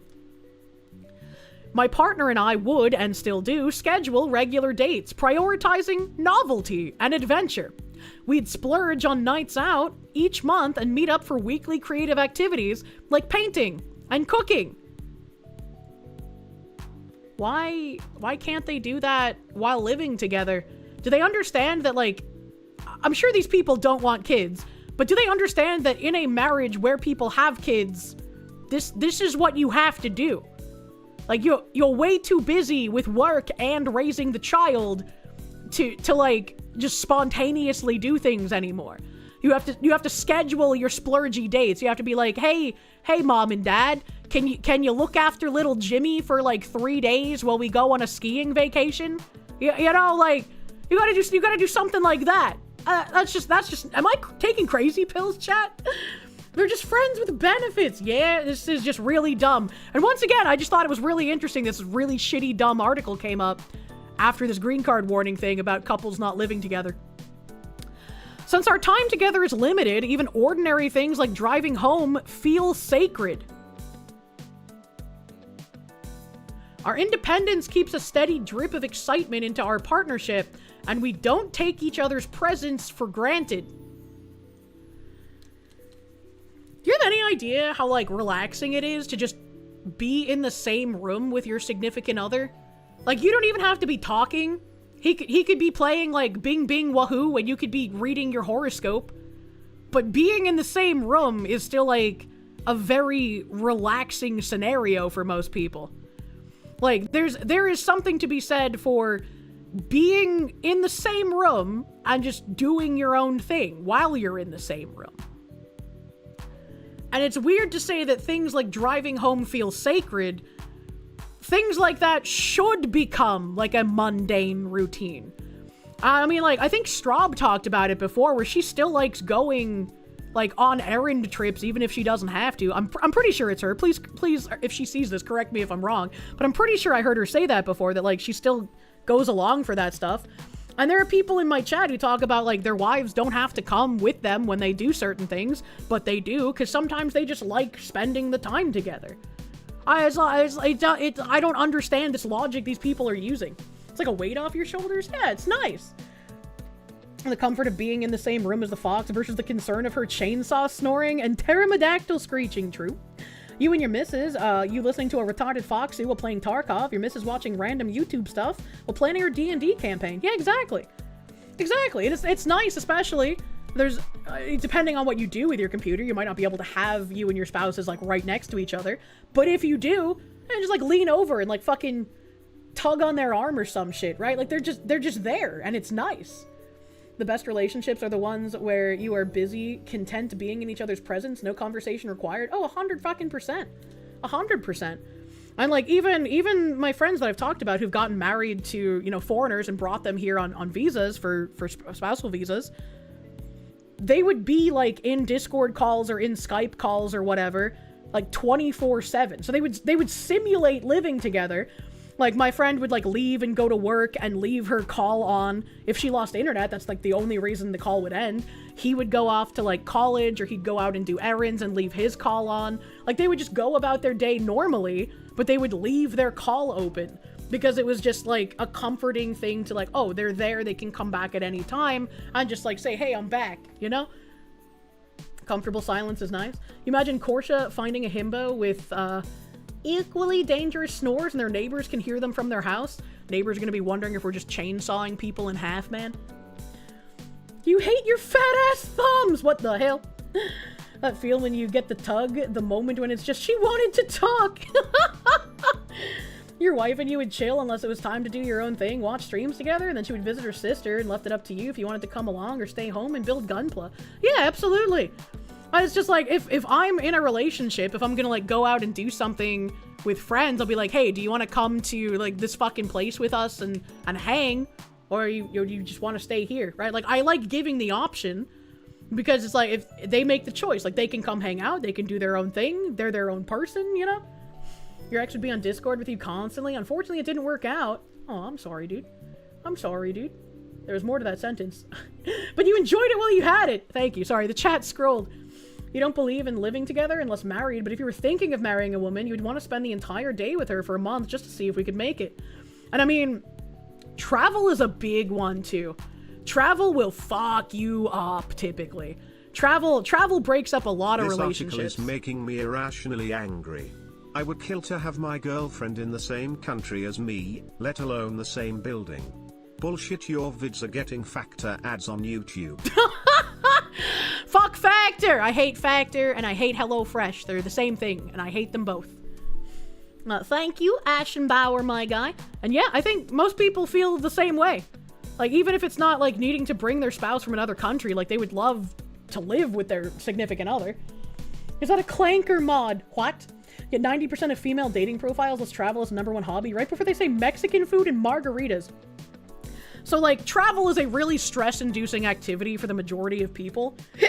And so if you have someone that you're dating, obviously for the long term, and you guys book a trip together, this is like an ultimate test of if you can survive together. So it's like, you'll be able to see each other in stressful situations, how you guys handle it, how you might support each other, how you might get through, like, if a rental car gets, like, fucked up, if your flight gets delayed, if a baggage goes missing, right? Like, sometimes things go off without a hitch, but people still have anxieties about traveling, right? But you get to see people in a very non-standard situation for the first time. And it makes or breaks quite a few relationships. It's always interesting to hear. Funny, you saw HelloFresh gift cards when Christmas shopping and you thought of me? I'm so glad my email is not getting harassed by HelloFresh sponsor offers anymore, man. Buy a Dakimakura and you'll never have that problem. What the heck? The only tests you're interested in are from school? I don't know what the fuck you're talking about. Traveling isn't like I'm going to test him and see how he does going on a trip to the Caribbean. It's like, obviously, it's a trip that you want to go on with someone. You want to spend that time with them. You want to have that experience with them of a vacation. It's not a test inherently, but it will test your relationship just by existing. Sometimes a test isn't nefarious. It just comes as part of living your fucking life, you know? Here's the best inverse sponsorship for HelloFresh. True and real. True and real. For a lot of women, it is a test. That's fucking stupid. You don't book a vacation specifically to test someone. That is literally retard IQ. I'm taking you on an action-packed trip to Detroit. Pack your shit! Not a test, but something that tests inherently? Yeah. A rage bait the fox woman. No! That's it. Kirsche gets the bed today. You get the coach. Hold on. No one's fucking a coach. Travel is a standardized test, normally not a mind game one. Yeah, it's just like a normal, just a normal life thing. Tim Waltz IQ! If you go on a vacation with someone and they're actively making it more stressful, you think you're done there? Yeah, and I mean, that would be different for different people, right? It really depends on what you guys would want to do. I'm pretty loosey-goosey when it comes to vacations. Like, I like having some things planned. I like having a goal for when I go somewhere, right? I wouldn't want to, like, hey, I'm coming to you, Kirsche, at 8 p.m. I booked us a trip to... Where's something I can name that's not like a hellhole? Chat, give me a destination people love going. Hoboken, New Jersey. I already said the Caribbean. I can't use that again. The Bahamas. That's the Caribbean. Japan. Yeah, let's go. Kirsche, I booked us a trip to Japan. Our flight leaves in 10 hours. Let's get packing and go. I'd probably panic out of my fucking mind. I'd be like, I have work to do. I have streams. I have appointments. You can't just spur of the moment. We're leaving to Japan in the morning. As much as I'd love to go, this needs some planning. Right, this needs some planning. I'd be like, how much did it cost? Spicy like, what is going raid. on? What the hell is this spicy cat raid? Phase 0, thank you for the raid. Welcome, Raiders. Don't women love spontaneity? I don't know, not this woman. I'm fucking autistic. I need routine. I need schedule. I need no surprises. I hate surprises. If you go on vacation to Detroit, make sure to pack extra ammo for the Vector. Oh, hey, best luck to you. Sorry it didn't work out. Like, some people like the spontaneity, and some people would enjoy that situation that I just said. But if I was dating someone and they sprung that on me, I would not appreciate it.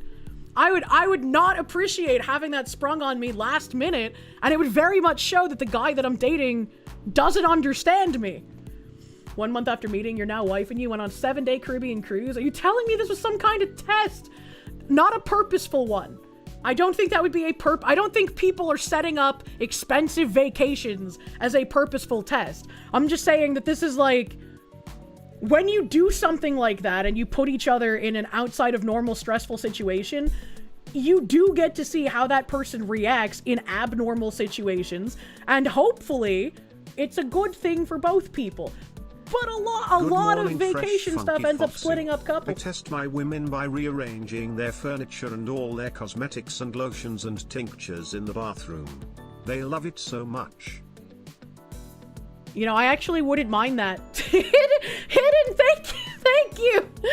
I wouldn't mind if I came home and my himbo was like, I built you a special shelf in the walk-in closet for all of your lotions and shit. And I went in there and he had them like organized in some specific way. I would probably just bone him right there, dude. Like, I would be so fucking ecstatic. Don't worry about the cost. I got it. I've already gotten a data package for your phone, and I have packed up a streaming computer, and our hotel has a separate room you can stream from, as well as an IRL rig. I think if that followed up I did this spontaneously, I would like break down, but in a good way. Like, I wouldn't know what to say. I would just be like, holy shit, how did you think through so much stuff? How did you organize all of this? I would be impressively stunned if it was like that in-depth planning and he managed to keep it secret for so long to make it seem like a spontaneous thing. That'd be crazy. That'd be crazy. Kirsche needs prep time. I would still probably vomit from anxiety because I'm not used to doing things abnormal and very on the fly like that. Time for a surprise vacation to Chicago. Bought us a vacation home. It was only $1,000, so we can go whenever we want. What the fuck? A dude named John, thank you. The Gota Canal in Sweden is a popular trip for couples with a boat. It is nicknamed the Divorce Canal. Why is that the nickname? I booked us an all-expense-paid trip to Jubbaland. I thought we didn't do human hunting as an activity anymore. I thought they outlawed going to foreign countries to participate in military activity. Your now wife used to take trips to Anime Boston every year. God, I miss going to Anime Boston, dude. Anime Boston and PAX were always so much fucking fun. The really crazy part is that he got you a passport already. How would he do that? You surprised your wife by changing the light bulb in your ceiling to a smart light that does color changes and stuff, and she really likes it. I also really like those smart light bulbs. They're pretty fucking pricey, but they're fucking cute. I love them. Feels bad, man. Kirsche doesn't want to spend $150 a night at the best motel in Kenya. I do not. I mean, you can go to Russia and pay to hunt pirates. What the fuck? You give her a one-way secret trip to the Bermuda Triangle. I mean, if Atlantis existed, I'd love to go. And back to this article. 6 years into our relationship, we were almost ready to move in together. Then my family life abruptly changed and our circumstances shifted again. Losing my dad reshaped my priorities. What? When my dad unexpectedly died 4 years after I moved back home, I had a new perspective on my choice to live with my parents after college.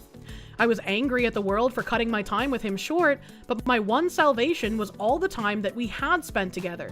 If I had moved out after college like I originally wanted, I never would have had these extra 4 years with my dad. I think this is a little weird. Like, I lived in Georgia for quite a few years away from my family, and I definitely want to move back. I wouldn't want to move in with them, but I definitely want to move back to their area. And if you want to spend time with your family, there's nothing that says you can't live near them. So I don't really understand this mentality.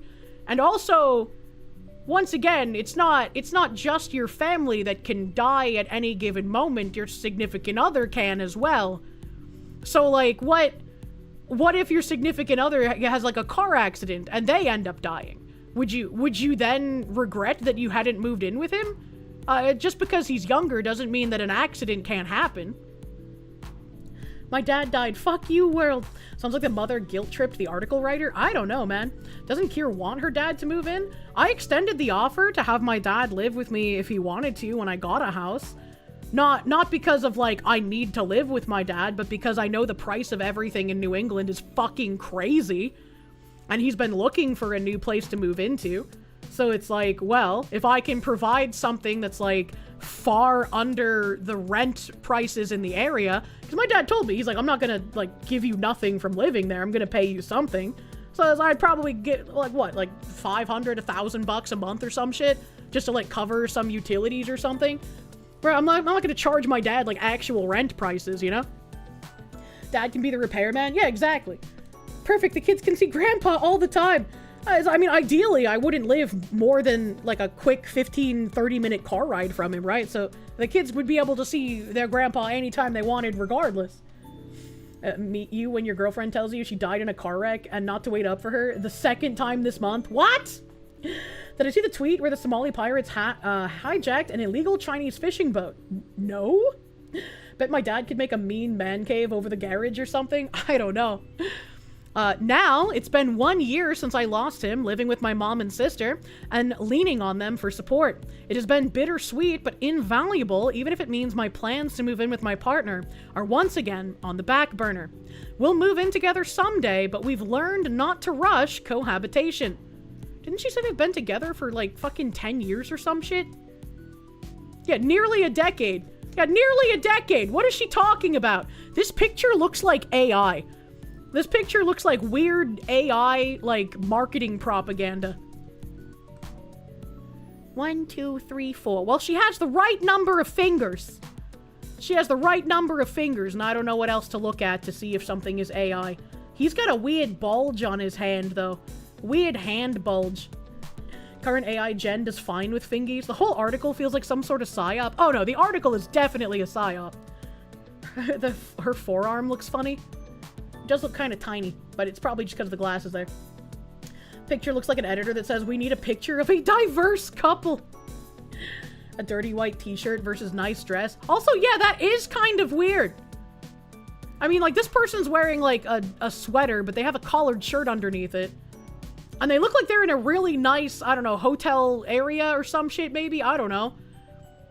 But he's, like, in a white t-shirt and what looks like some sort of, like, not khaki material, but, like, not jeans either. And then she's in, like, a dressy dress. I don't know, that feels a little weird to me. Why does that flower pointing to the camera look like a tenga? Are you okay? Do you need to, like, take a 10-minute break from stream and, like, go bust one out or something in your shower? You okay, guy? It's probably a really expensive Hilfiger shirt that passes for a dress shirt. I wouldn't spend a lot of money on just a blank white t-shirt, man. He needs some of the kitty honey. True. Now, I've finally saved up enough to buy a home, but I'm still not sure if it'll be the place I share with my partner.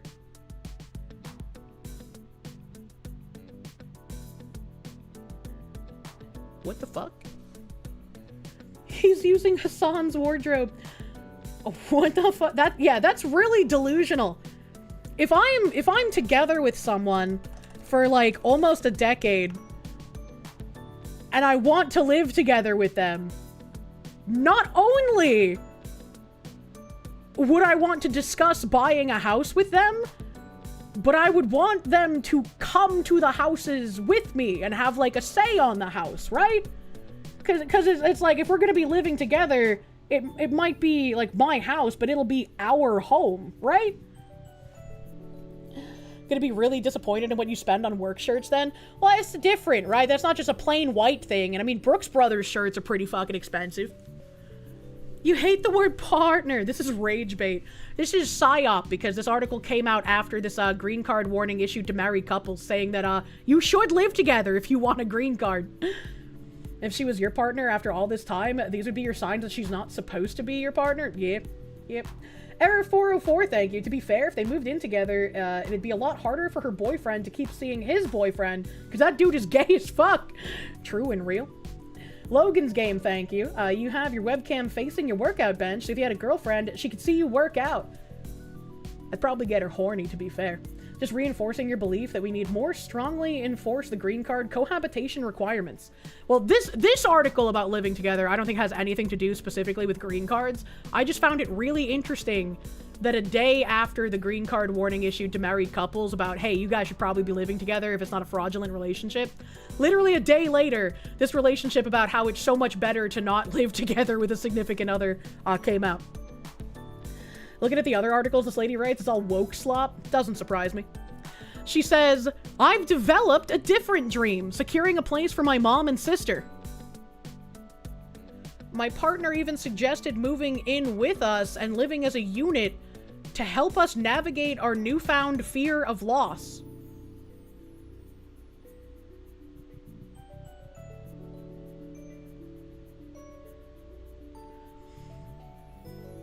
I could understand if you had enough money to buy yourself a home and your mother a home. That makes sense. A lot of streamers do that once they start making the buku bucks, right? But I think you should focus on yourself first, buy a home for you and your significant other, and then a home for your mom and sister. I don't think I've seen, like, the mother-daughter way too intertwined like this. Usually it's like mother-son. Brother's got family cucked by her family? I don't fucking know, man. What are the odds it's 100% made up? Probably pretty high. Some may say we're delaying the inevitable, or that we can't know if we'll last if we don't live together. To that, I always say that cohabiting doesn't fit our lives yet. Life is as full of uncertainties as it is short. I found this out the hard way with my father. Does she not, like, it makes me angry that she doesn't seem to understand or doesn't seem to care that her significant other can also just die at any time, right? Like, what? It's usually mom, son, and father, daughter. Yeah, absolutely. Is Kirsche reading an Indian sloppa propaganda article? I preface this with I'm pretty sure it is sloppa propaganda, specifically because of this green card article I read before it. Not only are we grateful to have nice places to live with our families as we wait for the right time to move in together, but by letting go of expectations, we're still in the honeymoon stage, almost a decade into our relationship. That's not good. That's not a good thing, and that's not something you should strive for either. You need to become comfortable with your significant other. That comfortability is a good thing. What a waste of a decade. Crapper, get off the pot. One day we plan to live together, get married, and start a family. For now, though, we're building a partnership that keeps us close to both each other and the people we love. And once again, like other people are saying, this is a sloppa article. I was not originally going to read this because I was like, this is 100% propaganda. This is retarded, and no individual should look at this and think it's a good thing to do. But then I found this green card article, and I was like, hold up, that's suspicious. That's suspicious. And then I looked at the dates, and the green card article about how married couples should be living together was on January 5th, and this propaganda article was on January 6th. If they can normalize, similar to how people try to normalize like polyamory and nonsense, if if they can normalize being in a long-term relationship without living together, then that becomes one less accurate fraud check for the green card stuff. If Kirsch's mom was listening to this, you'd let your father live with you over me? What did I do to deserve this specifically? Oh my god. Suspicious? What do you mean you lost the baby? Go find it! What the fuck? It's also possible that it's an oppositional article by someone with TDS. You know? You know? Again, probably not true, but wouldn't this be funny if the propaganda is made to keep the fake green card couples apart to make them easier targets for ICE? I definitely don't think it's swinging in that direction. Definitely think this is someone who would support the living apart kind of thing. I don't even know how realistic, like, that relationship is, or if they just made it the fuck up for the sake of propagandizing people. Maybe she just AI'd a boyfriend in a picture, like the based men with the waifu couple photos. I love when Tectone posts the picture with an anime waifu. It gets so many people, like, angry for just unknown reasons to me, and I like it. I'm warning you. Hold on, I got a bunch of messages. Holy shit. What the fuck? Okay. I'm warning you. Don't need to care about that. When you find a wife, you don't care if we have to live off of ramen noodles in a van down by the river. You will make it work. There are a few circumstances where being separated indefinitely would be acceptable. Yeah, I mean, again, like, people brought up, like, military deployments. I brought up, like, working on something like an oil rig where you're gone for, like, 6 months at a time or some shit. There are reasonable scenarios where you would be apart for a chunk of time. But that is not what that article was talking about. Speaking of things not being acceptable, I have always said that I love Wegmans. Wegmans was a fucking fantastic grocery store. I haven't been to one in a very long time, and the last one I went to was in Pennsylvania. I don't know how many of them have possibly been built in New England at this time. I know that they were talking about building one somewhere in Massachusetts at some time when I, like, first left to Georgia. You'd love to live in a van down by the river? You miss Wegmans? Oh. You take care of your parents, you're very upfront in your relationships. If we move in together, it means all four of us. I mean, that makes sense if you're a caretaker for your parents, right? That's just part of what comes with you in a relationship. But that's not a normal scenario for most people, right? Working on an oil rig for 6 months is a thing, but you better believe when you get back, we're spending a month in bed. Yeah, pretty fucking much. Your brother met a girl from Chile online a few months ago. She's been at your house for a month now. She's supposed to be here for another month or two. Both you and the younger sister both think they don't vibe well together, but only time will tell. Yeah, I mean, it can be weird to adjust, especially if, like, some people are really icy normally to just people in general, but with their significant other, they turn into, like, a big sloppy teddy bear, right? Your hometown invented Wegmans, you miss it so much. Well, popular grocery store chain uses biometric surveillance on shoppers, raising privacy concerns. A viral door notice reveals Wegmans collects face scans and voice prints of customers in some stores, which is kind of fucking wild. Why would they do that? A viral post highlighting biometric surveillance at a Wegmans grocery store in New York City is sparking reviewed privacy concerns. And see, I'm torn on this, because now that it's in New York City, I'm like, I don't want stores recording my face, and I definitely don't want stores recording my voice. However, if they're in, like, this super fucking high crime area, especially where police officers either don't bother arresting the criminals, or if they do, they just get released by the DA anyway, this might be the only way to have these kinds of stores in those kinds of areas. They voted for this. Give Wegmans your blood to become a verified shopper. Isn't Wegmans the company that said they would pull out if Mamdani got elected? I have no idea. I have no idea if they did or not. Fun fact, Chris Farley wasn't supposed to fall on the table. He just tripped and fell. Everyone's reaction you see is genuine. Aw, I miss Chris Farley, dude. If they're scanning your face and recording your voice, then they're doing that so that they can do targeted ads at specific individuals. Also, some stores have been busted for adjusting prices per customer. Yeah, I've been talking about that for ages because part of Bridge's plan was to have equitable pricing and equitable product availability. So, does not surprise me at all. Imagine doing all of this 1984 shit and then just releasing all of the adjusted affected individuals anyways. Yeah. It's like, I can understand why a store might want to do this because crime is just allowed to happen. I still don't like it. And I still wouldn't want to go to a place that had that stuff. Because it makes me uncomfortable, and also that equitable pricing nonsense. I don't want to deal with that either. Hot take, if you're married, you really should be living together. Damn, someone lynch that guy. It's crazy that could be a hot take in current year. Did you see the 7-Eleven that had face recognition to get in Portland? No, that's fucking disgusting. What? Again, it makes sense in a crime-ridden hellhole like Portland, but I still don't like it. Shoot that guy. Did I see the poor man that got arrested over a faulty AI gave recognition and ended up in jail getting the struggle snuggle and is suing everybody?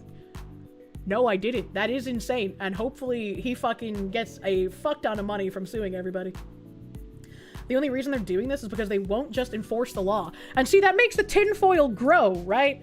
The tinfoil grows because you have all these activist judges and activist DAs and police who are doing nothing, just releasing criminals time and time and time again. And these stores who are being told by Bridge to do stuff with equitable pricing and equitable product availability, and they also want to do more targeted advertising towards people. So what better excuse to use than, oh, we're in a crime-ridden hellhole, we have to have facial recognition, we have to record your voice, we have to do these pricing differentials because look at our poor store in this crime-ridden shit place. It's like, it just seems like it gives them more of an excuse to do these things that have really bad connotation and really fucking bad outcome. But then again, you can look at it and be like, but the crime. And like, that bothers me, and it's like an internal struggle in my brain. You're going to need sauce on the struggle snuggle story. XX_bussybreaker_XX, thank you. Cyberpunk 2077, here we go. I don't want it. Biometric identifier information collected at this location, a sign attached to the door of a Wegmans reads, Wegmans Food Market Incorporated collects, retains, converts, stores, or shares customers' biometric identifier information, which may include facial recognition, eye scans, and voice prints. Why is the grocery store collecting eye scans and voice prints? Like, this goes well beyond anything they should need for any kind of, like, crime happening.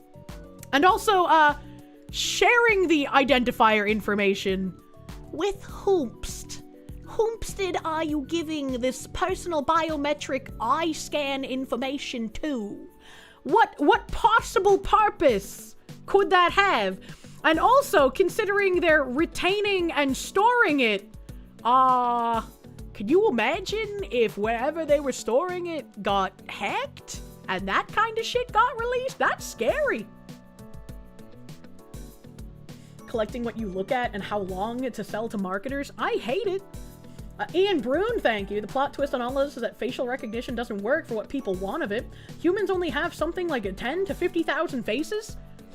I mean, I said that if I get a security system on my house in the future, the security system is going to have facial recognition on it, because if you're coming to my property, if you're coming here to do bad things, I'm not going to care about your privacy. I don't care about that. I care about knowing who the fuck is trying to do bad things to me. Wear sunglasses when shopping? I guess you have to wear sunglasses. Oh my god. What if part of this is like, the smart glasses can sell, like, eye scan collection blocking technology, kind of like the RFID blocking stuff on wallets? Oh no, brother man. They have super safe security. Just ask Discord 15 minutes after bending over the Kirsche Starmer. You're extremely libertarian leaning, but goddamn, you want to see some fucking legislation blocking companies from collecting and selling consumer information? Yup. Stop giving them ideas! I'm sure if I just thought of it now, they already had the idea, man. The databases have to be built somehow. Thanks, I hate it. This level of overkill security at a grocery store? Do they sell beanstalk seeds that grow into the sky? Yeah, you really have to ask, like, why? That already exists. IR blocking glasses are fairly common. What the fuck? There's a Dazzle sticker that fucks with biometric scanning tech. This shit's gonna fly off the shelves now. Even Hawkenfrares, thank you. If we have to live in a cyberpunk world, can it at least be Shadowrun? At least magic, elves, and dragons will be some kind of trade-off.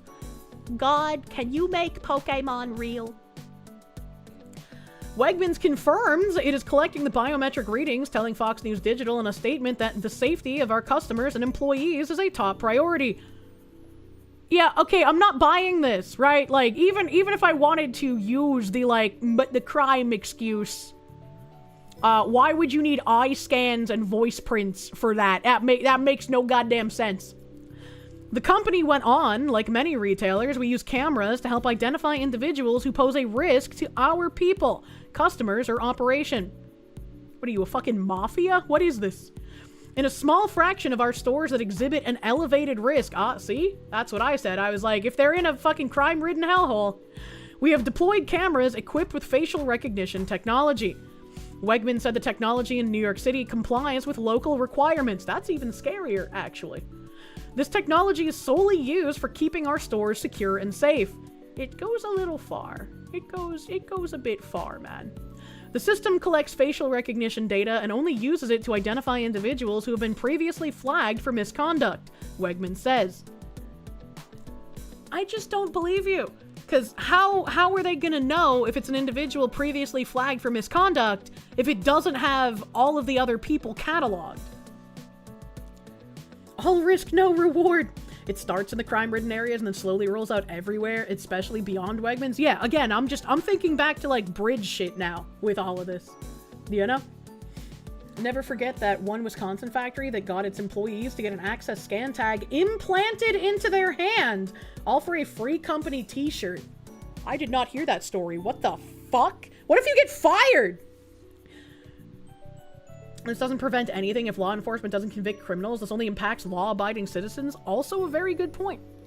The Rochester, New York-based grocery chain said it retains images and videos of shoppers for as long as necessary for security purposes, before disposing of them.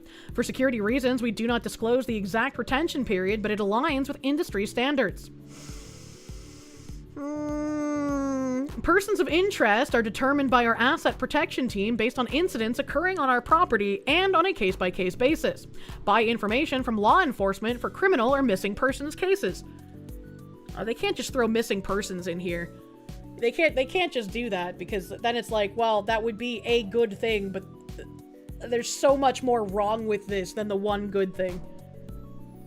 Wegman says it does not share biometric data with any third party. But like up here it said the fucking pneumonia. Where'd it go?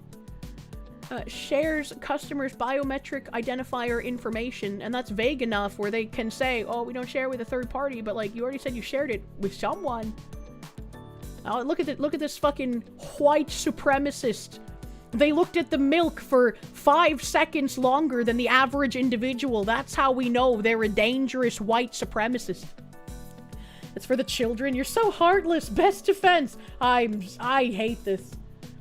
Ligatus optiox narbonisil. What? Thank you. You're a far-right Wegmans ultra-nationalist, and they're allowed to do this. Hail Wegmans, pride of upstate New York. What did he mean by this? Like you said, maybe the Amish have it right with being off the grid and living off the land, right? Internet Zen Master, thank you. Industry standards, translation, around 5 years, standard retention laws for legal issues. Unless they don't want to get caught, in which case, whoops, something malfunctioned and all of it's gone. Facial recognition technology serves as one investigative lead for us. We never base our decisions on a single lead alone, the statement concluded. Our goal is simple, to keep our stores safe and secure. It is unclear how many stores are using facial recognition technology. Wegmans has more than 100 stores in 9 states: Connecticut, Delaware, Maryland, Massachusetts. Okay, so they did end up building them there. New Jersey, New York, North Carolina, Pennsylvania, and Virginia, plus Washington, D.C., according to its website.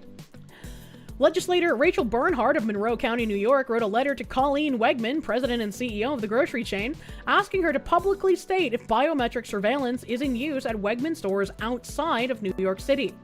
Reporting on Wegmans NYC locations has made clear that biometric surveillance, including facial recognition, is operating in grocery stores where customers have no practical opportunity to provide informed consent or meaningfully opt out, Bernhardt wrote in part in her January 4th letter. Without explicit binding limits, assurances that biometric data is used only for security are insufficient, particularly given growing law enforcement and federal immigration reliance on third-party data sources. That's interesting that her reasoning for being against Wegmans using this is to protect illegals. She's just like that. You can't just say you're using it for security now that we live in a world where illegal aliens are actually getting deported. What a fucking cunt. I was about to be like, I'm glad a politician is saying something about this. I'm glad.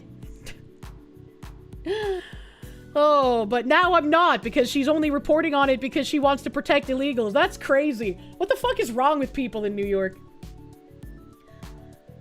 Be jammin', thank you. Wegmans is really kind of bougie. It's kind of the place you wouldn't see folks suffering from socioeconomic factors, if you get your meaning. I have been to a Wegmans in Pennsylvania, and it was a really fucking nice place. Their sandwiches were really fucking good. Like, you know, Wegmans had really nice place. I would have loved to go to a Wegmans again, but I really don't like all of this biometric collection. Bitch, don't make me want to agree with this kind of surveillance shit. Yeah, that's what I'm saying.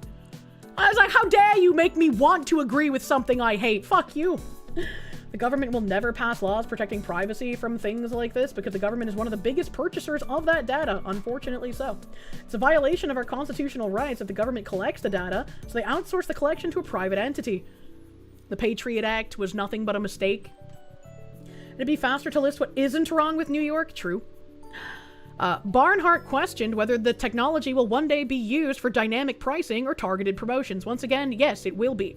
If everything I've read from Bridge and what they want to do is correct, which why wouldn't it be if I'm reading their words in video and on paper, this is what they want to use this recognition for. They want equity in product pricing and equity in product availability. And it's fucking disgusting. A substantive written response was requested within 30 days. Wegmans describes itself as a value-based family company on its website, noting that it was founded by brothers Walter and John Wegman in Rochester, New York. The company's story, it also says, began in 1916, help, and we've been hitting milestones and gaining attention in the supermarket industry ever since. Lowe's has been doing exactly the same in its locations for years. I don't think I've ever set foot in a Lowe's. Speaking of NYC, Mamdani said South Africa, of all places, is a model for NYC. You gotta get the fuck out of that state, man. You gotta get the fuck out of that state. That is a scary thing to hear someone say. What in the hell? Alright, and I did say I have some updates on stuff. Oh, I guess before I guess this is kind of related.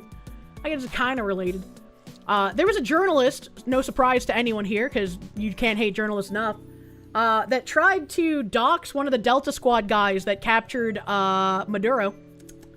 Roadkill VT, thank you. Pokemon is unethical and would be basically doing dogfighting. Metabots would be better and plausible, similar concept, but robots built with standardized kits. If Pokemon were real, I would be okay with that. I just want the Pokemon. Internet Zen Master, thank you. Particularly given law enforcement and federal immigration reliance on third-party data sources. Gee! You mean like any and all store surveillance cameras like cops are supposed to have with warrants? So, journo derogatory. This guy Jay said, journalist and author of the Fort Bragg cartel, Seth Harp, doxes current commander of Delta Force, deletes his post, and goes private. I don't think that HBO show is happening. And, I've never seen this happen before, but the picture is completely gone. It has just been completely removed from Twitter. And he also said, reminder that the guy who wrote Somali pirate apologia so you can safely discard his opinion and replace it with, I just hate America, man. And it's a picture of Seth Harp saying, one detail that actually does matter, Somali quote-unquote pirates are just armed fishermen trying to defend the territorial waters of their destroyed country from exploitation by foreign fishing fleets and invading navies. Stay away from the Horn of Africa and they won't mess with you. Well, that clearly isn't true considering the amount of Somali fraud in Minnesota. Last I checked, Minnesota isn't in the Horn of Africa. But Jay here made another tweet. saying, I posted this with the following images and 2.5 hours later, they're gone with only a dead link remaining. He tagged the Nikita guy who has also gone viral for being a little weird product manager guy on X. Do you know what's going on? And this is a blurred image, and it was Seth's original post saying, this is the current commander of Delta Force, whose men just invaded a sovereign country, killed a bunch of innocent people, and kidnapped the rightful president. What a fucking cuck. You will never hate journalists enough. By the way, it's perfectly legal for a US reporter to disclose classified material, the leakage of which I did not procure. So the Taylor Loren special, where they think that they can just dox random people and put them in danger for ideological reasons. You can never hate journalists enough. And Seth Harp obviously went protected, and his profile does say author of the critically acclaimed New York Times bestseller, The Fort Bragg Cartel, from Viking Books, soon to be a TV show from HBO. I definitely don't think he's getting that show. This guy's gonna get some CAG, not LARPers.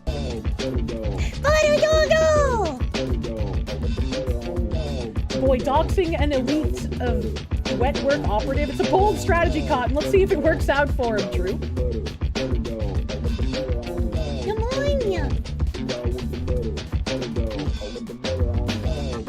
Thank you, Fatmon. Kirsche, I have a favor to ask. Could you pronounce Agegio for me? I don't think it's the way the TTS guy said it. I guess I would say Agegio. It's like casting a gay spell in Harry Potter, right? Instead of Leviosa, it's Agegio. He doxed the Delta commander, then people started posting pictures of his front door, which he wasn't all right with. Why is that? If you can post pictures of the secret Delta commander, why can't people post pictures of your front door, Mr. Journalism Man? What would be the problem with that? Eric Daugherty said, Americans are calling for a criminal investigation after a fake news reporter allegedly tried to dox the identity of the Delta Force commander, the highly secretive unit that carried out Maduro's capture. It's legal to disclose classified material, in quotes, because that's what the cuck said. Seth Harp has now locked his account, fearing fuck around and find out. Another quote from Seth, his men invaded a sovereign country, killed a bunch of people, and kidnapped the rightful president.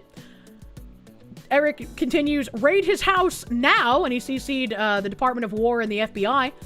And we got some tweets here. Once again, he blurred out the picture completely, and it's Seth's original tweet, smugly claiming that he's allowed to do this, showing once again Seth protected his tweets. Eric Spracklin, I don't know who this guy is, but he said, this is treasonous. He should be prosecuted to the fullest extent of the law. I agree. Journalists have been using doxing tactics to make people afraid for far too long. There needs to start being repercussions for this kind of bullshit. Someone named Brad R. Torgeson, full-time Army POG CW4 sci-fi writer. He said, recap, for those who missed it, Seth Harp is a prior Army reservist with an Iraq deployment to his credit, who parlayed his civ law career into a political world conflict journalism gig. He has a bestseller and a swanky mag byline to his credit. Claims SOF is full of murderous cokeheads. Hates Israel, decided to dox what he thought was a Delta Force senior officer. Doxed literally the wrong man. Promptly went into hiding as a result, digital hiding, sorry. As a result, will his swanky mag bylines keep his HBO option intact, or will they scuttle him due to the bad optics? If he doesn't get scuttled, there should be major fucking backlash for it. This is unacceptable behavior.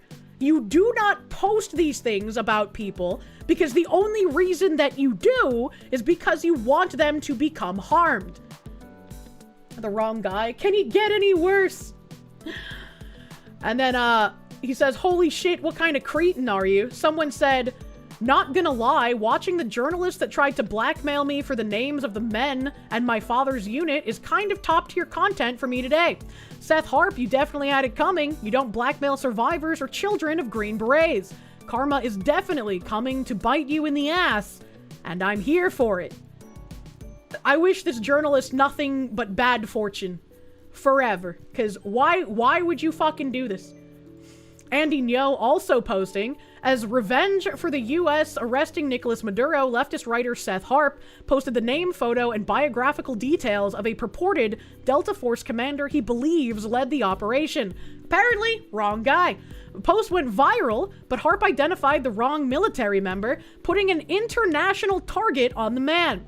Harp defended his actions, saying that he can leak classified material because he claims to be a reporter. That same mentality kind of reminds me about how, like, some people on the farming website tried renaming doxing to, like, phone booking to make it sound less egregious. And it's like, come on, man. Everybody knows what you're talking about. Don't do the same shit as the scummy-ass journalist, man. Don't go that direction. You cannot leak classified info. It is treason to the U.S. Emerald Apple here saying, I think Seth Harp's career in life is genuinely over. We can only hope he's never allowed to write ever again. This isn't just a small screw-up. He really opened himself up to massive civil lawsuits and possible criminal acts against the United States. And I would like to see that repercussion happen.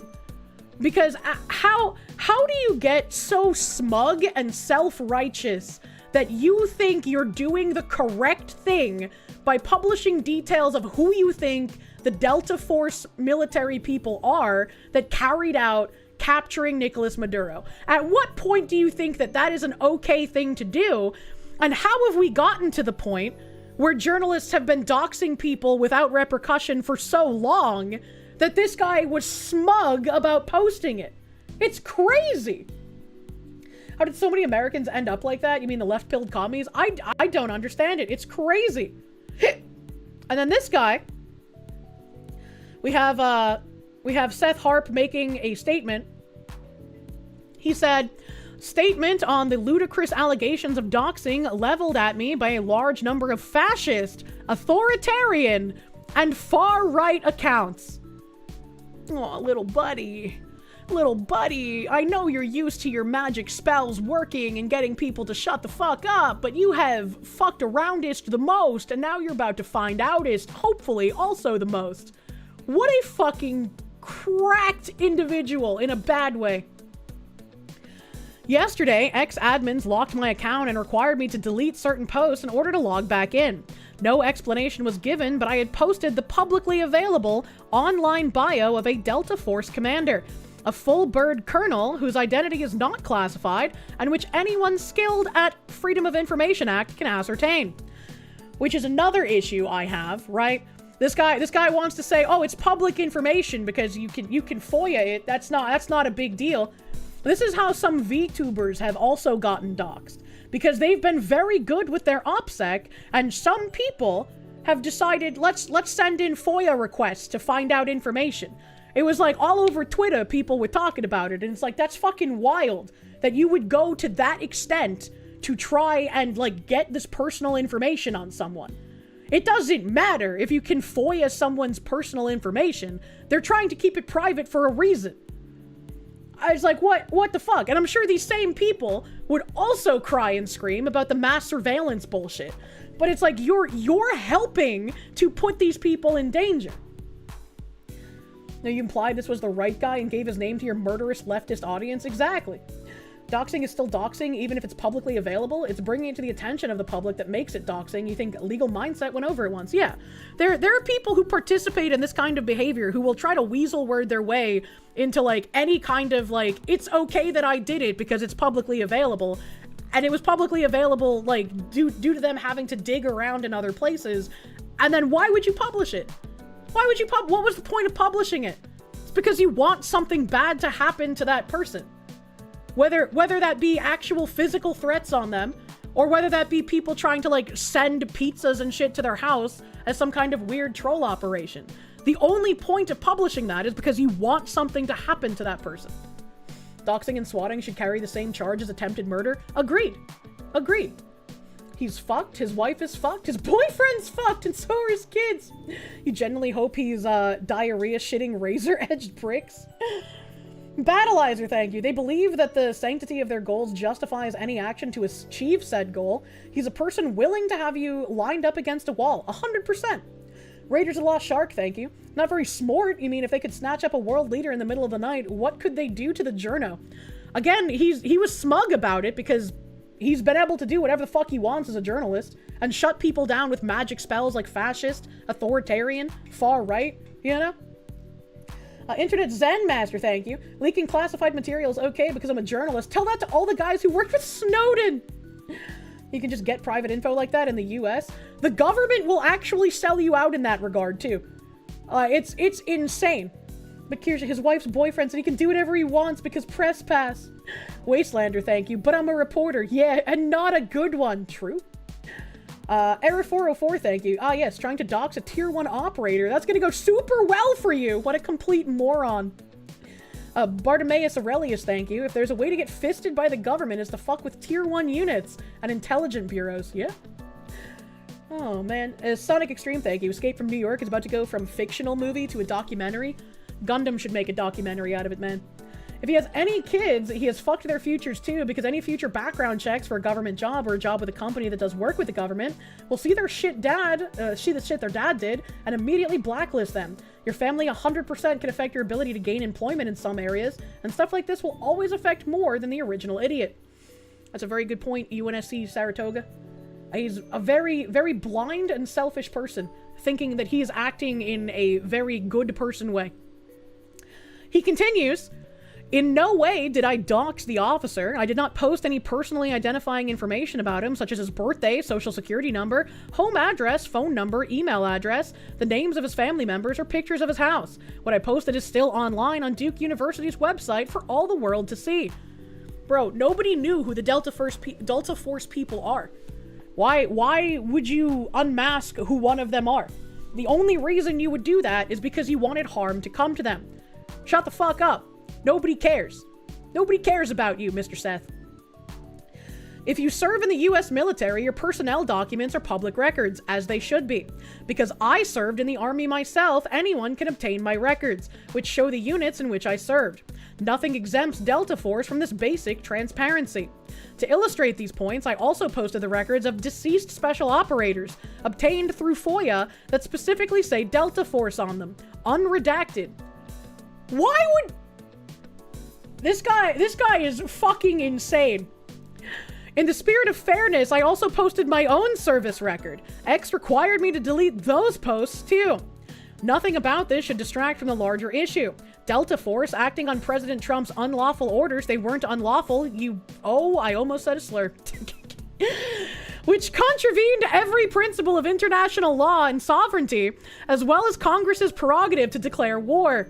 Invaded Venezuela, killed scores of Venezuelans who posed no threat to the United States. Where is he getting that from?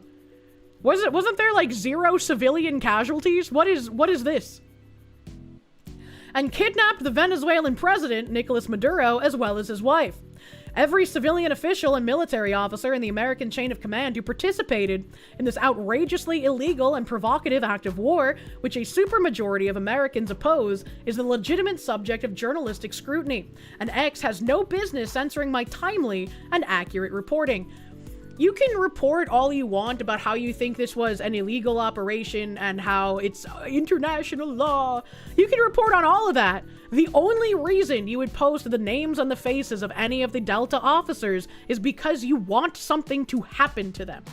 You want people on your side to attack them. That is the only reason you post that shit. Dude posted the wrong guy. Yeah, dude, he even posted the wrong guy. And fun fact, it is possible for assignment to certain duties can in fact be classified and redacted from FOIA. Your friend's uncle lived right next door to one of the bomb sites in Venezuela. All his windows broke, no other damages, says it was 100% worth it. Hell yeah. Where did he get the supermajority number? Where are these stats that he's pulling out of his asshole? Probably from his asshole, you know? And it reminds me him calling this, like, every civilian official and military officer who participated in this outrageously illegal and provocative act of war. Weren't there a handful of politicians, including that Maggie Goodlander fucking weirdo, who made a video basically saying if you're in the military, you don't have to follow illegal orders? And we all thought that that was incredibly fucking weird on the backs of 2 National Guard members being shot in DC and one of them unfortunately dying. because some fucking insane retard decided to attack National Guard members. And then those 4 people made that video that was basically treasonous. And now we have this guy repeating all of the military people involved. It's outrageously illegal. Going back to these people should refuse illegal orders. They weren't illegal orders, but it's like, I'm noticing a pattern with these people. Only a very few records are actually public record. Your clearance levels affects the amount your record becomes public. If you're tier 1, almost none of your record will end up as public record. Punished OP, thank you. How deep a hole can someone dig themselves in? He's trying to get to China, man. Newly wired, thank you. Literally every outlet and government in the Western world called out the invalid election in Venezuela. How can Maduro be claimed to be rightful? Even fucking Joe Biden put out a statement on how Maduro, like not recently, but like years ago, put out how he didn't rightfully win anything. But it was like 2020 or some shit, right? Biden was like, oh, $25 million bounty on Maduro.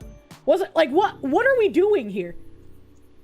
And Joe Biden put the bounty on. Yeah, exactly. He's no longer digging outwards. Such a shame that this commie journalist isn't a good commie. Imagine. And so the guy posting this said, look at this sniveling weasel trying to justify why it was okay for him to dox a special missions unit commando after an operation. Eat a whole bag, dude. You ruined yourself. HBO and Viking Books should drop you immediately. Hell, they never should have signed a lying, narcissistic, shabby author like yourself to begin with. What a disgrace of a human being you are. And this is an 18 series Army veteran, according to his bio. And then this person said, members of Delta, along with other service members who belong to Special Missions Unit, are taken out of the quote-unquote system and put on a special roster so their identities cannot be searched by any random service member who has access to the personnel system. Seth says, if you serve in the US military, your personnel documents are public record. That's simply not true for members of these organizations. They're masked and only accessible by special sections at HRC with need-to-know access only. He either made the information up and identified the wrong person, or someone with access to a classified system within a classified system, not going to explain that part, provided him this information. Either way, his entire explanation is provably not true, and it represents a serious breach of very close-held access. You do appreciate how Joe Biden took time out of his day to shake hands with Ghost and also to call out Maduro. Good on you, Sleepy Joe. Yeah. Yeah. It's a very, very interesting thing, and hopefully we will see Seth Harp be absolutely driven to madness by the consequences of his own actions, because that is a very fucking shitty thing to do. You do not publish the information that doxes someone. You don't do that. You don't do that. That is very bad to do, regardless of who it is. Let's not forget Joe checking his watch during the dignified transfer. Oh my god. Newly wired, thank you. I already read that, thank you again! There's already one rat, always. It's usually a cook or the tire roller. Oh no. You don't think he realizes how the government protects the tier 1 operations? Probably not. Internet Zen Master, thank you. The journo, derogatory, doesn't get the agency that will legally go after him as the FBI, but the other orgs, CIA, NSA, Delta Force lads, etc., are much more flexible about the rules. Brilliant! Enjoy the consequences! You're glad he's in danger, specifically the danger of being hunted by the US government of all entities. It's just like, if you publish someone's docs information, there should be repercussions for that. You should not be posting that information. Title 50, Title 10. Seth Harpy fucked up.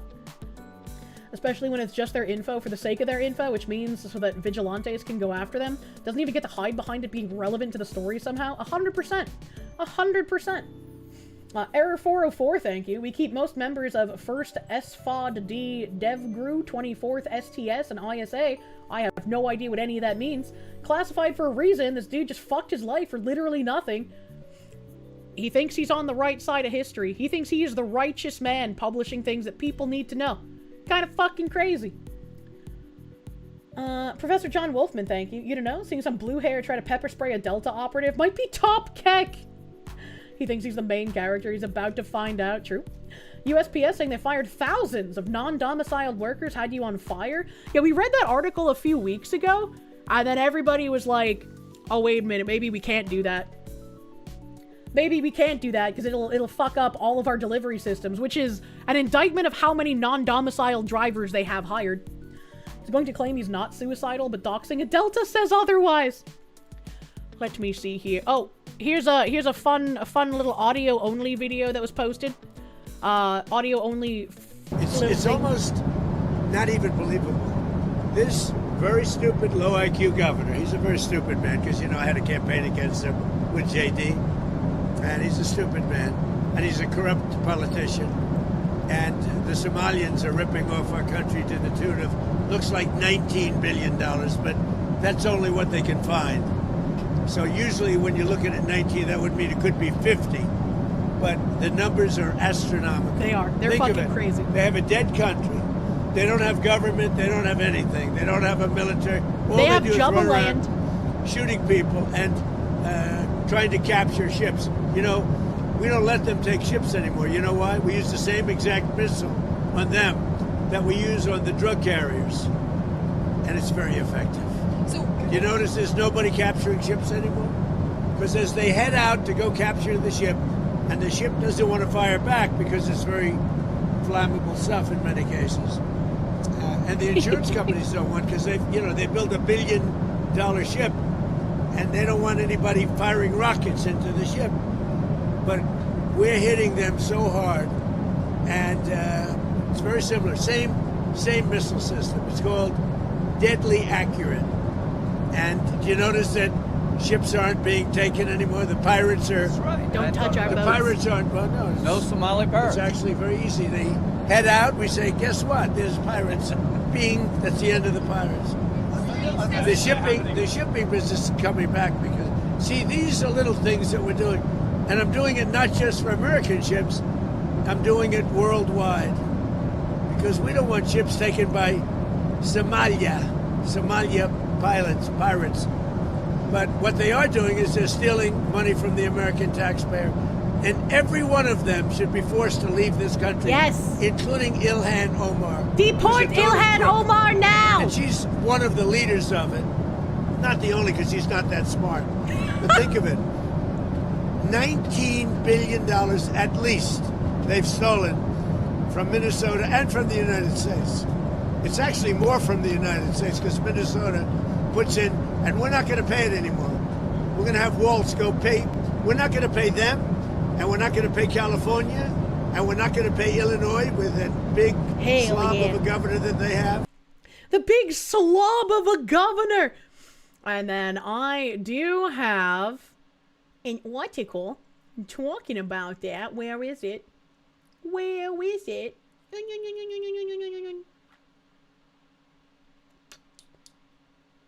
Well, I had an article about that, but I don't know where it is. Here we go. Elon Musk estimated the fraud is about 10% of the US budget. It's too much. That's too much, man. It's crazy. He's done playing games. He's just using old-timey gamer words. Yeah. Someone said he noticed that Trump repeats himself a lot. Think about how often I have to repeat myself and like how many people watch my stream. I have like usually somewhere between like 3,000, 4,000 people across YouTube, Twitch, and Kick. Think about how many more people listen to Trump and how many times he's gonna have to repeat himself. You know? Just the repetition is necessary, especially if journalists are gonna be trying to take you out of context frequently. Can Foxu link the X post? Oh, I can. Where was it? Now I'm gonna have to go find that article again. My tabs, they're so messy.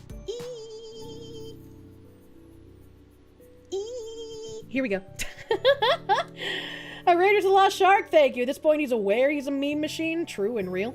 Trump's a little old. He's spry for his age, but age is inevitable. Unfortunately so. Can Trump be our first cyborg? Can we encase him in some kind of robot?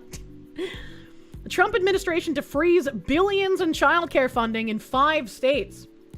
The Trump administration says it's freezing $10 billion in funds for childcare and poor families in 5 blue states, the Office of Management and Budget confirmed to Axios Monday. The White House is pointing to reports of social services fraud in Minnesota to threaten funding for childcare around the country. Good. Good, they should do that. Childcare providers are bracing for a slowdown in funds and the possibility of cuts that threaten their ability to operate. That could create wider issues as millions of parents rely on childcare to get to their jobs. Funds are being suspended for California, Colorado, Illinois, Minnesota, and New York, according to the New York Post. They should slide Massachusetts and Maine on in there, buddy. The hold on funds is due to fraud and giving money to undocumented immigrants, per an OMB official. The official shared links to reports of fraud in a few of these states from the past few years, many of which have already been prosecuted or charged. Help. Funding for the Child Care Development Fund and Temporary Assistance for Needy Families, TANF, will be held back. The child care money is used to subsidize care for low-income families, and TANF is monthly cash assistance for very poor people. More than $7 billion of the funds were meant for TANF. 1.4 million children around the country are supported by federal child care funding. Are they? Are they actually? Are the children real? A YouTube video claiming to show empty childcare centers in Minnesota posted the day after Christmas. Why would you include this? Are we supposed to feel bad that he went to daycare centers and there were no kids and people looked into it and there was mass amounts of fraud? Are we supposed to feel bad about that? I've also seen some people trying to discredit the fraud by saying that it was like a YouTuber who uncovered it. And it's like, no, he didn't uncover it. That fraud had been being talked about for months. There were many people talking about it. There were some trials and some convictions, and some were let off by activist judges that never should have happened. But Nick Shirley was incredibly important in inflaming this smoldering fire of fraud into a much bigger deal and getting many more eyes on it. It was huge. He didn't uncover it. It was already known, but he showed just how blatant it was and how many people were possibly involved.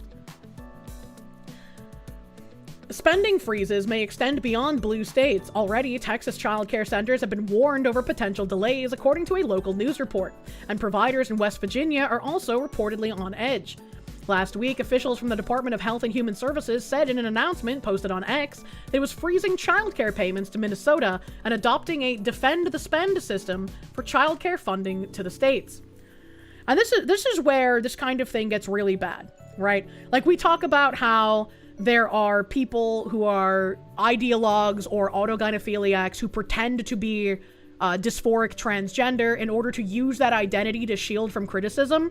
Using things like autism funding or feeding children or just childcare services in general, using these kinds of things to commit mass amounts of fraud. Just look back to when the government shut down for like a month or more. I think it was about a month, when we didn't want to have any spending go towards illegal immigrants as far as healthcare went. And the Democrats said, if you're not going to give that to us, we're going to shut down the government. And then they went on crying about how Republicans shut down the government because they don't want to be, oh, sorry, it was SNAP, not healthcare.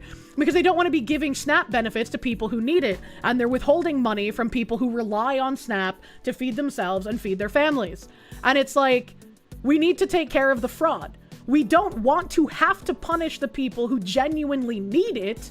There are people who need these things, and they should be temporary assistances, first and foremost, but you need to get rid of the fraud. You cannot continue beating people with think of the people who need this when there's billions of fraud going on in these programs. And it's insane that anyone falls for those tactics at this point in time. More needy people are going to get shafted and not be able to get the help that they need, the more the fraud continues as well. They killed that lady over health benefits? Well, I don't know if that's necessarily true, but that's different. It's pure jealousy if they mention it was a YouTuber in any article. They don't want to come to the realization they're officially irrelevant as the traditional media. Very true. Very true. There are people who need these services. Yeah, so why did you allow so much fraud? Think of the people. Because they're used to being able to use that as an excuse, and if you argue against it, you look like the bad guy. You look like the guy that wants to take food stamps or healthcare or childcare away from needy people. But most people don't want to do that. They just want to stop the people taking advantage and defrauding the system. And we can't get that done as long as Democrats keep hammering home that you don't care about people who need these services. World Spectator, thank you. A lot of people are getting stuck recently. Is it COVID too? Hide your toilet paper? You mean sick? I don't know. Tim said he got COVID, actually. So, yeah, it seems like there's another round going on for some reason. That's what you're saying? The ones who aren't thinking of the people? Yeah, exactly. They steal and then they go, oh, you need to keep letting us steal? Yeah, it's just a front, and it's just another emotional manipulation to make people think that they're the good guys when they're the ones creating the, like, landscape for the fraud. When you were a kid, and it was a long time ago, your parents made just barely enough money that we didn't get benefits. You grew up manifestly and significantly poorer than most other kids on your street because of this sort of shit more than 30 years ago. Your blood be boiling, and you ain't even in the US. Yeah, it's fucking shitty, man. Resources are limited. Any fraud allowed is resources that cannot be recovered and given back to the original taxpayer or the person who needs the help. It's a 2-for-1 theft. Very true. Very true. Arismador, thank you, my guy. I'm throwing stones in a glass house, but did it seem like they looked for the fattest bastards possible to talk about how they were starving during the shutdown? It's always interesting, and I think the big thing, and this is why, like, getting, like, pre-made foods and certain other, like, processed foods off of being able to be purchased with SNAP benefits is a good thing, because those are just, like, convenience meals, right? If you're getting SNAP benefits, why are you buying these, like, super processed, like, ready-made meals instead of buying the things to cook it yourself, right? It's enriching other companies that these people would also probably complain about, and it's making people even sicker and more reliant on government systems. Fattest? No, those were the skinny ones. You don't take cries of starvation from the living orbs. Your diet is down to 4,000 instead of 5,000 calories. That's a lot of calories, but grats on getting it down. Like, what? Actually, I can't tell if you're making a joke or if you're actually saying, like, you're losing weight. I thought that was, like, a weight loss thing. You rely on the systems now because as a kid, you can't get the correct kind of support for how you are. Finally in a position to seek employment, if your support structure disappeared overnight because of fraud, you'd be 100% homeless. Yeah? Yeah, it's kind of shitty for people who genuinely need, like, these kinds of programs, man. And it's unfortunate. He's probably memeing. I didn't think about that. I just thought of it as a weight loss thing at first, and I was like, wait, he's probably joking. You're making a joke? Fuck, man. I think they should be able to get ready-made meals, the MRE kind. Their excuse is they're too busy working to cook, but if they really are working those 3 jobs, then why are they on SNAP? And also, when I was working, like, insurance, I had time to cook. I had plenty of time to, like, make my meals. I no longer have that time, as I once did. A fun note on SNAP, you bought survival foods with 15-year shelf life, never worried when you lost SNAP. Go prepping. 100% agree that SNAP should be replaced by MREs. Where did I stop reading? Fuck. Here we go. A spokesman for HHS tells Axios that with Defend the Spend, it is now requesting more administrative data from all 50 states before they can tap funds for childcare and TANF. And the 5 states named on Monday will also be asked to provide additional information, including attendance records, inspection reports, and complaints from parents. Why those states? That's where our highest suspicion is, said the spokeswoman, Andrew Nixon. Sorry, spokesman. I don't know why I said spokeswoman. I just reassigned this guy's gender. So the spokesman, Andrew Nixon, I think they need to look at Maine. I think there's way too much being ignored in Maine. Because if we've already uncovered another Somali fraud ring and a guy using American taxpayer money to run for warlord of Jubaland and fund a Jubaland militia, the amount of fraud going on in Maine is probably a sickening level. So I really think more people need to be looking into Maine. And I'm glad that Maine was added to, I know we talked about it like a week ago or so, Maine was added to some sort of investigative like HHS thing where they're going to Minnesota to investigate the fraud, and they said they'd also be looking at Maine. I think more needs to be looked at in Maine. Kirsche is becoming too strong in the Rowling Arts. She can now reassign gender. Certain childcare centers in Minnesota will face even more requirements, he said. The agency will work to process the additional information quickly to avoid delays. We're not here to hinder the flow of funding for the centers operating legitimately. Daycare centers operate on shoestring budgets, and significant delays in getting funds can cause programs to close, said Elliot Haspel, a senior fellow at the think tank Capita and a childcare advocate. If we start seeing widespread delays, it's going to have negative ripple effects up and down the economy, he said. You know what's kind of interesting? When I think a childcare advocate, if I think a childcare advocate in, like, a normal functioning world, it would be someone who advocates for a parent to be able to stay home with their child and raise them, right? Real childcare. Not for, like, functioning daycare services. The more you allow external pressure to raise your child, the less you as a parent are able to help shape their worldview. And that's like your number one job as a parent, to raise your child with critical thinking and help shape them and equip them to be able to function in the real world. If you sort of outsource this to government entities or entities that are taking government funds in order to raise your child, you're going to encounter a lot of fucking issues. And I don't think that's a good thing. They already saw something about Somalis and Dems involved. 12 billion in California, homeless money, and homelessness gets worse. Where's all that money for that fucking high-speed train, California? If we start seeing widespread delays, it's going to have negative ripple effects up and down the economy, he says. A representative from the Illinois Department of Human Services said it hasn't yet heard from the administration on a funding freeze. This is yet another politically motivated action by the Trump administration that confuses families and leaves states with more questions than answers, the Illinois representative said. This isn't politically motivated action. This is actually trying to protect American citizens from their tax dollars being used in fraudulent manners. It's like, it's infuriating how many people try to defend this shit. It doesn't make any fucking sense to me. And then you have a couple of retards out in here. Yeah, we have some retards. I know it's 8 o'clock, but I want to finish the retard tabs.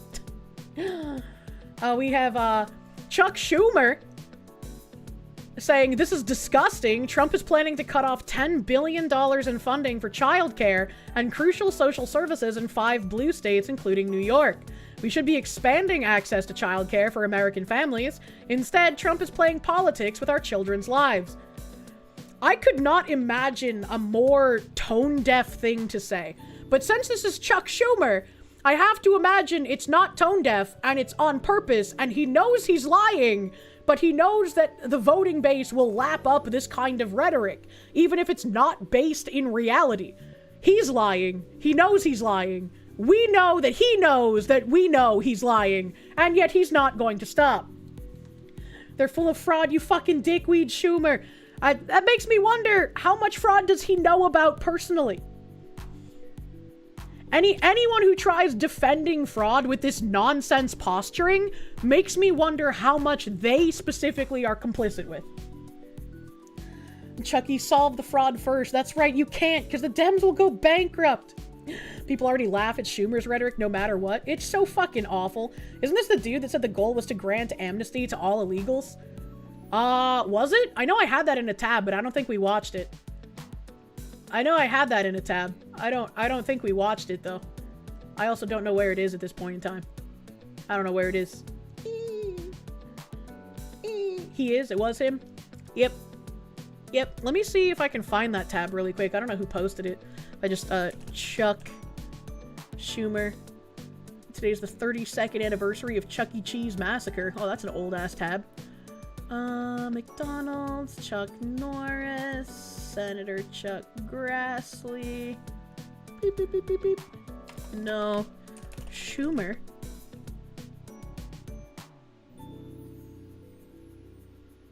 No. Amnesty, maybe? Nope, nothing with that.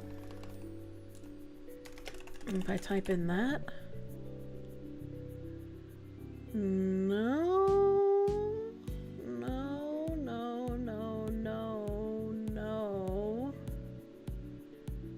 Chuck is 100% in over his head. So much fraud. I don't know the account that posted it, so I was trying to use like keywords to try and find it. But I can't, unfortunately. Oh, Sheila Booty Blaster, do you have the tweet here? Do you have the tweetles? Thank you. We're fucking tweeting, man. Old Chuck E. Cheese. Yeah, this is the thing. This is the thing. Oh man, it was from December. I would not have been able to find this quickly. Thank you. Chuck Schumer demanding blanket amnesty for 15+ million illegal aliens tells you everything. No concern for the law, concern for citizens, or concern for consequences. More proof that Schumer is a career politician, completely detached from reality, and proudly so. I would counter, I don't think he's detached from reality. I think he is absolutely one of the malicious liars who knows exactly what he's doing and knows exactly the outcome of what he's asking for. Now more than ever, we're short of workers. We have a population that is not reproducing it on its own with the same level that it used to. The only way we're going to have a great future in America is if we welcome and embrace immigrants, the dreamers, and all of them, because our ultimate goal is to help the dreamers, but get a path to citizenship for all 11 million. Why would that be the ultimate goal? Why would anyone have that as an ultimate goal? Eli Double Tap, man. Thank you for the 10 gift subby bubbies. Eli, thank you. I've been telling chat that we DM'd, and they're very excited. They want to see me on a duct taped up iPad on the show. Thank you, Eli. Thank you. Ask him about borders for Israel. Between calling him a funny insult or glowing hard, you'll throw out a million insults and make everyone do spit takes. Oh my god. Based Eli, true and real. Hi, racially ambiguous man. What the hell? Or however many undocumented there are here. Like, that whole sentence. Immigrants, the dreamers, and all of them, because our ultimate goal is to help the dreamers, but get a path to citizenship for all 11 million or however many undocumented there are here. All 11 million or however many, you know? We need them because the natives aren't having enough kids. That's a very weird thing to say, Mr. Schumer. That's a very weird fucking thing to say. Why would you say that? How curious. How curious. Remember to send them pictures of the vector to Brendan Herrera? Oh, I still need information. Maybe I can just ask Eli. Maybe in a DM I could just ask Eli about it, because I sent a DM to Brendan Herrera because I was trying to get a custom 1911, and I was working with a manufacturer, and they were going to be able to like produce it, and then people could order it and have it sent to like their local FFL, like wherever they lived. But then they got really scared of drama while I was being canceled, so they kind of canceled on me. And I really want to make that a reality. So I've been trying to find a manufacturer, and people in chat were just like, ask Brandon. Brandon would have the knowledges. We are Yap Max this stream. Yeah, we've Yap Maxed out of our fucking minds, man. Brandon doesn't really check his DMs and has said so many times. He just like me, for real. Yeah, I'm assuming that's why I haven't gotten an answer. He's literally just like me. Unironically just like me. Was there anything else on that freezing thingy? The freezing thingy? Come on. I think that was it on the freezing. Hey, why does everything keep refreshing so much? Drama. Come on, what gun company is pandering to leftist loonies? That's what I said. They were just like, we're a small manufacturer. We can't have any drama. And it's like, well, you are leaving a lot of fucking money on the table, brother man. JK the Slacker, thank you for the gift sub to Eli, dude. Thank you. Brendan lives in San Antonio. If DMs don't work, you can just hand deliver a message. Oh my god, carrier pigeon time? Did I see the Dems holding a candlelit vigil for January 6th? What the fuck? Please, brother Eli, answer the honorable chatter's prayers. Ammonia. You've explained it, but it's still incongruous that someone could be seen as too far right for US gun accessory manufacturers. It wasn't even gun accessory, it was literally like building a 1911 custom. Seen absolutely ruining family building for the last 3 generations. You have no idea why people aren't having kids. If I speak my mind, I and everyone here would get banned. True and real. Reminder, the FFL who sent Kirsche's vector thought it was the gun of a transgender anarcho-communist because of all the cringe stuff on it. Hey, my branding's not cringe, it's just anime. Ham the Third, thank you. Any thoughts on the PS6 rumors? How the fuck can they make a PS6 when the PS5 barely had any games? It's fucking nuts how the Dems be like, people died, totally ignoring it's because they were unarmed protesters being shot. I'm sure they love unarmed protesters being shot as long as they're the right kind of protester, you know? So they can resell you the same games. Thanks, I hate it. Thanks, I hate it. Pet the Corsa, pet the Foxu, pet the Foxu. Speaking of petting the Foxu, it is past 8, and I do need to make a dinners. I do need to make the dinners, mans. Let me see here. Let me see what is going on. We did Yap Max. How the fuck is it already 8 p.m.? How in the actual fuck? You're a prisoner of Soviet Britain, but if I get a custom 1911 grips, you can buy them for your airsoft. The idea was to get the custom 1911 and Sweetheart grips, and then after that like fell through, I had people mention to me that I can also do like custom sights, and I think that would be pretty cool. I think that would be a pretty cool accessory as well. But I have to find a manufacturer to get all of that fucking rolling again. We've had some speed bumps, and like people have suggested a couple manufacturers to me before, and I gave the names to my Mythic manager, and he tried reaching out, but he hadn't heard back from any of them. So, Yano, cheese steak and a bag of Doritos for dinner. No, I might actually be having some tendies tonight, which would be great, which would be wonderful. Oh wait, hold on a second. Do we have a special occasion on Kick here? Hold on. I always like look at Twitch for raids because it's like my main platform, as it were. Stop it! Stop it! You can't play music! Who the fuck is this? Okay. Sorry, I went to the front page of Kick. Fuck! Shut up! I went to the front page of Kick and I got blasted by fucking copyright music. Holy shit. I'm on you. Rip VoD. Tendies do sound good. They do sound good. I fucking love me some tendies, man. I love me some tendies. Hold on. I'm on you. All right. Nux is live on Kick, so I'm gonna raid into him. Does he only stream on Kick? Is he a Kick only kind of streamer? I wonder. I gotta ask him how much his like partner income is, because I know from like multicasting, my partner income, my thick penny dollars from you warm bodies is lower than if I was doing just a Kick stream. But I like the multicasting, so I'm kind of curious. Probably can imagine he's not allowed on Twitch. Why? Imagine if an honorable chatter has a break-in deuces their custom spoosy cat. What are you talking about? Didn't even know he streams? Yeah.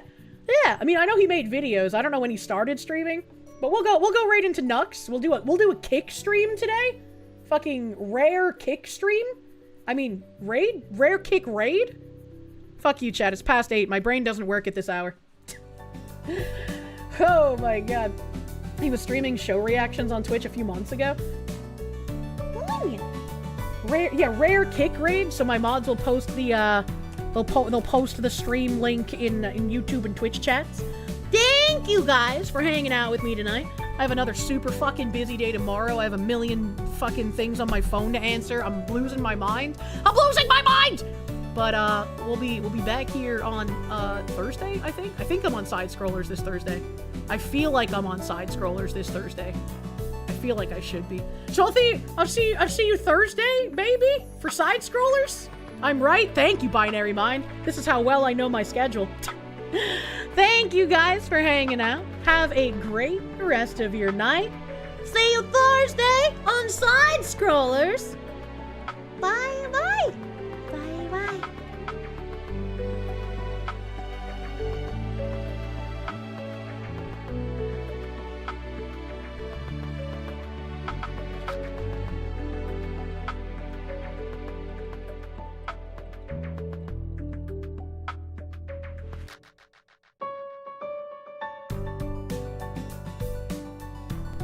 Hold on, the raid's not working. I don't know how to make it work. Kick, why do you hate me?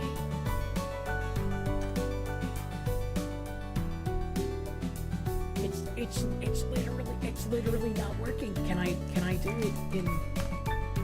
No, I can't. I just bricked my Kick chat in OBS. Why can't I do it? I literally can't raid him. It's supposed to bring up like a box. It's supposed to bring. I refreshed my page, and I'm doing /host Nux. It's not working. It's not working. It's case sensitive. Is it really? Host All caps Nuxanor. It's not working. It's not working. Twitch does not raid to kick. I'm trying to raid on kick. Nux says, Kirsche, thanks for the raid. I'm so upset. I'm so upset. Is it just a capital N? No, it's all caps. His name is all caps. But I'll try just the N. Nuxanor. That didn't work either. Oh, there we go. Fuck! Binary Mind linked it to me in DMs and it was all caps. Oh, fuck, dude. Okay. Alright, I'm sorry. I'm sorry. Okay, we figured it out. Good night.